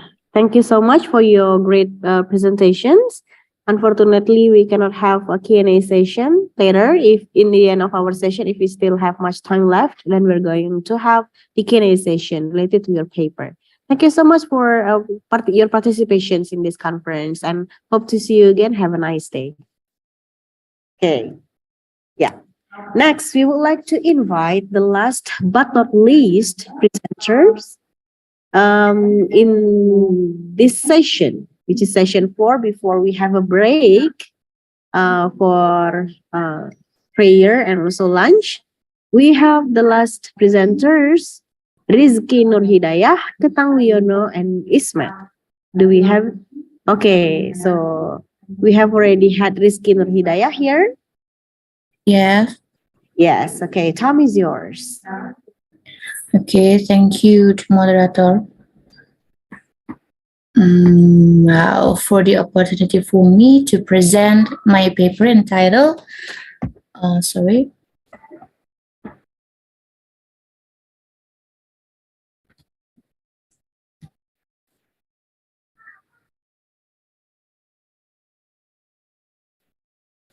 Macet. Nah.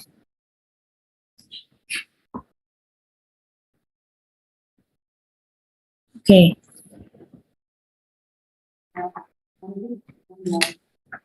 Okay, thank you to moderator for the opportunity for me to present my paper entitled STEM-based sound wave e-learning for high school student collaboration skills with two of my colleagues. They are Dr. Ketangwiono and Dr. Ismet. We are from Sriwijaya University, I mean. First of all, I would like to tell you the introduction. The first is physics learning delivery, which have the fundamental things. That is knowledge discovery process with the aim that student can understand the whole concept in learning. Various efforts were made to achieve the expected process in welcoming world and technological progress. E-learning then attract more attention and can be seen that e-learning is one of the digital platform needed as one of the pedagogic strategy of educator to improve more effective learning by utilizing the internet. However, the Indonesian Internet Service Provider Association survey shows that for 73.7% of internet users in Indonesia, and 95.4% of that use cell phone as a medium in their daily life, but only 5.2% of them use the internet in the context of education. From this, we can see that there is still a low interest in the use of the internet in learning, or what is commonly called e-learning. In fact, this technology should be the demand of 4.0 education revolution era, and it is hoped that it will be better if the e-learning can be STEM-based, considering that technology in learning is the part of STEM itself. Some research show that STEM is seen as a learning alternative that can be built a capable generation of facing the challenging 21st century, because STEM integrates those 21st century skills. More teachers in Indonesia improve entrepreneurial skills, learning motivation, and various 21st century skills and their students by applying STEM in learning. So that the application of STEM-based learning can be appropriately implemented, especially to meet the needs of achieving skills that are growing in 21st century. One of the most important 21st century skill is collaboration skills. However, it was found that one of competency that a high school diploma and higher education graduates still lack is about working together, as we call collaborating. Whereas learners will learn better if they are actively involved in the learning process in a small group. So as an effort to increase the internet users in learning, STEM-based learning can be seen as a hope in supporting the effectiveness of physics learning to improve 21st century skills, or one of which is collaboration skill. Several studies related to e-learning, STEM, and or their relation to student collaboration skills in the 21st century have been carried out, produce valid, practical, and effective e-learning. Then the research showed that there was a positive response to the implementation of STEM and e-learning, and the application of STEM-based physics learning was able to improve student collaboration skills. However, in this study, there has not been any research that developed STEM-based e-learning which has been associated to collaboration skill. Whereas in some of the previous studies, there is an attachment between e-learning, STEM, 21st century skill, including student collaboration skills. As an example of the use of technology in learning, e-learning is a part of STEM itself, and STEM learning tend to be done with project-based learning model. So it should be able to affect student collaboration skill, considering that this model's group activity would be greatly helped by features in e-learning. This is in line with the needs analysis carried, showing that 100% of students think that they need the learning media like STEM-based e-learning and physics learning, and 78% of students feel that the application of STEM-based learning is potentially improve their collaboration skills. So based on the explanation, research see that development of STEM-based e-learning is needed in an effort to improve the collaboration skills. Okay, I will move to the methodology. This research is development research with LSE and Loop development model and 3 stages of development model. The first one is planning, second one design, and the last one development. Time and place. This research began in January 2022 to June 2022 at High School Number 2 Palembang. The study subject is 30 students and class 11 of High School Number 2 Palembang. And the data collection technique was feasibility sheets and questionnaire that revert to the form of evaluation according to LSE and Trollip. For the STEM-based sound wave e-learning can be said visible and acceptable when it reach 100% of visibility percentage in alpha test and acceptance percentage on beta test. Here is the result of this study. The first stage is planning stage. We get a scope of material that is. I'm sorry, Ms. Rizky. I would like to remind you that you have 2 minutes left for your presentation. Okay, thank you. The planning stage result are scope of material that are sound wave, the need of learner, and LMS platform. At the planning stage, it was found that the sound wave material was appropriate in the study in accordance with the need of teachers and students, and the model platform is one of the best option that is very suitable for use in this e-learning development. For design stage, we get this e-learning design and learning management system design. And the last stage, development stage, we get e-learning, the feasibility of e-learning and acceptable e-learning from alpha and beta test. This is the alpha test and beta test results. We can see that alpha and beta tests were done with 2 phases because we need to get 100% of acceptance percentage for in alpha test and beta test. Okay, I will move to the conclusion.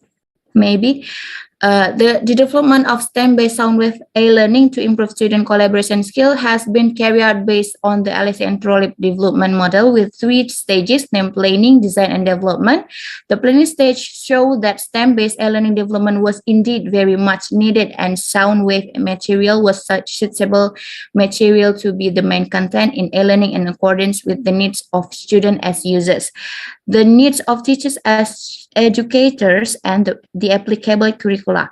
The design stage produced the first prototype of STEM-based sound wave e-learning to improve student collaboration skills by utilizing various features needed, such as material, features, virtual worksheet, discussion forum, assignment, HTML5, and so on. The development phase is carried out with alpha test and beta test as much as 2 cycles, resulting in a percentage of feasibility by expert of 100 and a percentage acceptable to users of 100% after repair. Based on the data obtained by researchers on the development of STEM-based sound wave e-learning to improve student collaboration skills, it has produced a visible and acceptable STEM-based sound wave e-learning with a test percentage of 100% in all aspects.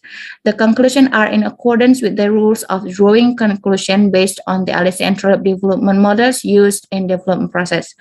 Researchers suggest further effectiveness trial before wide users. Okay, thank you. I think that's all. Assalamualaikum warahmatullahi wabarakatuh. All right. Thank you so much for your great presentations. It's a very interesting research. Unfortunately, for this session, we have already run out of time and we do not have a Q&A session. For all of the presenters and also participants, we are going to have 1 hour break after this, right away after this, for prayers and also lunch time. And then we would like to invite you to join us again at 1 p.m.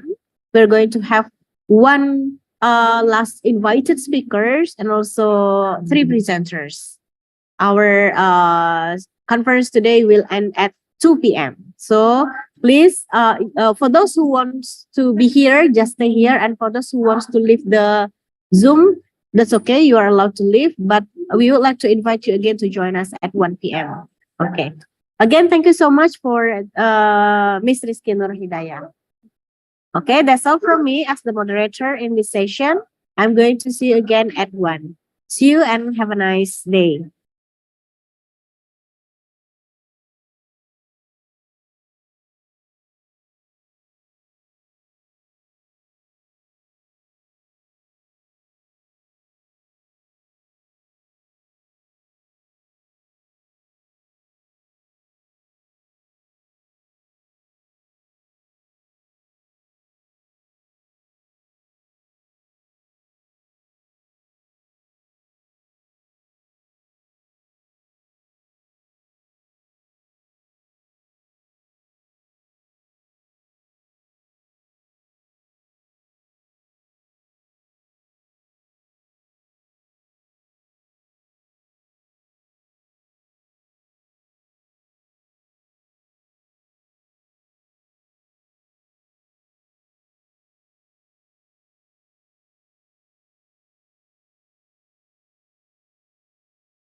Assalamualaikum warahmatullahi wabarakatuh.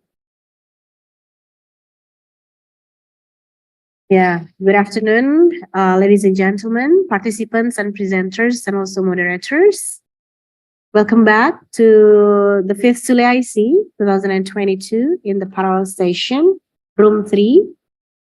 We would like to start our session today, which is session 5. This is the last session of this conference, in our room. We have our invited speakers here, Associate Professor Dr. Rahmi Susanti MPD from Sriwijaya University, who is going to present her paper entitled The Effect of Application of Scientific Approach in Biology Learning to Improve Science Process Skills of High School Students. And then later, all of the participants or presenters are going to be assigned into the breakout room 1 and breakout room 2 as before. All right. Do we have our keynote speaker? Mrs. Rahmi? Professor Rahmi? Oh, yes, I'm here. Okay. Yeah. All right. Since our invited speaker, Professor Rahmi, has already been here with us, let's just start our session. Let's listen to her presentation about the effect of application of scientific approach in biology learning to improve science process skills of high school students. All right. Time is yours, Professor Rahmi. Okay. Thank you for moderator Novalinga Vitaloka. May I want to share our PowerPoints? Yes, please.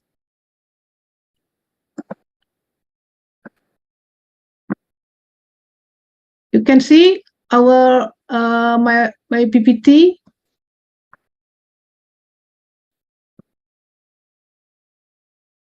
How about my PowerPoint?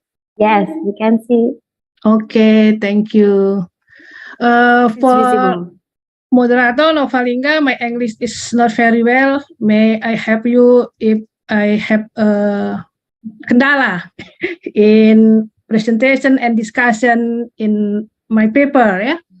Oke, bismillahirrahmanirrahim. Assalamualaikum warahmatullahi wabarakatuh. Waalaikumsalam. Waalaikumsalam warahmatullahi wabarakatuh. Okay. I want to present our research in my team, Ibu Yeni Anwar and Ermayanti. We are from Biology Education in Sriwijaya University, and the title research is the effect of application of scientific approach in biology learning to improve science process skill of high school student.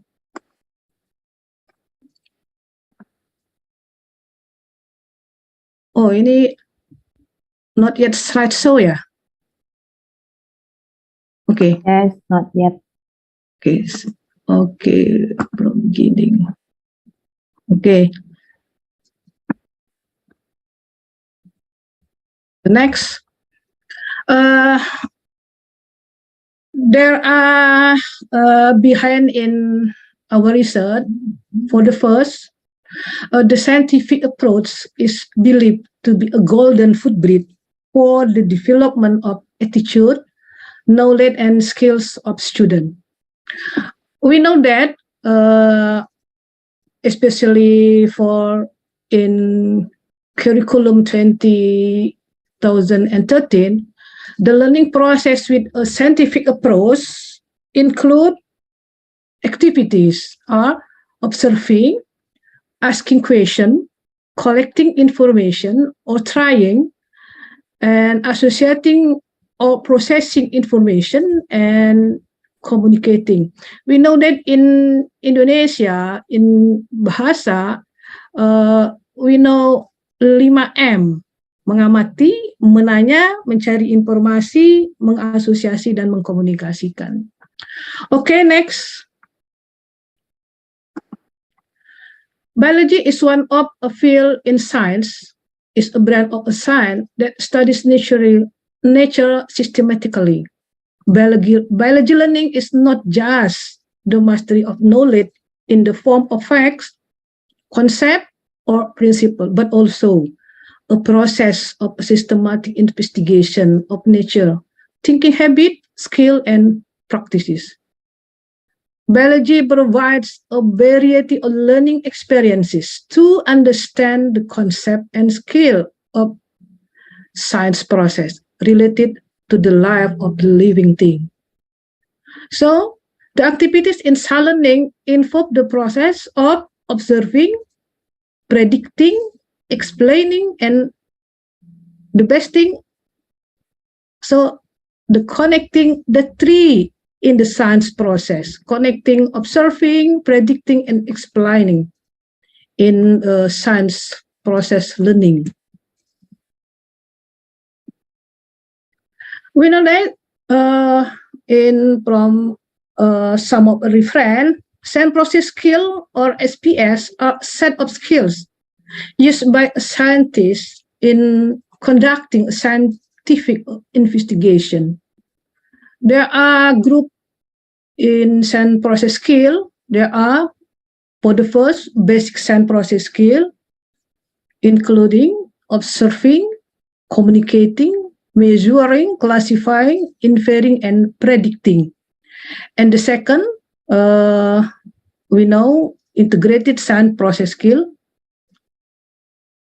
includes there are aspects identifying variables, formulating hypotheses, interpreting the data, planning an experiment, and conducting experiment. Without the developing science process skill, it will be difficult for someone to construct new information. Those science process skill or SPS is a very important skill possessed by a student.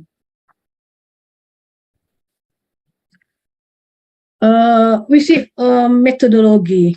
The research method used in our research is a quasi-experimental with non-equivalent control group design.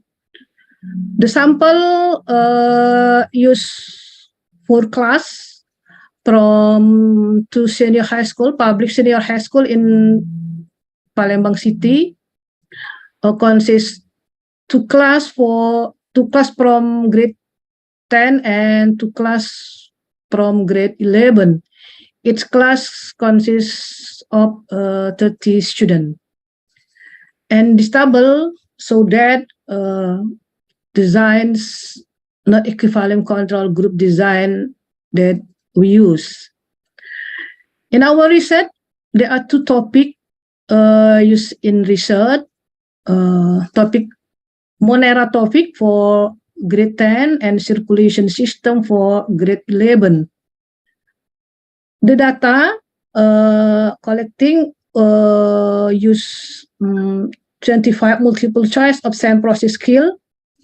They consist of 5 aspects: observing, communicating, classifying, inferencing, and planning an experiment.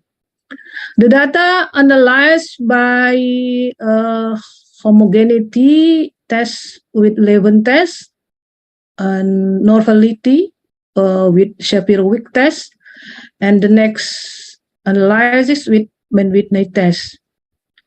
To see the amount of increase in SPS mastery, calculating using the normalized gain value, and increase in mastery of science process skill was grouped into 3 categories for the first high, moderate, and low.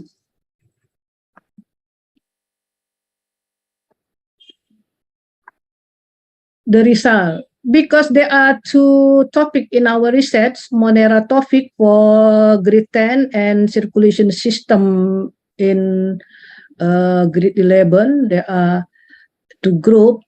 The result of the result.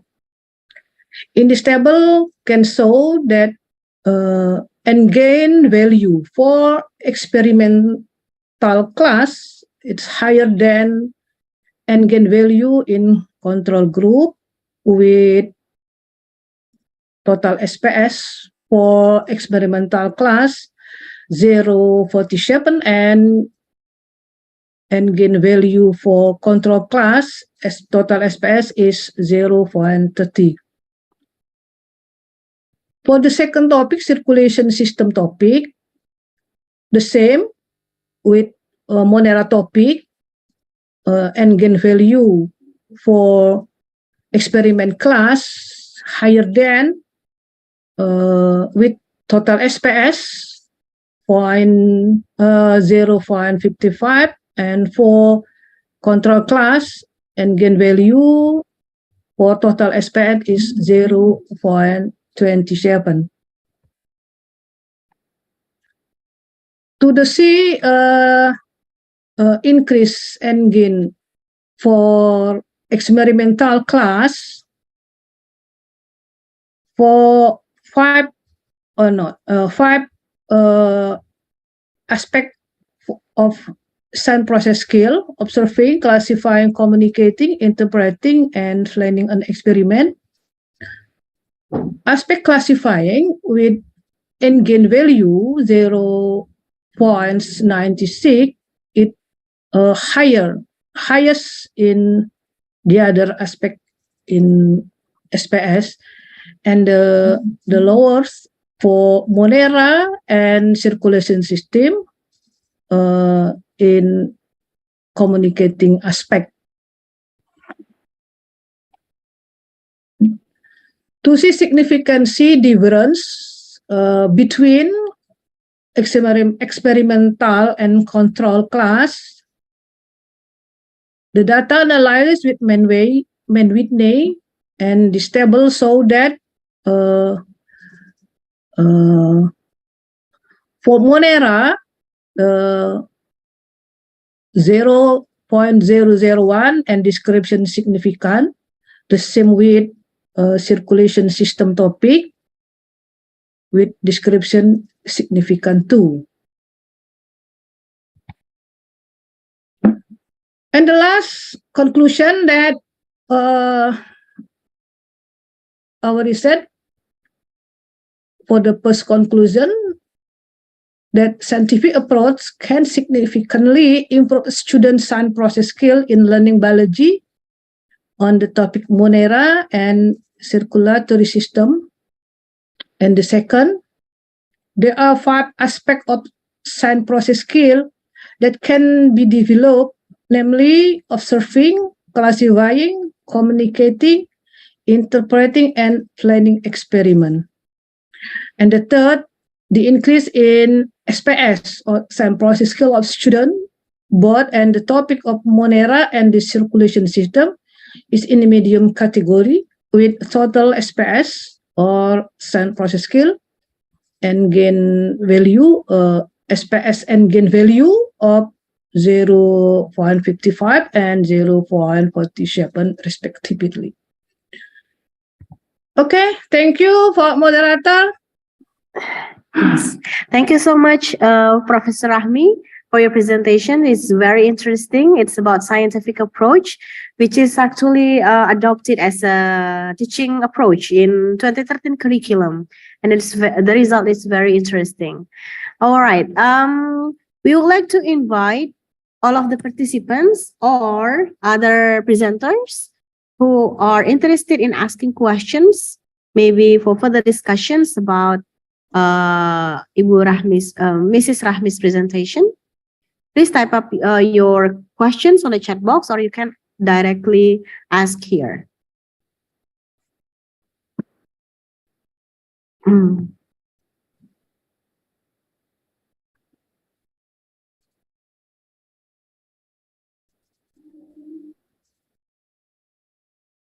I want to ask a question. All right, please, Miss Susie. Well, thank you for the chance given to me to ask the question. My question, Thank you for your great presentation, Ma'am Rahmi Susanti. Well, in the result, I show in the result of the indicator of there is a communication. I see that in that indicator of communication, it is the highest increasing. It's about 20%, I think. But if we show it from the average of the score of the communication, it's still the lowest one from another indicator. And my question is why it is happen and how to solve it for the communication actually. Thank you. Okay, thank you for the question from Mrs. Susi Amizera. Yeah, why for communication aspect in the science process skill with higher in value and gain? Yeah. Yes. Okay. Value in and gain and the lowest in average, I think. The lowest in average. The average score, yes. Okay. Before I saw the data, okay. May I share the PPT again, yeah? Yes, please. Okay. For circulation system or for Monera topic? Can you see, Susi? Yes. Miss Susi? Yes. For the Monera? Yes. Here? Yes. Oh, for communicating or communication. And gain 0.40. Not the higher for end gain. For end gain. I think it's a 20.64 in gain about the from the pretest and post-test, I think. The post-test show that the communicating is 97.03. It's about the average score, and then in gain show that it is a 20.64. I think it's the highest than another. I think that's about the data. Yeah. Okay, for this column, the first column is pre-test, the second column post-test, the third gain, and the fourth and gain.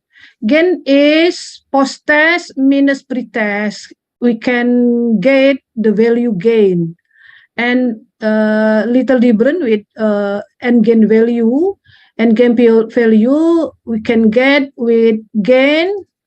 What we say dibagi dibagi for max score with pretest. I think different value of gain and gain. For Monera topic and gain, the highest is not communicating but observing. With in gain 0.72, but communicating and planning an experiment, there are two aspects in SPS with the lower end gain. I think so. Mrs. Susi Amizera, how about you? Yeah, thank you for the explanation.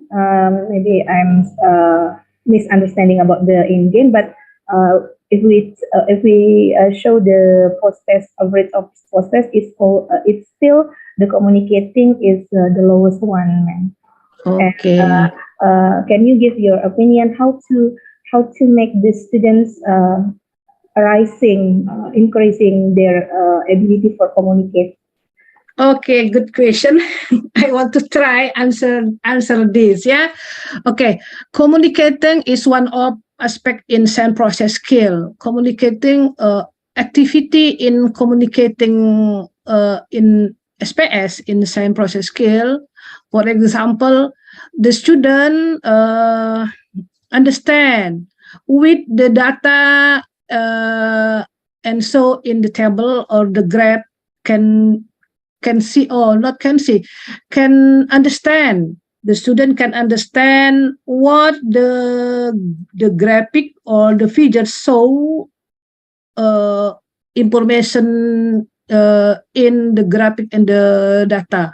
One of the sample activities in or skill in communication. The student can understand, read the graphic, get information with a table. So how we can increase the skill in communicating aspect? We also what you say, exercise to manage the data, and so manage data to table and the graphic. I think so, Mrs. Susi. Okay, thank you, Ma'am Rahmi, for your explanation. Thank you very much. All right. I stop share my PPT. So that's okay. You just can show it because we still have 10 minutes left for Q&A. Okay. Yeah. All right. Thank you so much for Mrs. Susi for your questions, and thank you so much for Professor Rahmi for your answers. We still have 9 minutes left for discussions. Yeah, question and answer session. We would like to invite you, all of the presenters. Okay, maybe I. Oh, really? Oh, Elvira, yeah, Elvira first. Okay. Okay. Please, Miss Elvira. Thank you so much for the opportunity. Thank you so much, Ma'am Rahmi Susanti. It's a good and great presentation about scientific approach. Maybe I would like to ask in general. In general, as an educator, what can you suggest to the educator to improve the scientific approach of the students in Indonesia, especially? Thank you. Okay. Thank you. Hard question, I think.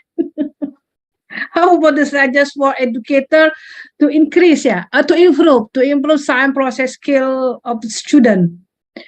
I think the student is scientific investigation, scientific method, in science, especially our science, biology, to collect new information, to collect new knowledge. For the first, the student, we make observation. Observation. What is thing is observed? Anything, the data, the table, graphic, or the nature phenomena. Yeah. So, in teaching and learning, the educator must be use the model or the method that can engage or improve the activity of the student, not center teacher but student center. I think so. For the first, thank you, Mrs. Elvira Destiansari. Thank you, ma'am. Yeah, thank you, Mrs. Elvira. We think we also exercise our English, not only international seminar, but also exercise our English. Okay, thank you so much for the responses, for the questions. Ms. Rahmi, maybe we still have questions to Ibu Rahmi. May I, please, Mrs. Okay. Okay, Ma'am Rahmi, maybe I continue from Miss Susi's question. Make me interest for Ma'am Rahmi's data. Maybe Ma'am Rahmi can share with us the table about your data. Monera? Yes, that's right. This Monera topic. Yes. Okay. Maybe I think I a little confused, ma'am, about different between gain and gain. May Ma'am Rahmi explain for us This is for example, in communicating, is it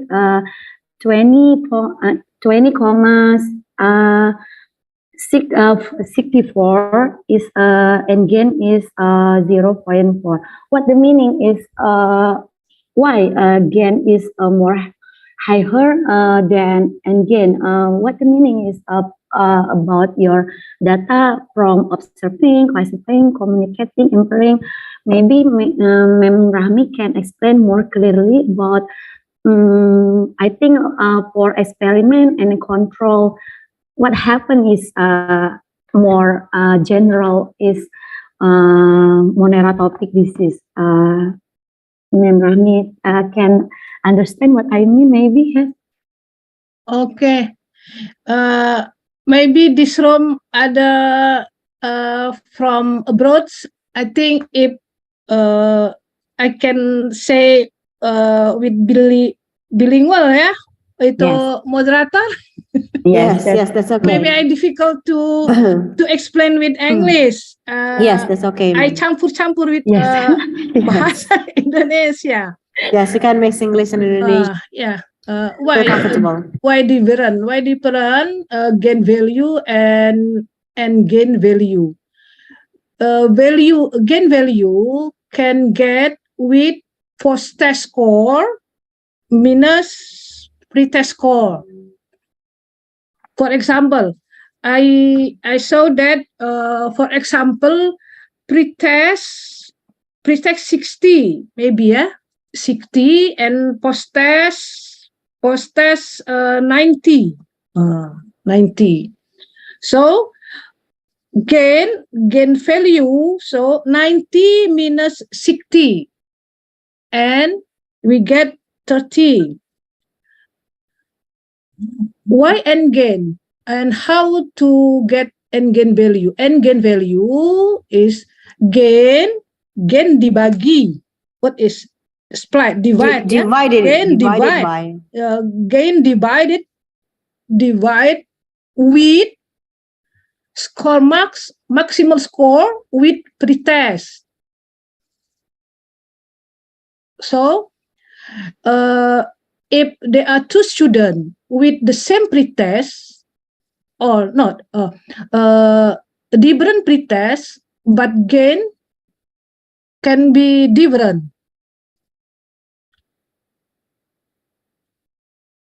So, how I explain is ya?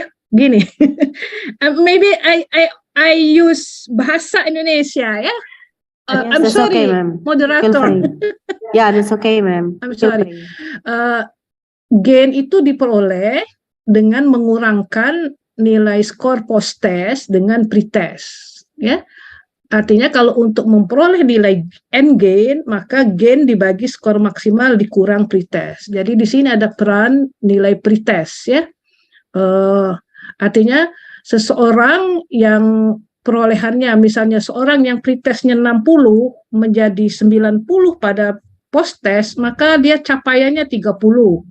Dengan seseorang yang pretestnya 30 kemudian dia memperoleh nilai 90 di akhir, kan? Dia perolehannya bisa 60. Nilai akhirnya kan sama-sama 90. Maka capaian yang diperoleh adalah orang yang dengan memiliki nilai pretest yang lebih rendah. Jadi end gain itu dengan memperhitungkan nilai pretest. Maybe that's your mean, Melly? Yes, that's right, ma'am. Okay, thank you, Ma'am Rahmi, for giving us such informative and very interesting presentation. Thank you, ma'am. Okay, I'm sorry. I not only use English, moderator. I'm sorry. Yes, that's okay, ma'am. Let me clarify it for other participants. So the gain is the subtraction of the post-test and also pre-test. So post-test minus pre-test is the value for the gain, or for the end gain is the post-test minus the pre-test and then divided by the pre-test, is it? Yes, divide for score marks itu minus pre-test. Yes, the maximum score of the pre-test. Yeah, maximum score minus pre-test. Okay, yeah. Thank you so much for your explanations. Prof. Okay. Yeah. All right. Yeah. This is already 1:29 p.m. So it's time for a virtual what's that certificate? Yeah. The ICT team is preparing the certificate for our invited speaker, Professor Rahmi Susan. Okay, here it is. Hey, thank you. Conversation. Yes. Oh, I'm very happy. I get the certificate. Yes, we are also happy to have you here and discuss in this academic forum. And we would like to look forward to seeing you again in the next occasion, inshallah, in the next international conference. Okay, thank you. Yeah, thank you so much. Novalinga. Yes, thank you so much, Ibu. Have a good day. Okay. All right, that's the end of the session with invited speakers. In session 5, now the ICT team will assign you to the breakout room 1, also breakout room 2. Then for those who are assigned in the main room, please stay here as we are about to start the parallel session. Okay, for the presenters, we have Devi Royana Ginting, Makmur Sirait, and also Nurdin Bukit. And after that, please get ready for Febrianti Utami, Mahyumi Rantina, Taruni Suningsi, and Desi Andriani. Do we have Devi Royana BR Ginting here? Yes, I'm here, Miss. Oh, okay, already.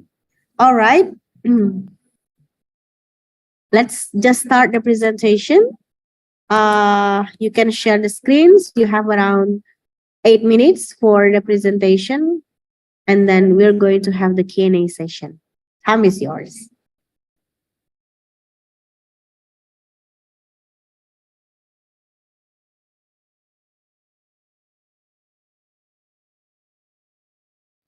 Thank you, Miss Nova, as our moderator today. And hello. I'm Devi Ginting with my partner, Mr. Makmur Sirait and Mr. Nurdin Bukit. But today, I myself will present our research to you. Our research is all about validity of assessment instruments for students' critical and creative thinking skills on motions material. And we are from Universitas Negeri Medan. Thank you for let us join this chance. The reason why we conduct this research work, we know that education is the human's effort in developing themselves to deal with any changes that occur. Physics is a field of science that has a tremendous influence on the development of science and technology in 21st century. The US-based Partnership for 21st Century Skills suggests that the competencies that human resources must possess in the 21st century are critical thinking skill, creative thinking skill or creativity, communication skill, and the last, collaboration skill. And also based on the limitations of teachers in developing test instruments to measure students' critical and creative thinking skills. So we aim to do this research, and yes, we also keep developing this instrument nowadays.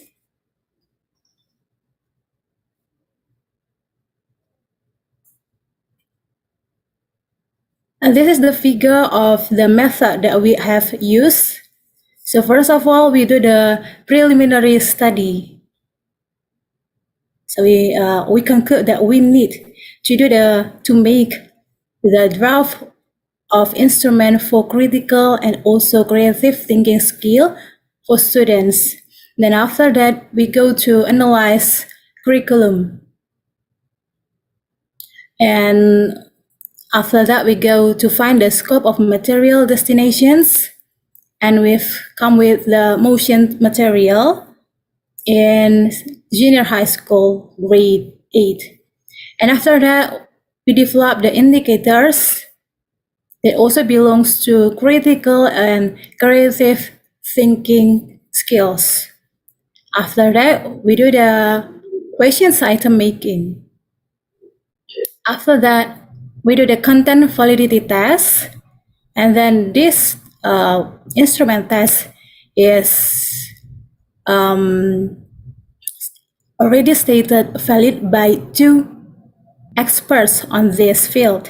And after that, we bring this valid test to the students in one school in Medan. And this is the data of result. The first one is about the empirical validity each question items of critical thinking skills. So we provided 8 questions here, and then we can see here that some has a high criteria and some other are middle criteria. And for the second table, for empirical validity, each questions items of creative thinking skill. There are 7 questions with high and also middle criteria. These both data of empirical validity were analyzed using the Pearson product moment formula, which correlates the score of a particular item with a total score.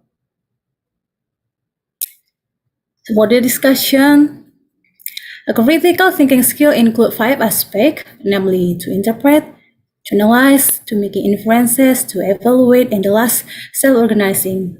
The indicators were developed and organized into 8 item questions, and creative thinking skills include 4 aspects, namely fluency, flexibility, originality, and the last, elaboration.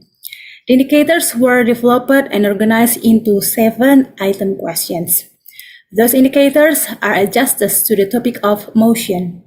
After the test instrument were stated valid by the 2 experts, then proceeded to the empirical tests, and empirical tests were limited to actually not 22.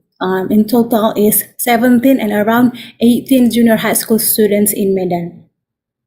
Based on the result of empiric validity in Table 1, 8 questions to assess critical thinking skill were stated valid, and based on the result of empirical validity in Table 2, 7 questions to assess creative thinking skill were stated valid, and of course, after some revision. Thus, the instrument for assessing critical and creative thinking skills for junior high school students on the topic of motions are able to use. The use of critical thinking and creative thinking test instrument is one of the alternatives for teachers to determine the level of critical and creative thinking skills of students. Last conclusion: every human being has the ability to think. Thinking itself is divided into several levels, ranging from the simplest, which only requires memory, to the highest levels that requires reflection.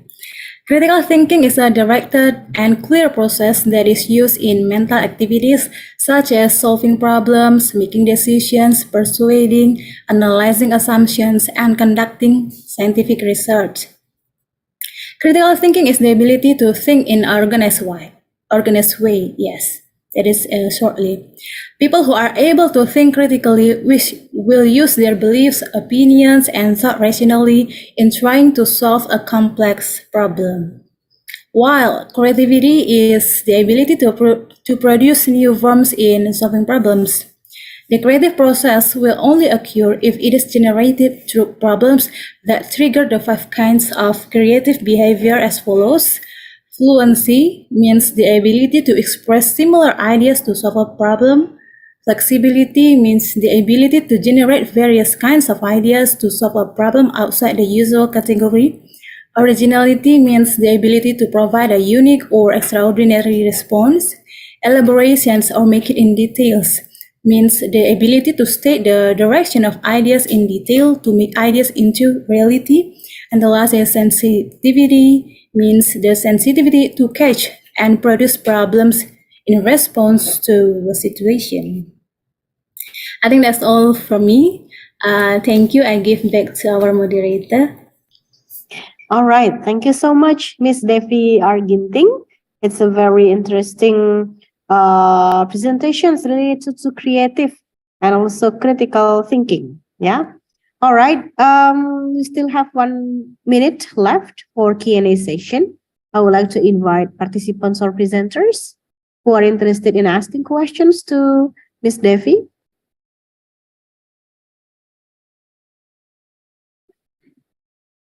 Feel free. Okay. It seems that there's no question from participants and presenters, and it's already 1:40 p.m. We should proceed to the next presenter. Thank you so much, Ms. Devi, for your participations in this conference. My pleasure, Miss. Okay.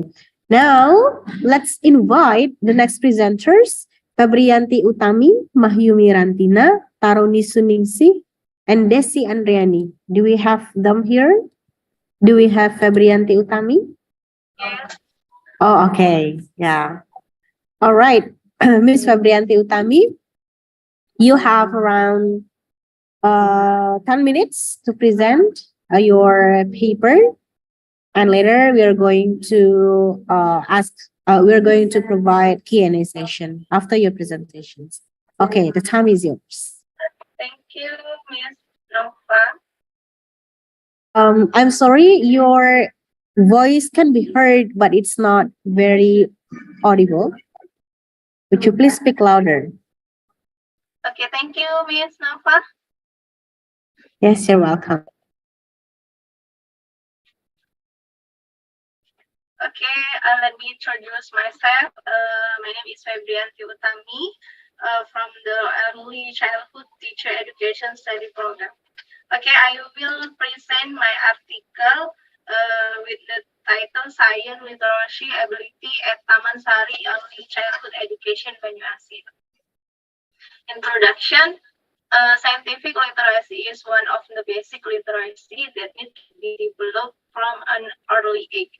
Scientific literacy is related to science education. Nowadays, scientific literacy is one of the skills needed in the 21st century because children live in a technology era and must interact with science.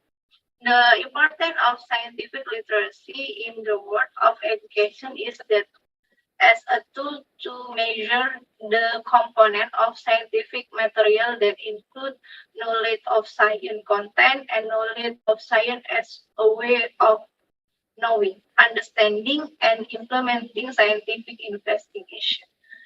The program of International Student Assessment ranking for Indonesia in 2018 saw a score of 396 for the science category and was ranked 71st out of 79 countries.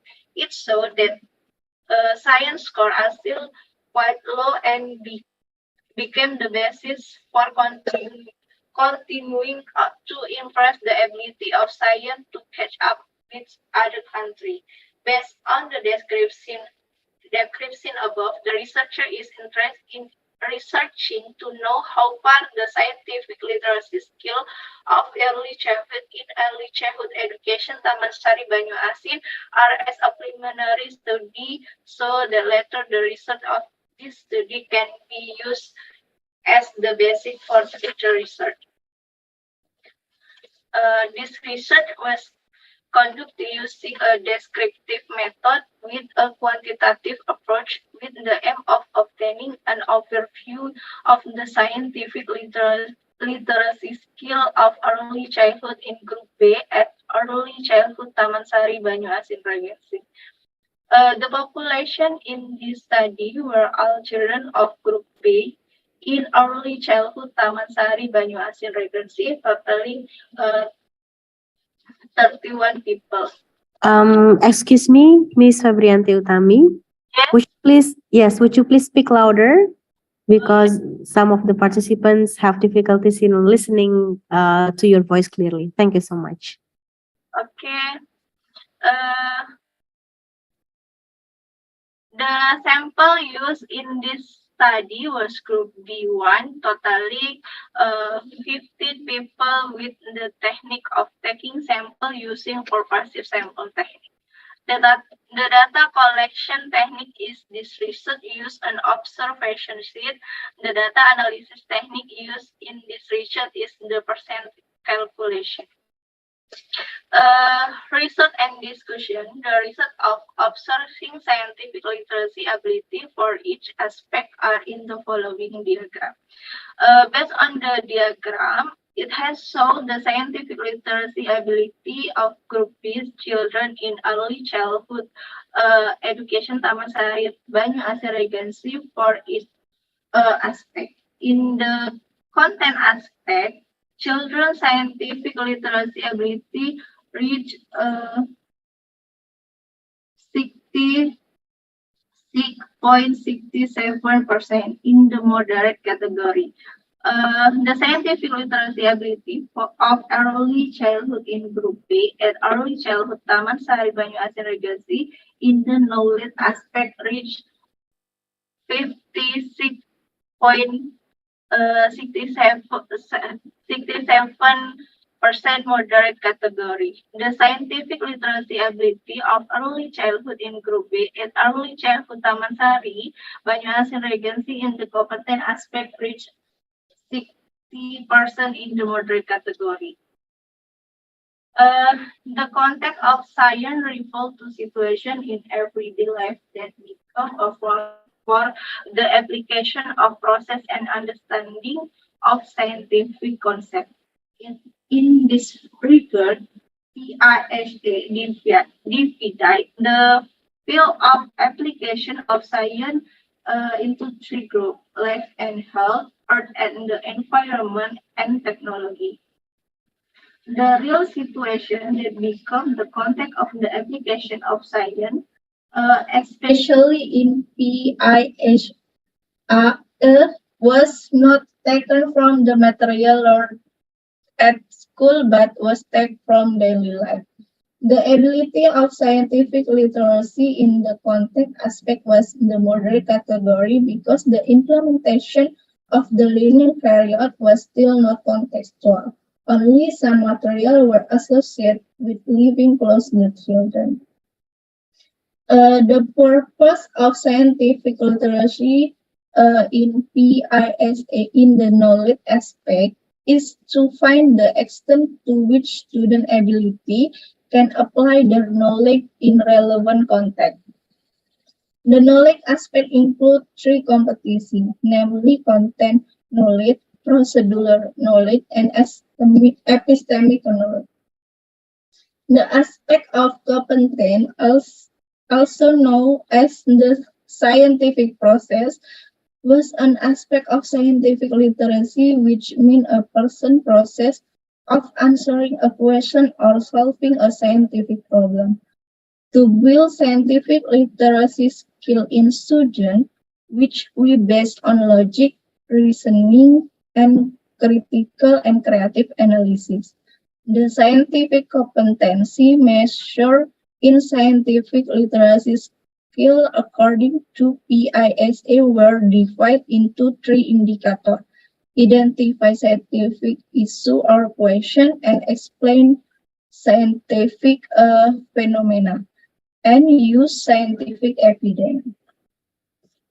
Conclusion, the scientific literacy ability of early childhood in Group B at Taman Sari Banyu Asia Regency reached 60% and was in the moderate category. The scientific literacy ability of early childhood was seen from three aspects: context, knowledge, and competence. Based on the result of this study, it is necessary to build effort to develop scientific literacy skill for early childhood in Group B at Taman Sari Banyu Asia Regency to reach the very good category. The development of scientific literacy skill in early childhood can be done by designing learning implementation that include scientific literacy activity and providing media and learning research that can facilitate scientific literacy activity and increase educator understanding of scientific literacy. Okay, thank you. Yes. All right. Thank you so much for your interesting topic. It's about literacy, yeah? Science literacy, which is in early childhood. It's very interesting. Now we would like to invite the participants and also other presenters who are interested in asking questions for further discussions to Ibu May Febri. I am itu moderator? Yes, please. Okay, thank you, moderator. You're welcome. It is Febrianti. I want to ask you, can you explain how to measure scientific literacy in early childhood? We know that if we want to know or we want to measure scientific literacy by using PISA item test with framework for this. PISA have a framework for content, knowledge, skill, and effective. Yeah. Do you use observation sheet for observe student activity that related with scientific literacy? How about you to measure scientific literacy in early childhood?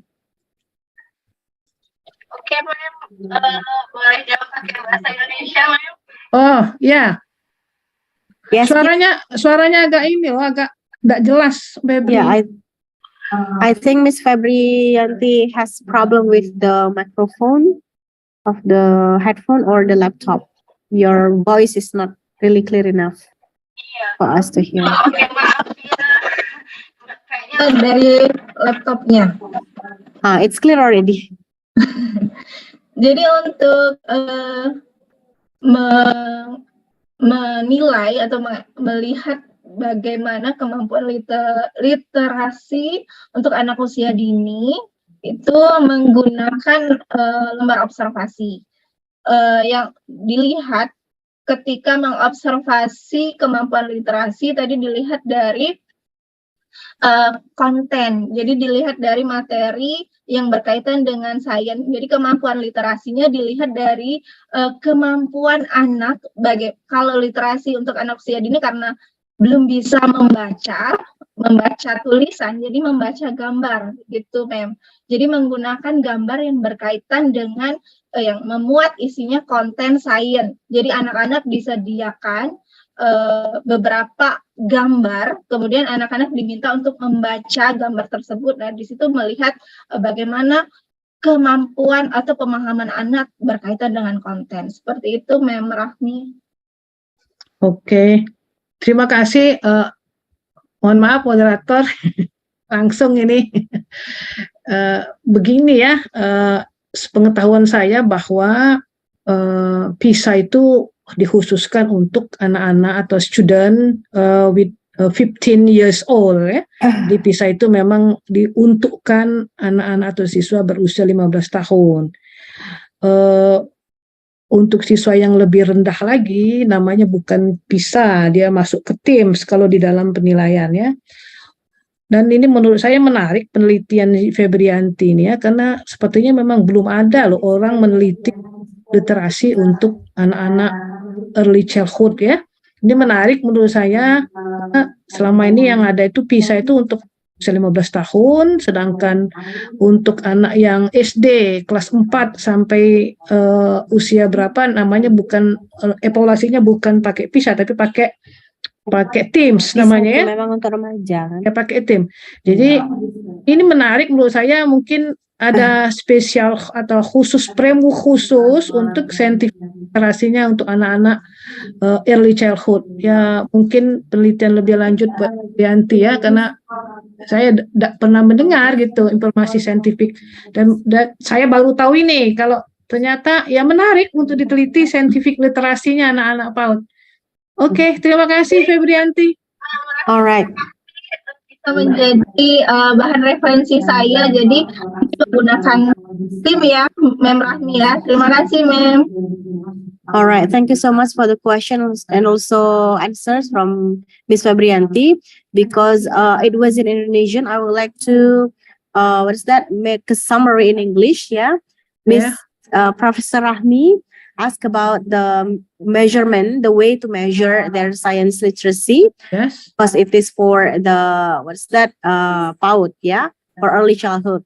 And then the answer from the Miss Fabrianti is that the observation sheet is used for observation sheet. Yes, yes, because these children cannot read written things like number and also letters, provided with pictures, and then they are asked to what's that? Describe the pictures. That's the way to measure the science literacy. Only observe activity. Yes, and then it is suggested by Ms. Rahmi that it can be an interesting research for in the future because it is what's that related to the science literacy in early childhood. Okay, thank you so much for the questions, answers, and also suggestions. All right. I think this is the end of our session, parallel session in room 3. Yeah, because we have no presenters left. We are going to see the closing remarks from the chair of the committee, Professor Ratu Ilma. So after this, you are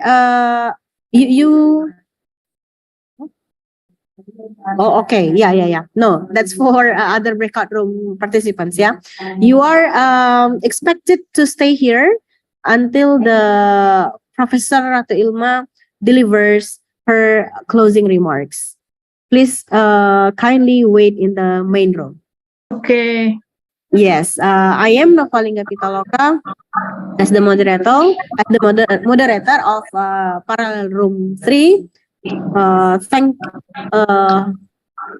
Express my gratitude to your participations and also engagement during our discussion session, during this seminar session, during this academic forum. Okay. I'll see you again in the next occasion. Thank you. Assalamualaikum warahmatullahi wabarakatuh. Waalaikumsalam warahmatullahi Novalinga Pitaloka. Yes, thank you so much. Have a nice day, everyone, and please wait for Professor Rat.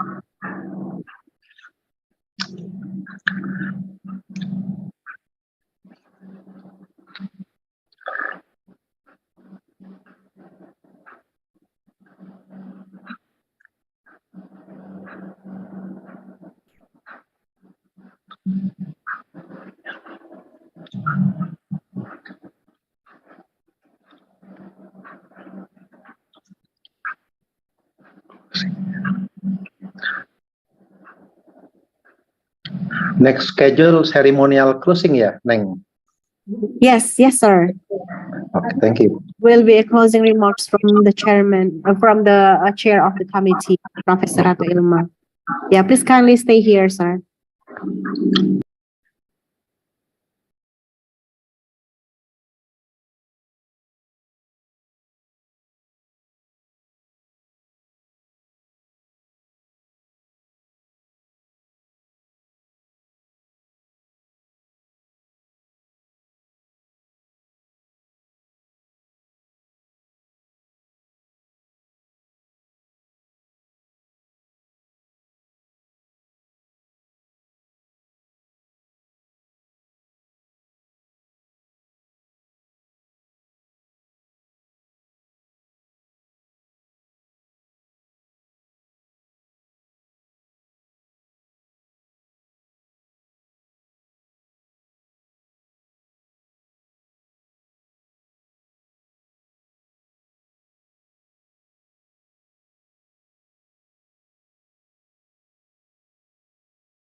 Selamat datang di Universitas Sriwijaya. Universitas Sriwijaya merupakan universitas terbesar di Asia Tenggara dengan luas 712 hektar. Universitas Sriwijaya memiliki 10 fakultas, salah satunya adalah Fakultas Keguruan dan Ilmu Pendidikan. Fakultas Keguruan dan Ilmu Pendidikan memiliki 4 jurusan dan 15 program studi. Salah satunya adalah jurusan Pendidikan Bahasa dan Seni, program studi Pendidikan Bahasa dan Sastra Indonesia.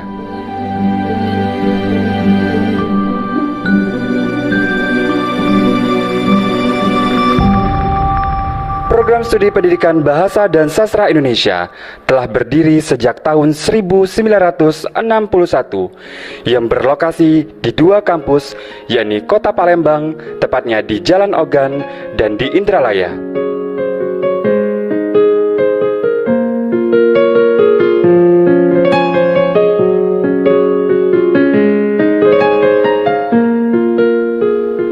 Program Studi Pendidikan Bahasa dan Sastra Indonesia memiliki dosen 20 orang dengan jabatan fungsional 2 guru besar, 11 lektor kepala, 6 lektor, dan 1 asisten ahli dengan kualifikasi jenjang doktor dan magister.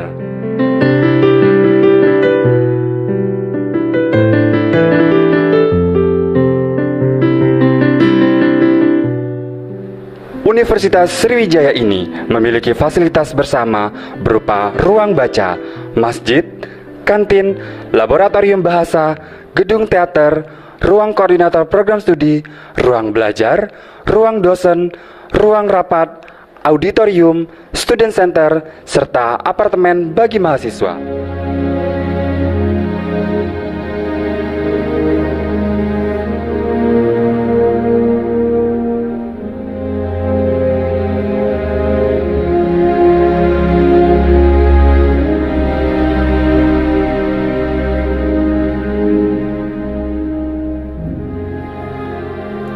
Universitas Sriwijaya memiliki 2 lembaga, yakni Lembaga Pengembangan Pembelajaran dan Penjaminan Mutu Pendidikan, serta Lembaga Penelitian dan Pengabdian kepada Masyarakat.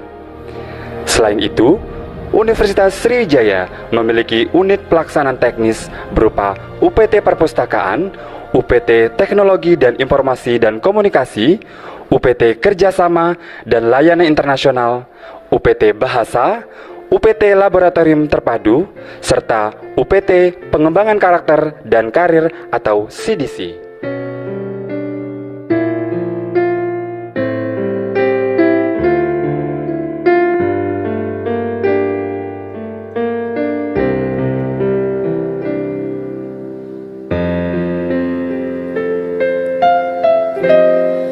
Palembang di waktu malam, dikala terang bulan bersinar di atas sungai Musi.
Recording stopped.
everyone who are still in Zoom conference, we would like to have the last photo sessions with all the committees and all the presenters, also participants.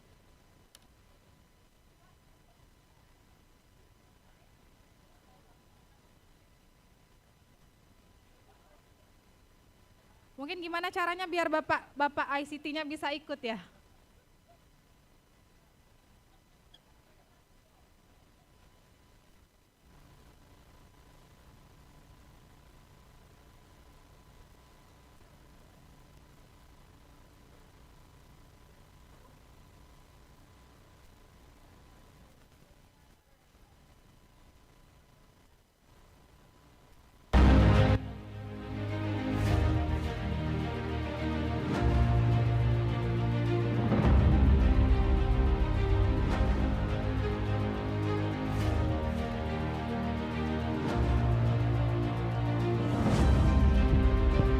Ini tidak ada sesi-sesi ya, hanya ada satu sesi.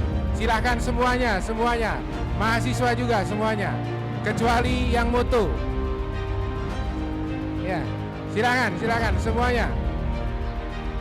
Tim ICT boleh juga.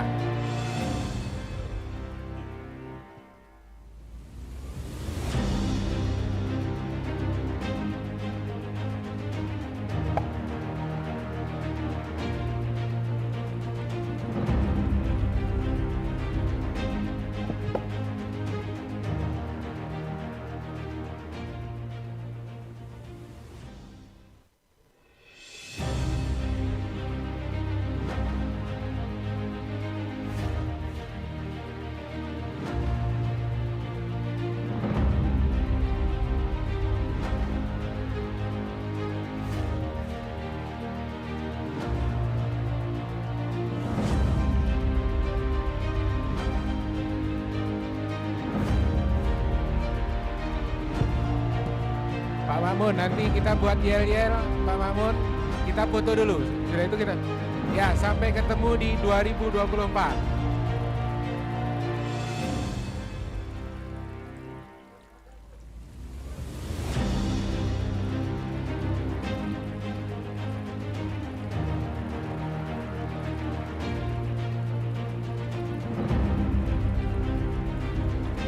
Gaya bebas.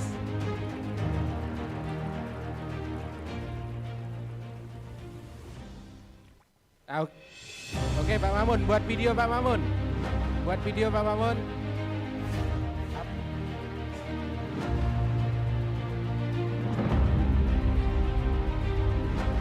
Ayo, dia apa? 1, 2, 3.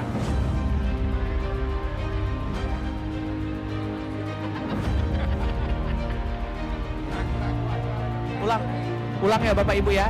Kita ngomongnya sampai jumpa di SULE IC 2024.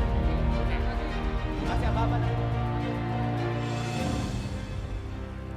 Sampai jumpa di SULE IC 2024.